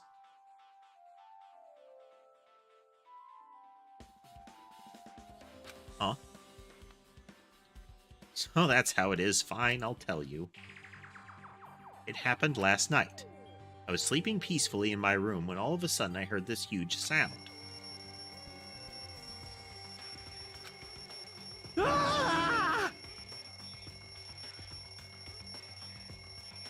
the hell? Sound was super loud, so I rushed out of my room. As I went down the hall towards the lounge... Hey! What are you doing? This raucous... It's louder than the supreme ruler of the netherworld bellowing for a sacrifice! Don't go making all that noise so suddenly. It's not me. The wall clock just started ringing. I was just trying to stop it. Okay, yep, so about 5:30. Then hurry up and stop it already. I know. I'm in the middle of doing that.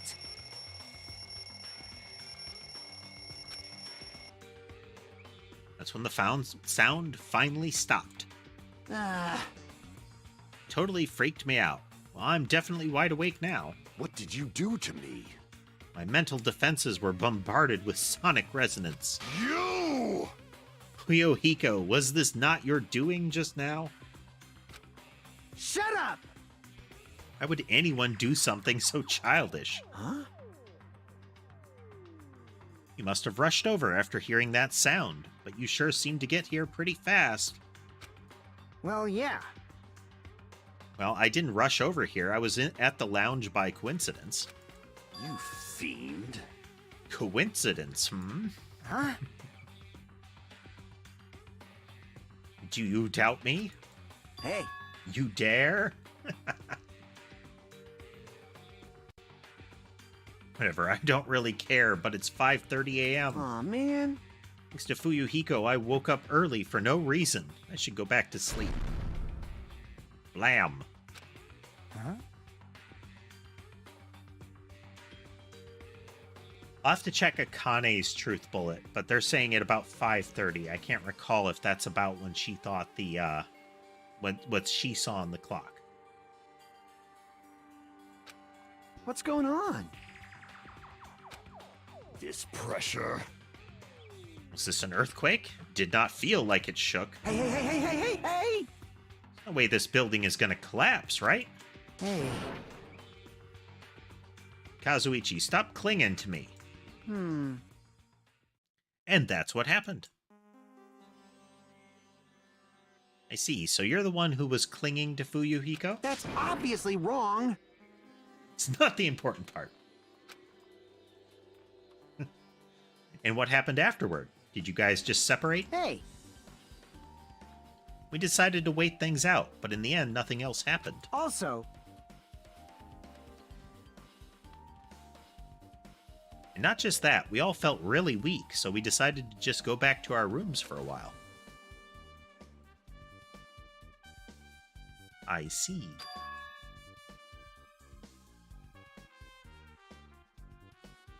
Yep, what you said just now was extremely important. Thanks to that, I've thought of one suspicious person.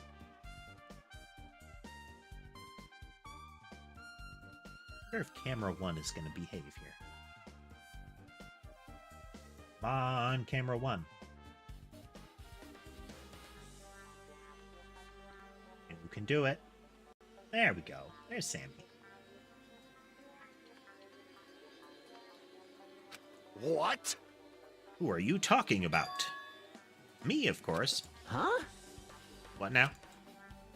I mean, isn't it strange? I was the only one who didn't notice an alarm that was so loud, everyone else came out of their rooms.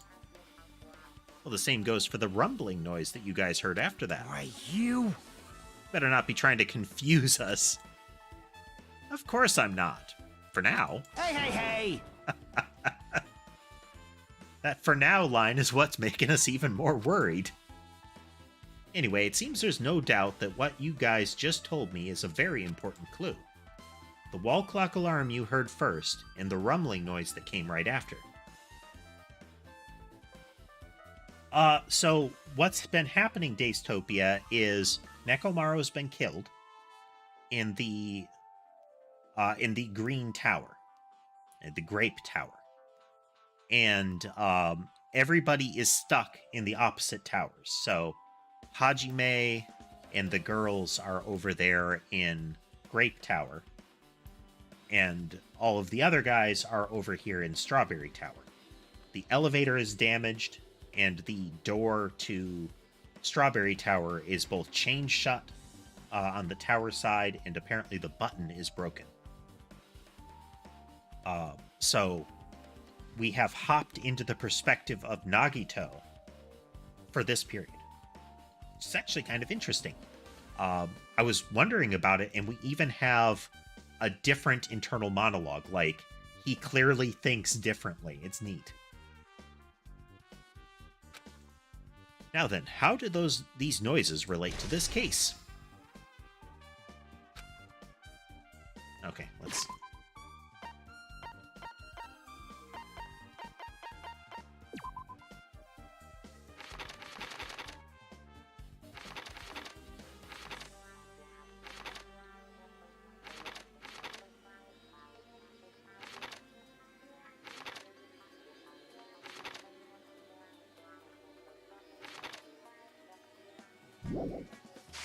Okay, we can't see the truth bullets with him.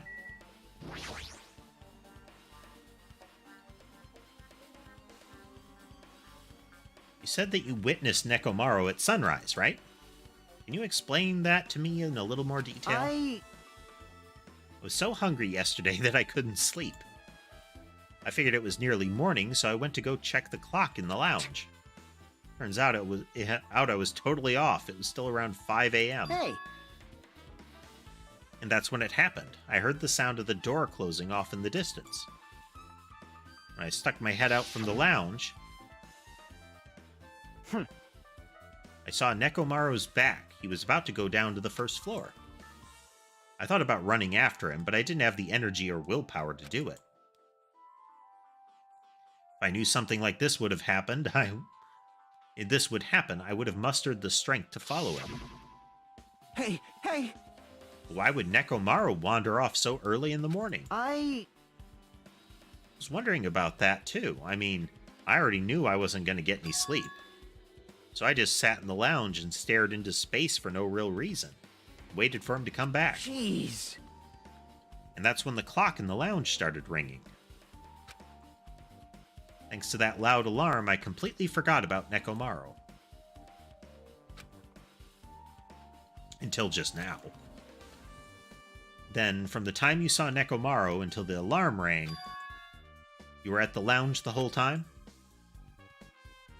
But what were you doing during that time?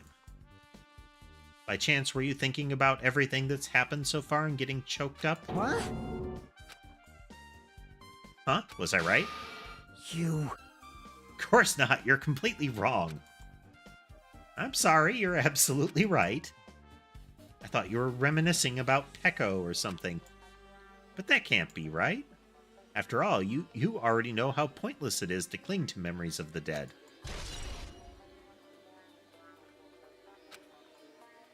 So he saw Nekomaru at about 5. Yep, I get it now. Thanks to everyone's detailed information, I'm slowly getting a grasp of the situation. If I put events in chronological order, Fuyuhiko witnessed Nekomaru at 5. That's the time Nekomaru apparently went down to the first floor. At 5:30, the alarm clock in the lounge started ringing. When that happened, you two woke up and left your rooms to go to the lounge where Fuyuhiko was. Right after that, you heard a strange rumbling sound that didn't quite make sense. Let's make history. Now that I think about it, something might have happened to Nekomaru during that noise. If so, that must have been Nekomaru's final scream before he breathed his last. Hold on, if Nekomaru died when we heard that sound, doesn't that mean we have an alibi?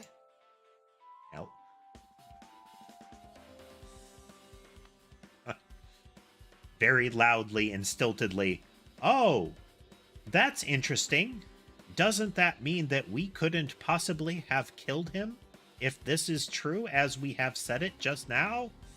Yes, I believe that means none of us here could be the killers. Right, guys? Mug, mug, mug.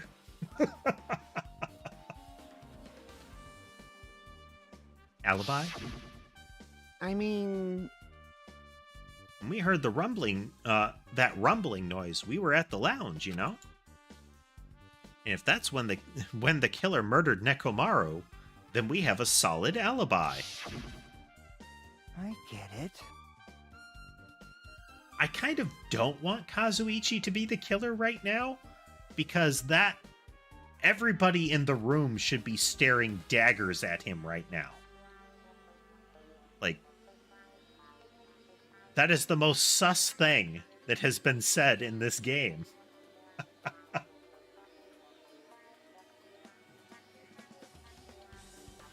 Can't argue with that.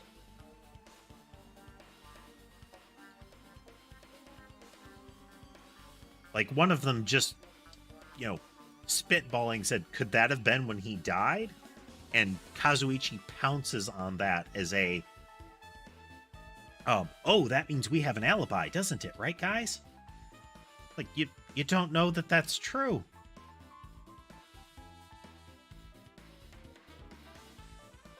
Might be too soon to declare that just yet. We can't be certain unless we first clear up the mystery surrounding that rumbling noise. Rumbling noise, huh? Did something heavy fall over or something? Also, based on what everyone just told me, there's another thing I'm curious about. You all heard the alarm clock in the lounge go off just before the rumble. What do you suppose that means? Haven't we talked enough? I really think I should repair the elevator soon. Oh my, you're still here? Once the elevator's fixed, I'm not gonna let you anywhere near it. And so Kazuichi ran down the stairs complaining for some reason. Jeez. So what should we do now? There's something I wanted you to do. After the elevator is fixed, there's something I want you to investigate. Huh? And that is? The clocks in the first floor lounges of both Grape House and Strawberry House. Right after that, you heard a strange rumbling sound that didn't quite make sense. Huh? Huh, why? I'll tell you later. Bastard. Why are you asking me? You can investigate that yourself. I would investigate it myself, but by the time the elevator is fixed, there's a chance I might not be with you all anymore. Huh? Oh, what now? Anyway, I'm counting on you. Doesn't make any sense. Here comes the main event. There's only one thing I can do for them. I can go to that place for everyone's sake. Can't let them face that danger. I must be the pariah who goes in their place. Okay, so he's planning on going to the dead room. Wrong button. That's it. I should investigate one more time before I head over there. The elevator and the door at the far back of Strawberry Hall, just in case. Might be good to check and make sure they're really blocked off. Okay. Nagito. Okay, so Gundam... Did Gundam say why he was out of his room? Because if Nagito couldn't hear it when his room is adjacent to the lounge, why was Gundam out? Nekomaru apparently already having left. Like, it makes sense if it was Fuyuhiko and Kazuichi that came out. That makes sense. Because they're in the cheap rooms. But why was Gundam out there too? I don't recall if they explained that he explained why he was out there early.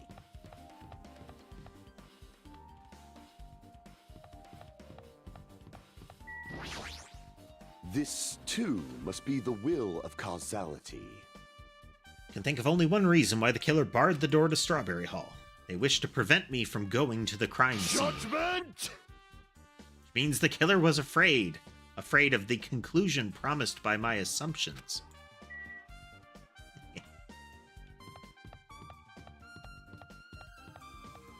So we are going to stop for the day if we reach the class trial.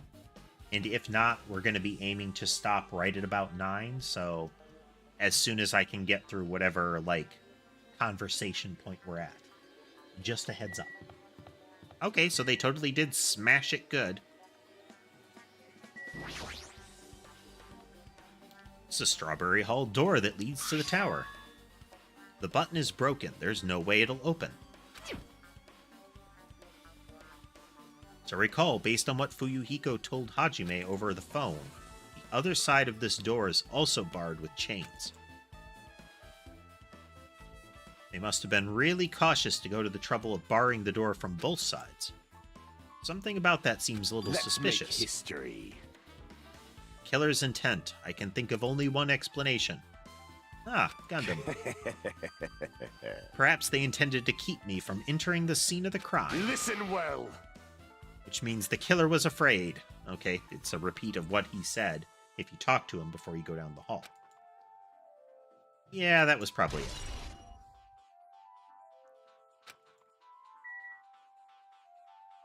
See, the button being smashed from this side, though,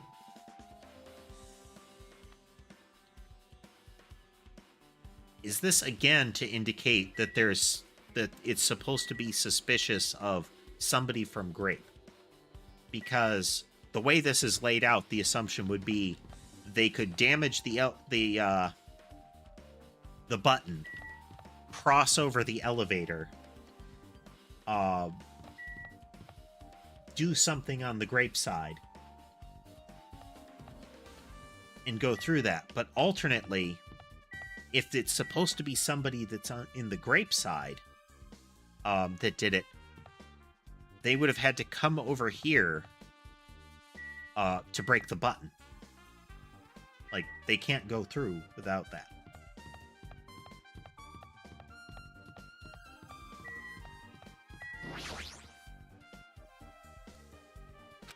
Investigate the elevator door.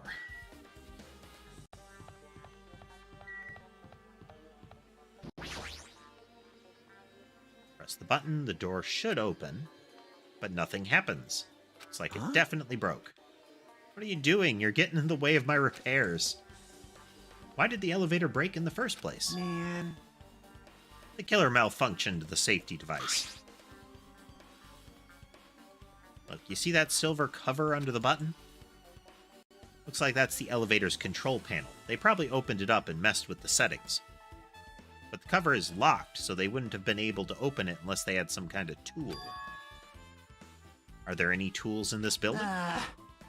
No, there shouldn't be, but I don't really know if they forced it open with a tool anyway. The control panel on this side wasn't the one that was forced open. It's the control panel on the Grape House side that's broken then? Yeah.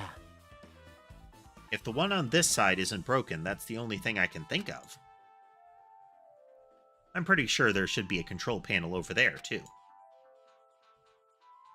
Plus, the elevator is stuck on the Grape House side. How can you tell?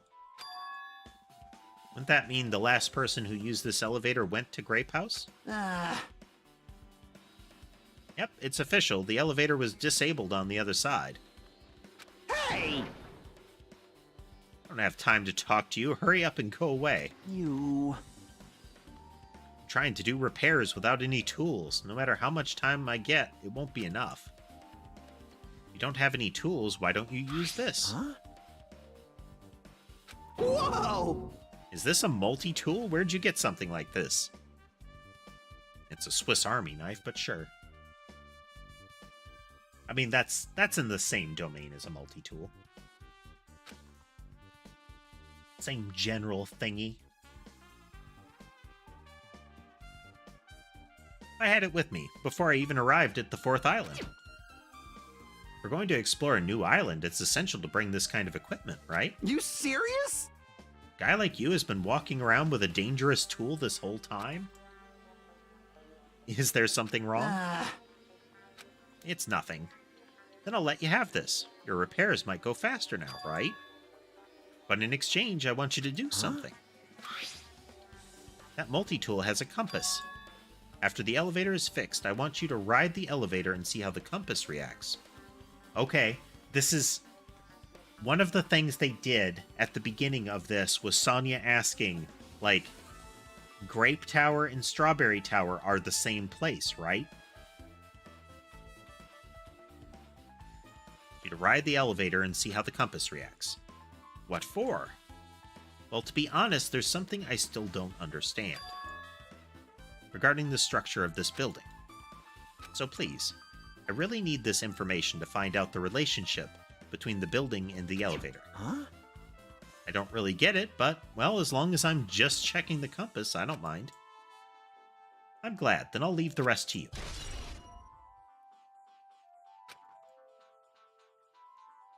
As I thought, there's no mistaking it, the elevator and the Strawberry Hall door look like they're completely broken. I didn't expect the contact elevator to be disabled from Grape House. As long as it's disabled, there's no way to move between the houses. Which means the person who disabled the elevator would be stuck at Grape House.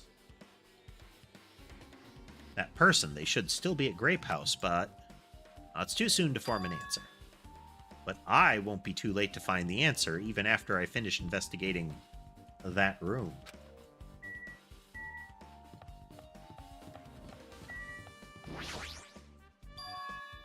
The final dead room. Only those who win the life-threatening game contained within will reach the Octagon. And inside the Octagon, the ultimate weapon awaits. There's no doubt Nekomaru's killer has been to that place. No matter where I search, there are no weapons anywhere in this building.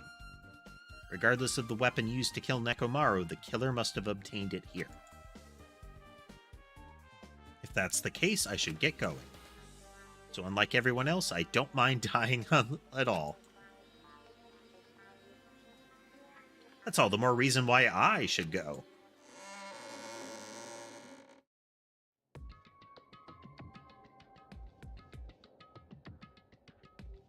Well. So this is the final dead room. Feels a little eerie. Hope I don't get scared. Did the door just lock? See, the door is designed to automatically lock.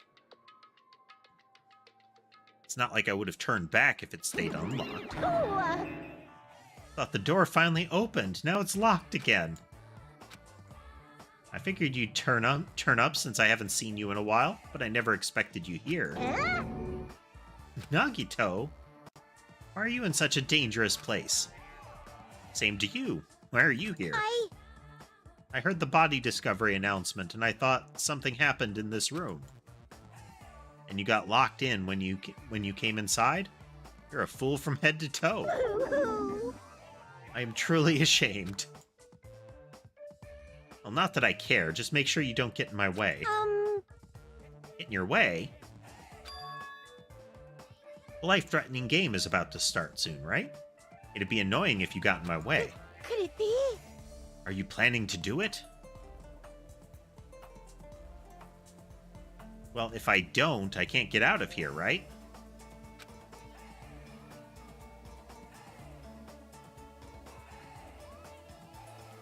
Besides, the only way trash like me can be useful is by risking my life for everyone's sake. That's wrong! Wrong. Nagito is not trash at all. There's no such thing as a human being who doesn't deserve to live. I know I'm being heartwarming right now, but my heart is super scared and pounding like crazy. Are you sure you're not just excited?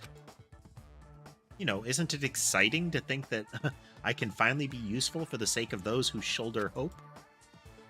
Now then, about this so-called life-threatening game. Alrighties! Anything you don't get, just ask me. By all means, I'll help you make sure you get out of here. Leave it to me! Bring it on, escape game. That's like something a teacher would say, but I shouldn't expect too much from her.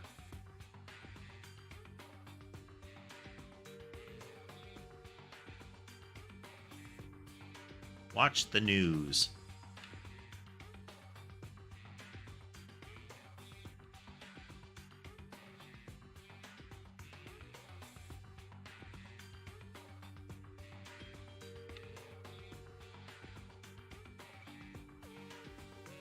See, I think this is meant to be a fake out. I think that's supposed to be a 9.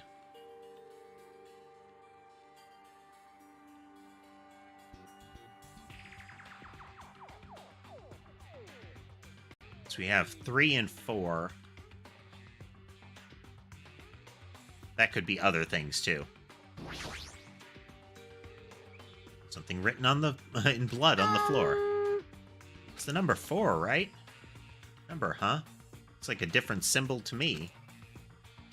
For instance, a symbol that you often see on maps. Compass point. No, like, this would be north.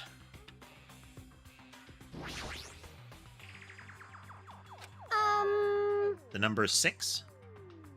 Blood symbols alone don't make sense, but maybe if I combine them with something else. Television looks broken.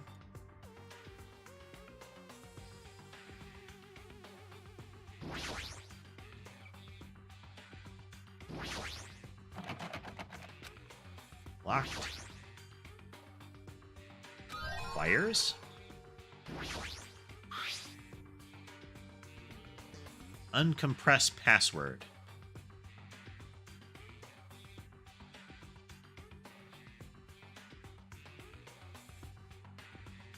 I got it!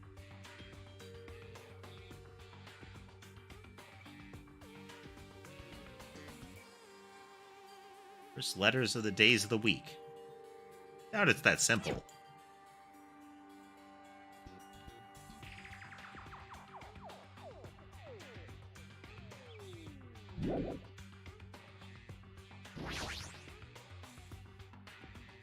It's a laptop. It's like it's on, but it's locked, so I can't access it. Doesn't look like you can input the password. How are we going to turn it on?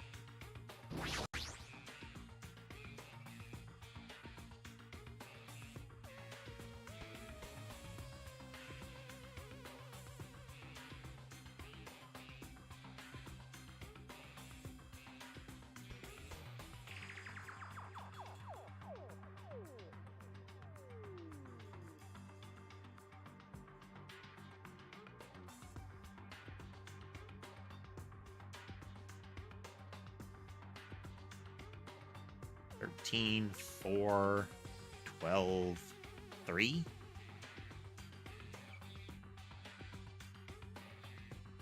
Looks like 13, 4, 12, 3. Must be an unlocking device. No problem. 4-digit code.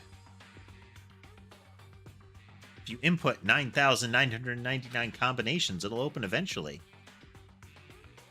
Right, but there don't seem to be any buttons. It's like it might be under this lid, but that doesn't seem to open.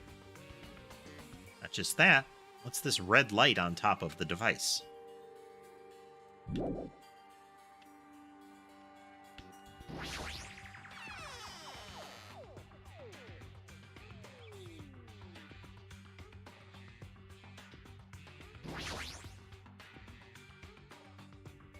One hanger.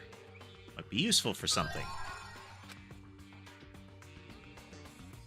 Is what looks like a 5.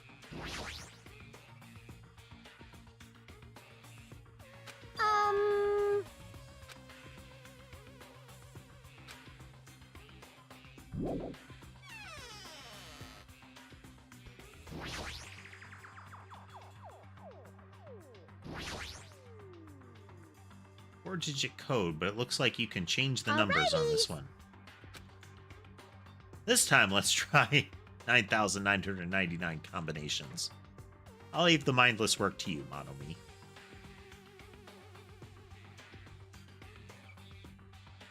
I mean, she's just about right. Decline as well. Password to open this. I have a feeling that the hint is close by.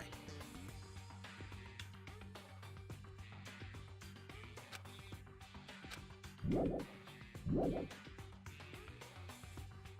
says, watch the news. NEWS. Okay, okay.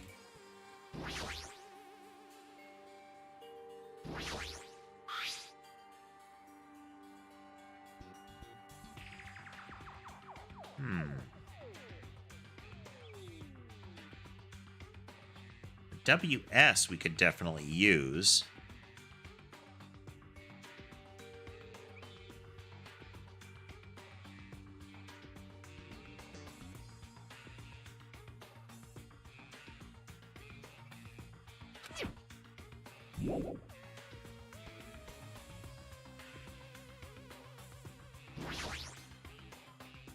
You want Monokuma me to punish plushie. you guys? So the plushie talks when you squeeze its tummy. Thrills, chills, kills! Life-sized Monokuma now for the special price of only $10,000. An advertisement? Something under the bed.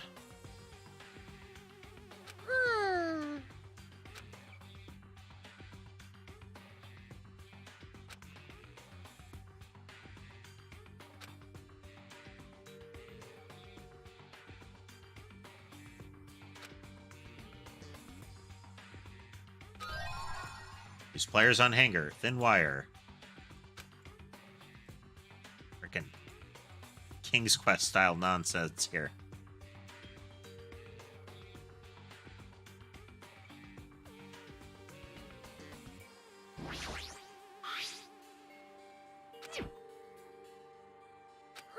Can't reach it.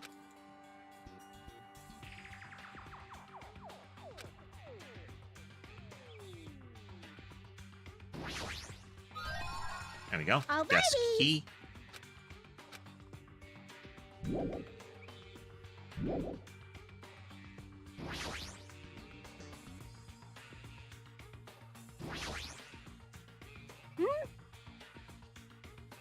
Scissors.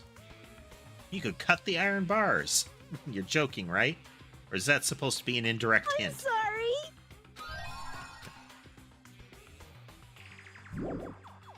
Da-da-da.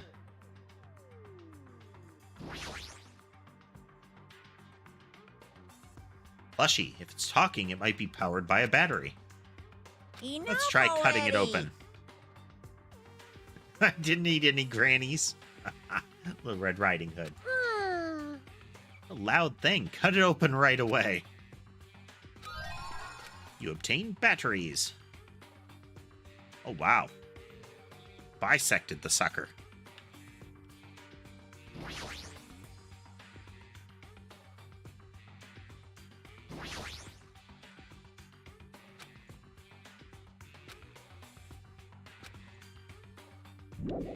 Okay.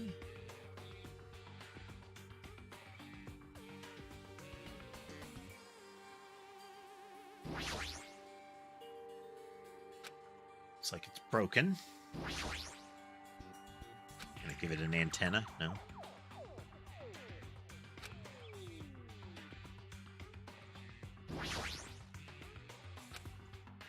Okay, we don't know how the TV is broken, but I feel like that's gonna be important.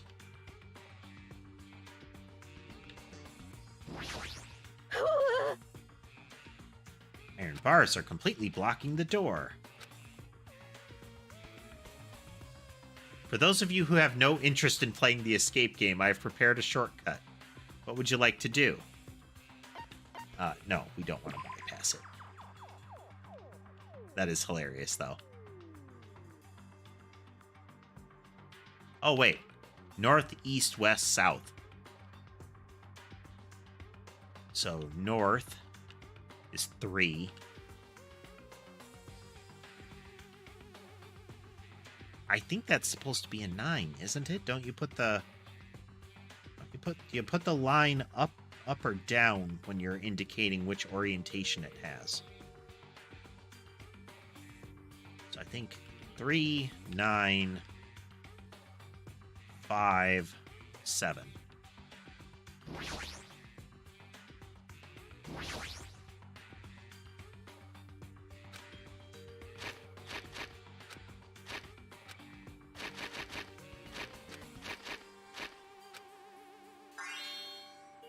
Yep.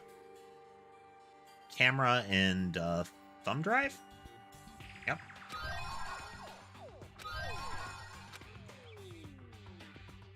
Oh, battery. We can now use the camera. Good, that'll do us.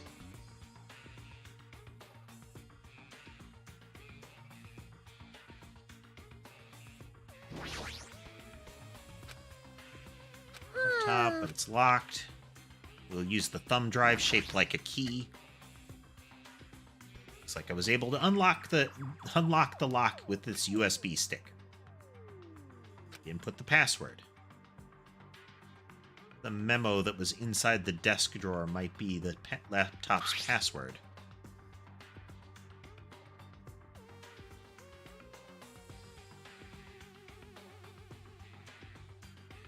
EWTF.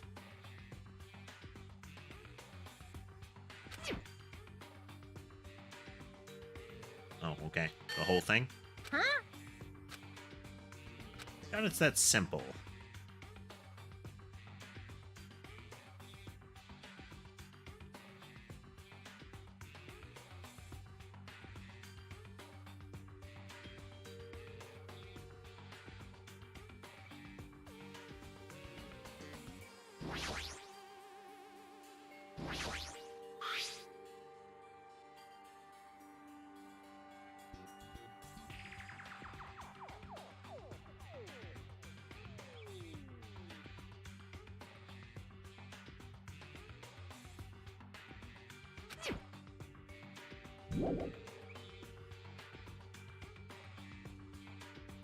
The camera before.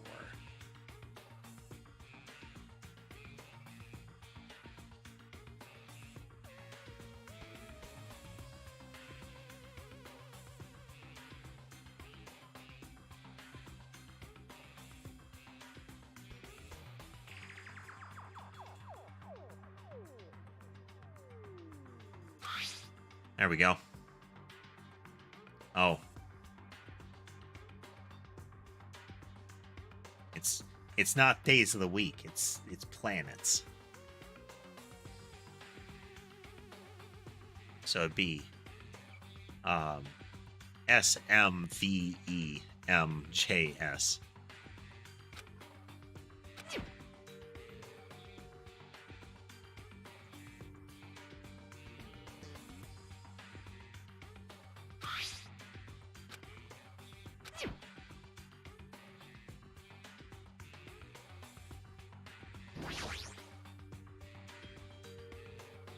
Memo in the picture and the digital camera, the answer must be... Oh, wow.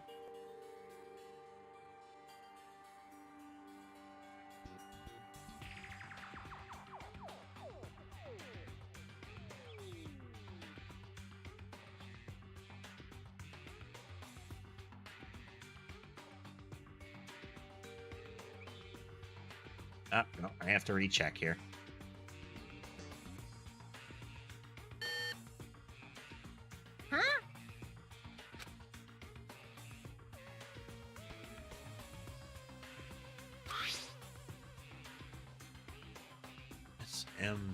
MVEMJS. Okay.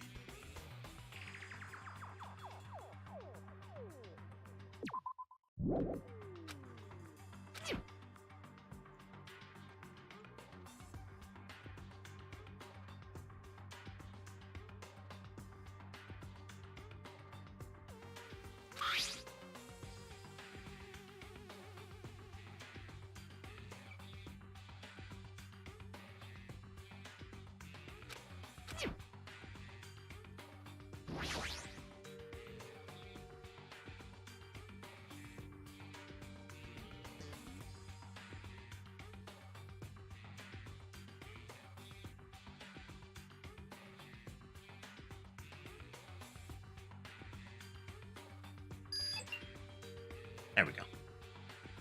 Oh, okay, it's binary.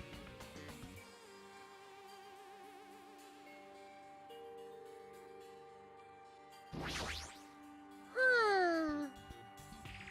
Yeah. Leave it to me.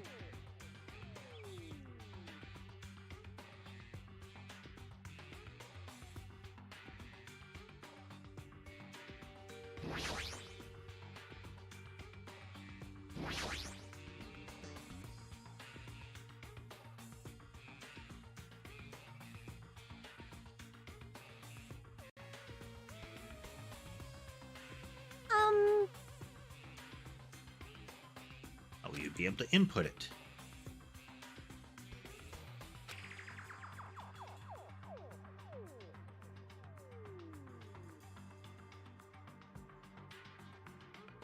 be in the computer, wouldn't it? That.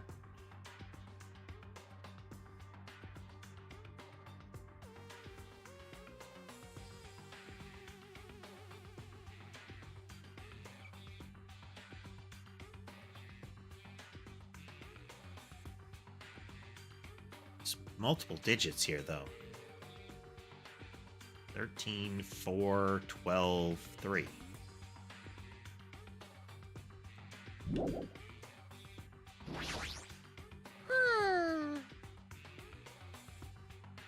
it to me.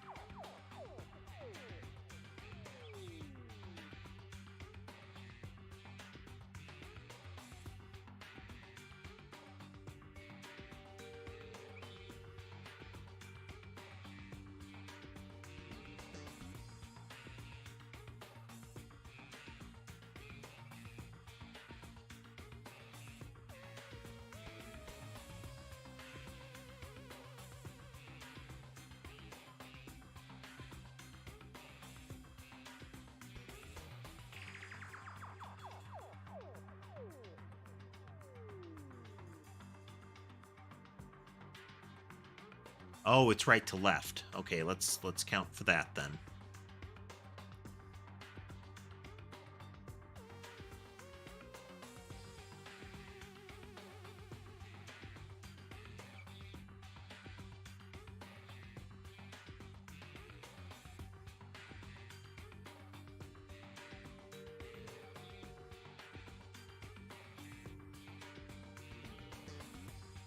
It's 11, 2, 11, 2, 3, 12.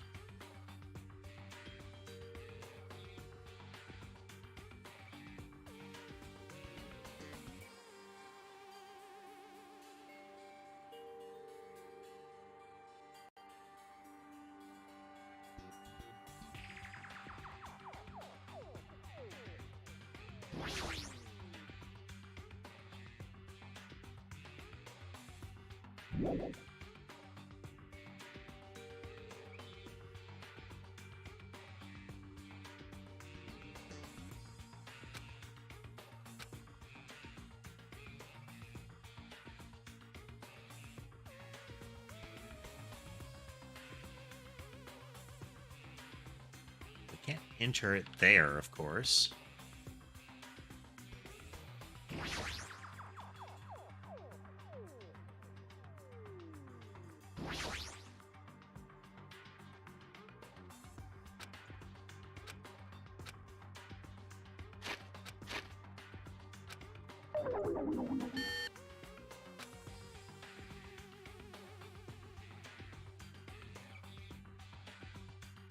How I would enter it into this.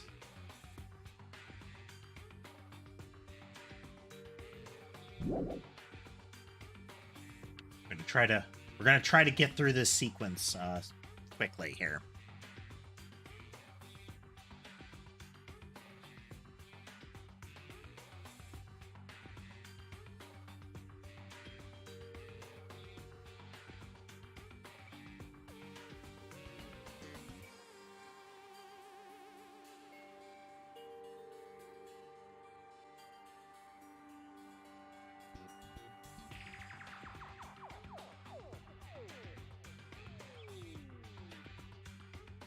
Supposed to be 28.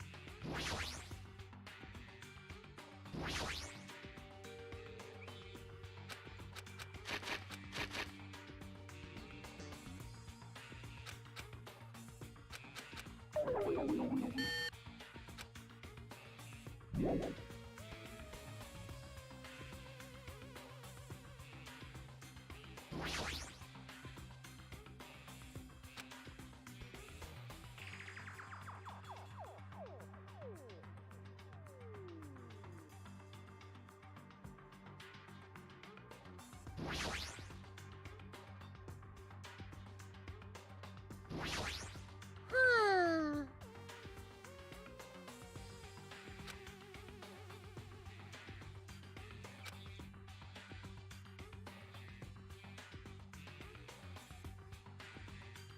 Like that little latch is...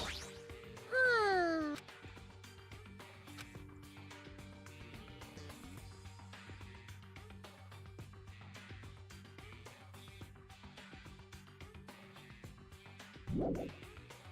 Hmm. Huh. Leave it to me.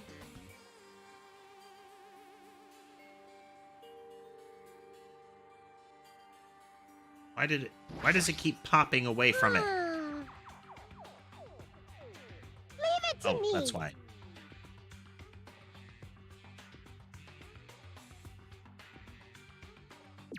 What is the...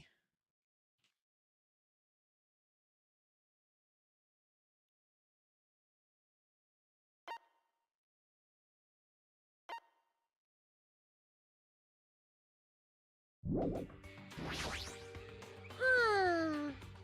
There we go. I had auto on. Irritating.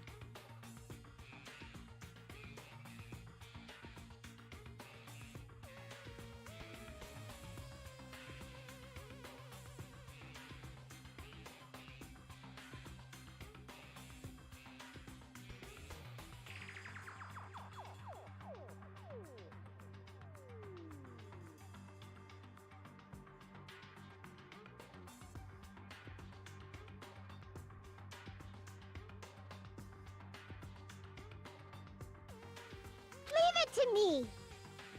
Alright, well, we're gonna give her a poke and see what happens. What happened? Not good at Othello. I won't be able to get out of here. Othello is irrelevant. The laptop is showing a picture of the red lights on the device that's next to the iron bars. Look at how it blinks and compare it to the picture. I see. How will we be able to input it? Only one thing in the room that you can input numbers into, right? But it's a 4-digit code. That doesn't make sense.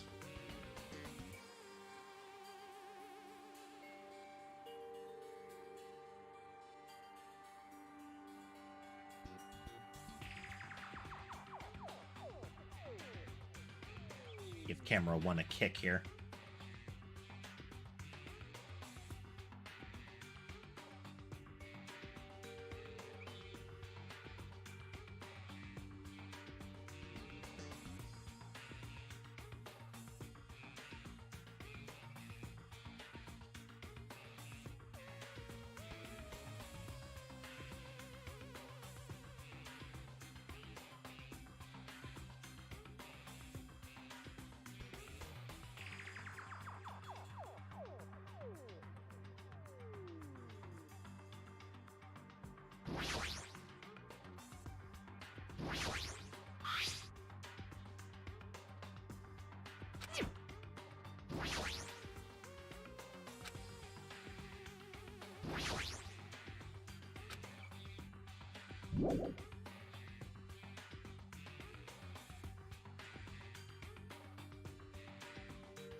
It's 11.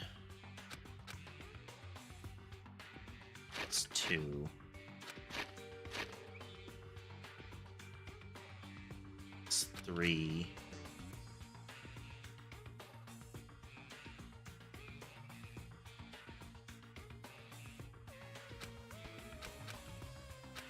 The 11 here, so it's a 0.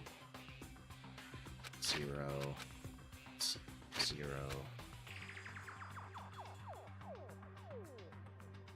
Unfortunate. Let's see here. Camera 1 seems to have died on us again.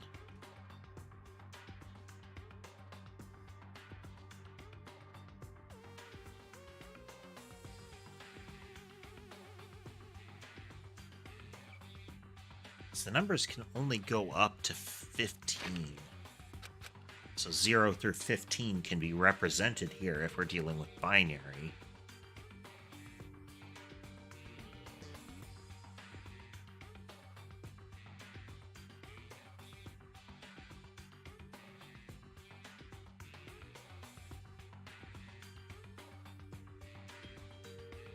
Let's look back here.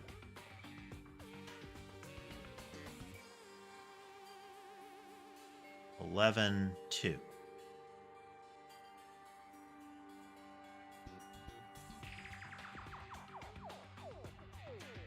Yeah, let's try it this way.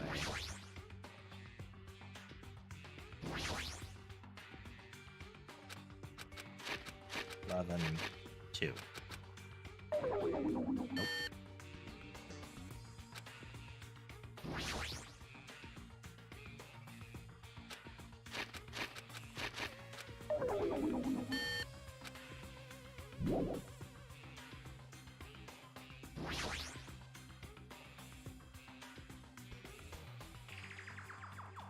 11, 2, 3, 12.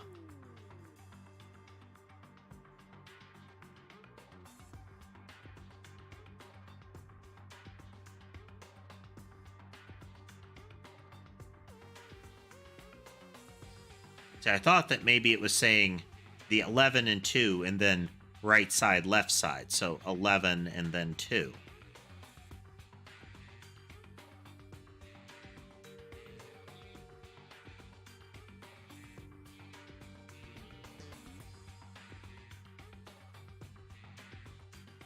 So I think it's like they're doing big endian binary.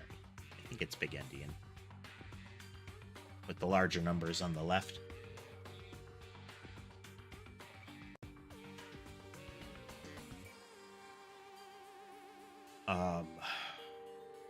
But the numbers won't fit.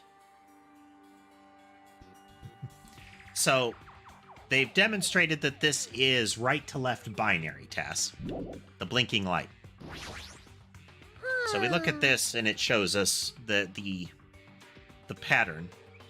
It's going top to bottom right now.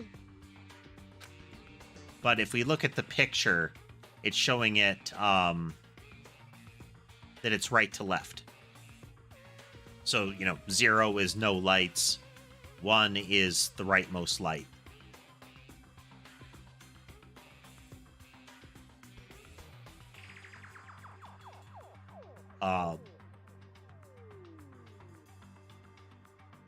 So it looks like that it's 11, 2, 3, 12.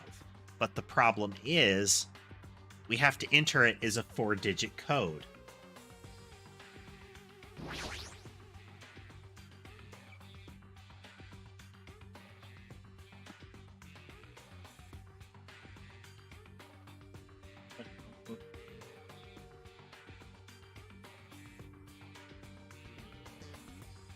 Pencil that's not been destroyed by a kitty cat.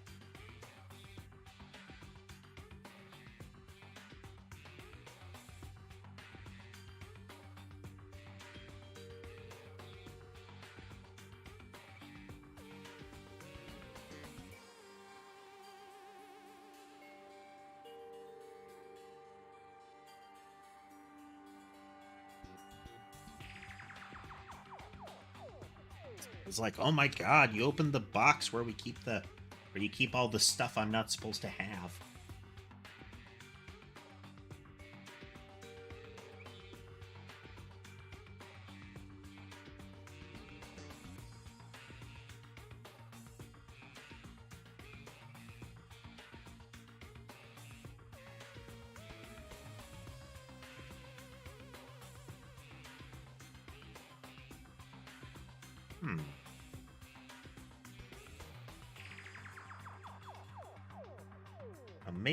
Maybe. Okay, let's revert. Let's flip this on its side. What if this is creating a series of lights? Wow, that was a weird. Facial recognition hitch there. If I write these down and I go top to bottom, with how they're written, since the lights are left to right here. And then I look at this diagram. This diagram is showing them vertically aligned.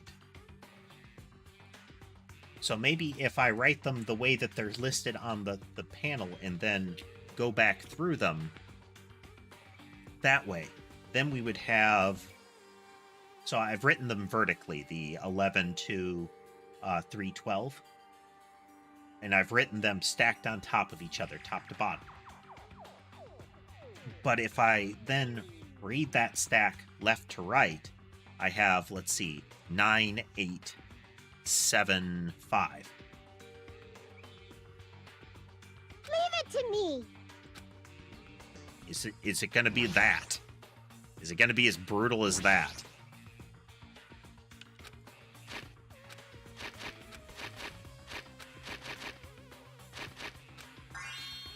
Ah, it was. That's cool. So again, you take the pattern on the lights, and you stack them top to bottom. Then, just like is listed, on the sheet, on the little guide, when you look at the computer screen, you read them left to right. I'm sorry, you're stacking them left to right, top to bottom. Then you read them top to bottom, left to right. I got it.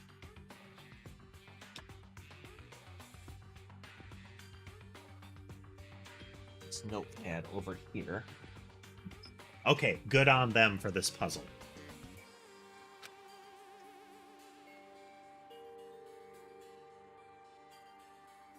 Reusing gimmicks that were already used does conserve energy.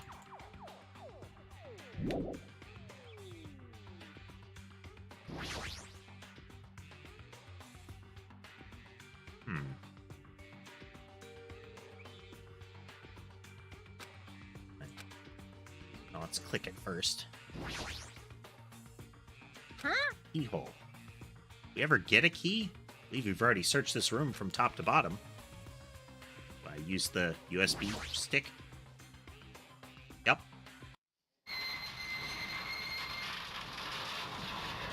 Ding, ding, ding. Looks like we cleared it.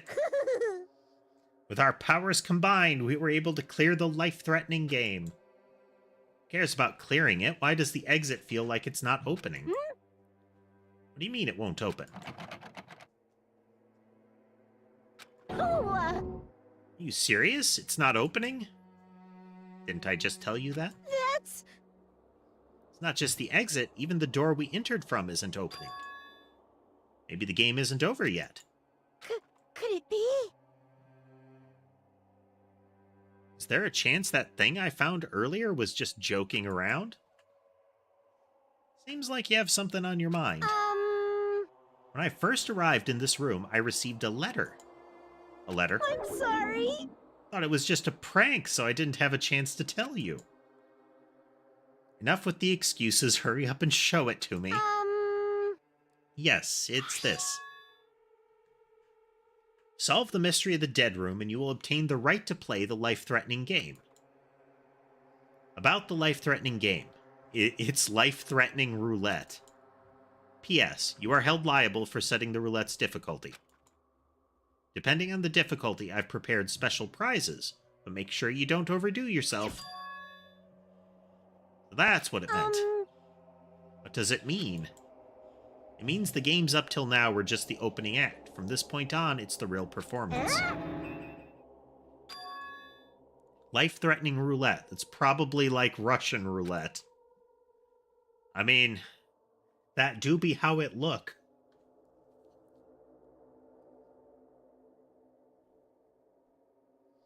A gun came out from there, which means I have to use that to play Russian roulette, right? Hey!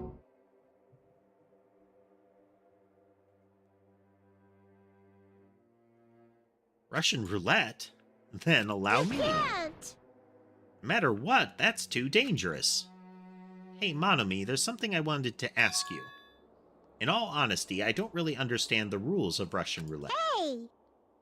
If that's the case, load one bullet into the cylinder, then spin it. After that, point the gun towards you and pull the trigger. You can't! Wait, you can't do that? There's a 1 in 6 chance you'll die. Well, two things make this viable for him. One, he is the lucky student. And despite the fact that all of the ways that he's described his luck working have been a calamity followed by a significant boon,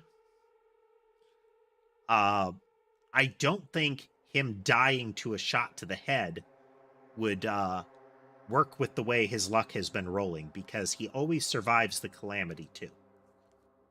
So there's that. There's his fascination with everybody else and his willingness to throw his life away for them.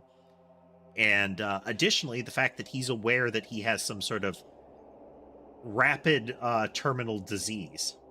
Now, all of those could be false. He did imply that he could have been lying, but still.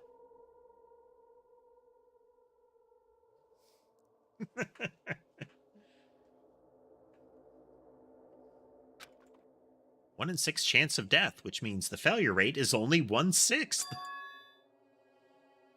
Hey, is that rule really okay? Huh? I mean, if there's only a 1/6 chance of failing, wouldn't the game be too easy? So, shouldn't it be the opposite?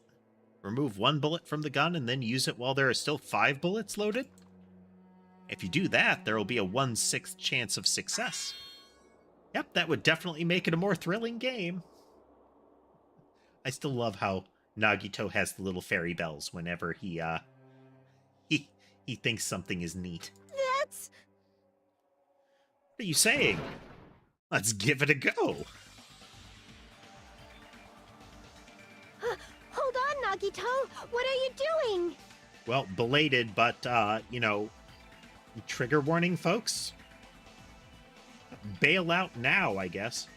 What am I doing? Playing Russian roulette, obviously. I've only removed 1 bullet, so there's only a 1 in 6 chance that I'll survive. You can't! Please stop! It's not much of a talent, but even I have an ultimate level talent, you know?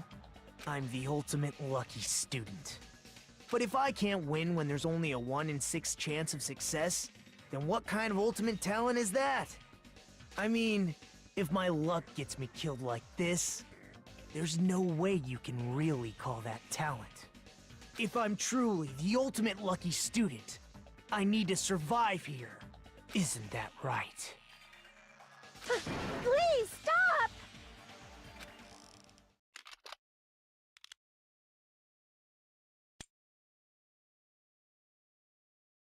As one would expect.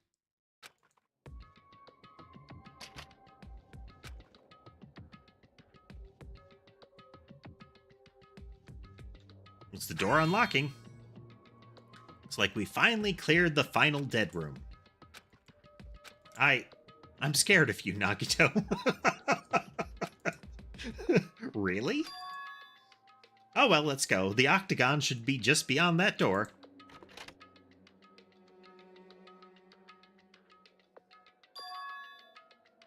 So this is the octagon, huh? What a distorted room. Well done. Congratulations, Nagito. Ooh, He's here.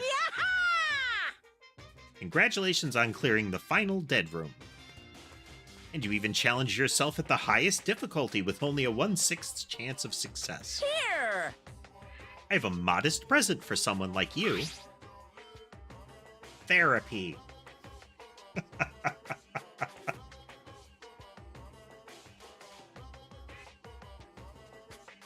Now then, this first. Is this the Future Foundation's file? Didn't we already get this when we were at the roller coaster? Uh-huh. Well, just think of this as an extension of that. An extension? hey! What are you giving without permission? Hmm. Let's see, and one more special prize.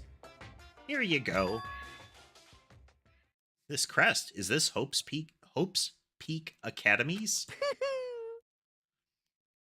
Sometimes it feels like that's hard to say. That's right, this file, it contains your student profiles from your time at Hope's Peak Academy. Meaning they're profiles that you guys don't even remember. Our time at Hope's Peak Academy, huh? But after all this time, I still can't believe it. You mean that matter concerning your stolen school memories? I mean, a no-good person like me actually spent time with everyone else at Hope's Peak? No, that's impossible. If that's true, how did I feel? Surely I would have spent my time feeling ashamed of myself for being in the presence of such greatness. Whether you're upbeat or depressed, I still don't understand you at all. Oh well, anyway, I'm passing this along to you. How you use it is up to you. Thanks, I'll take a look at it later. So if I look at these profiles, I'll be able to find out what Hajime's hidden talent is, too. He'll probably be happy about it. Yay, someone like me was finally useful. What are you laughing about? Well, I just thought it was ironic. Out of everyone here, someone like you was the one who obtained Hope's Peak Academy's student profiles. I'm not sure if you're lucky or unlucky. What does that mean? But looks like things are going to get interesting. Yes, Nagito, you might be the one who makes things much more interesting. Foreshadowing. I don't really know what you're talking about. Hey! What are you planning? What's written in there? Like... Anyway, Monomi. Hey! No cheating. You haven't reached the end yet. Huh? What?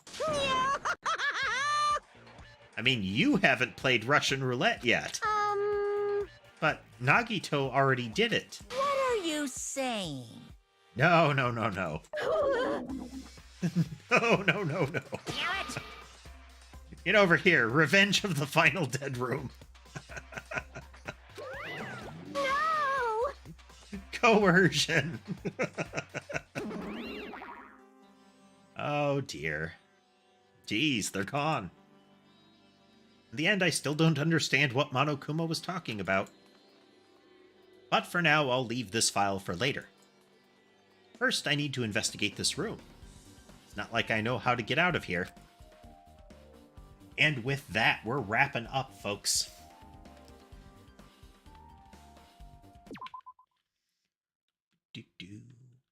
Buttons. Get a save down so I don't mispress a button and regret it. There we go. Good times. Only took us a little longer than planned. That was a pretty cool puzzle. No, not earth-shattering, but definitely one that took a little noodling. Tass's suggestion to write it down was the tipping point. As it was, if you read it left to right, top to bottom, you get numbers that won't fit. But if you read it top to bottom, left to right, after you've written them left to right, top to bottom on 4 lines, you get the real numbers.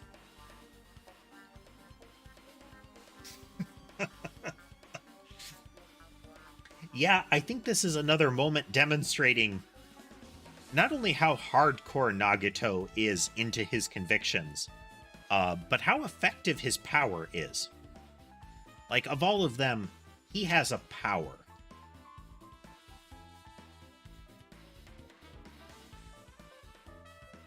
Like, he's not just amazingly talented, like, bizarrely talented in some field. He's got powers.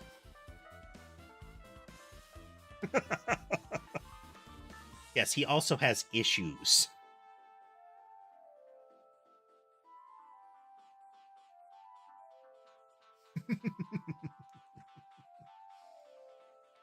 Oh, good times though, folks. Good times.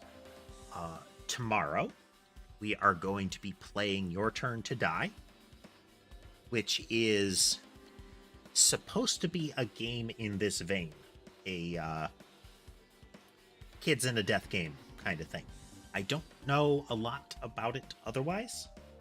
It is an early access title. It is not complete, but it does seem like they're releasing it in chapters. So we'll see how it goes. If it ends up fun, we will keep playing it on subsequent weeks until we run out. There is a vote on YouTube. I want to add 2 games to the schedule for the coming week. So I'm going to take the top 2 from that vote. I think I've got like 4 or 5 listed. So swing on by the channel and add your vote if you are interested in doing so. We have 3 detective games and a turn-based tactics style game that is the 3 have like a paranormal horror, something that is like actual detective but seemingly on a horror scale. One other that I don't remember, and a turn-based tactics game that is Eldritch Horror related. Yes. Oh, the one I didn't remember was a investigative game set in the middle of a like military camp kind of scenario.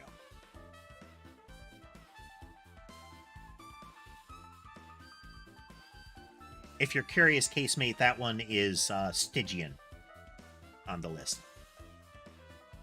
It's one that Barbed Wire has suggested a couple of times, so I wanted to pop it out there so that we could nominate it for a go.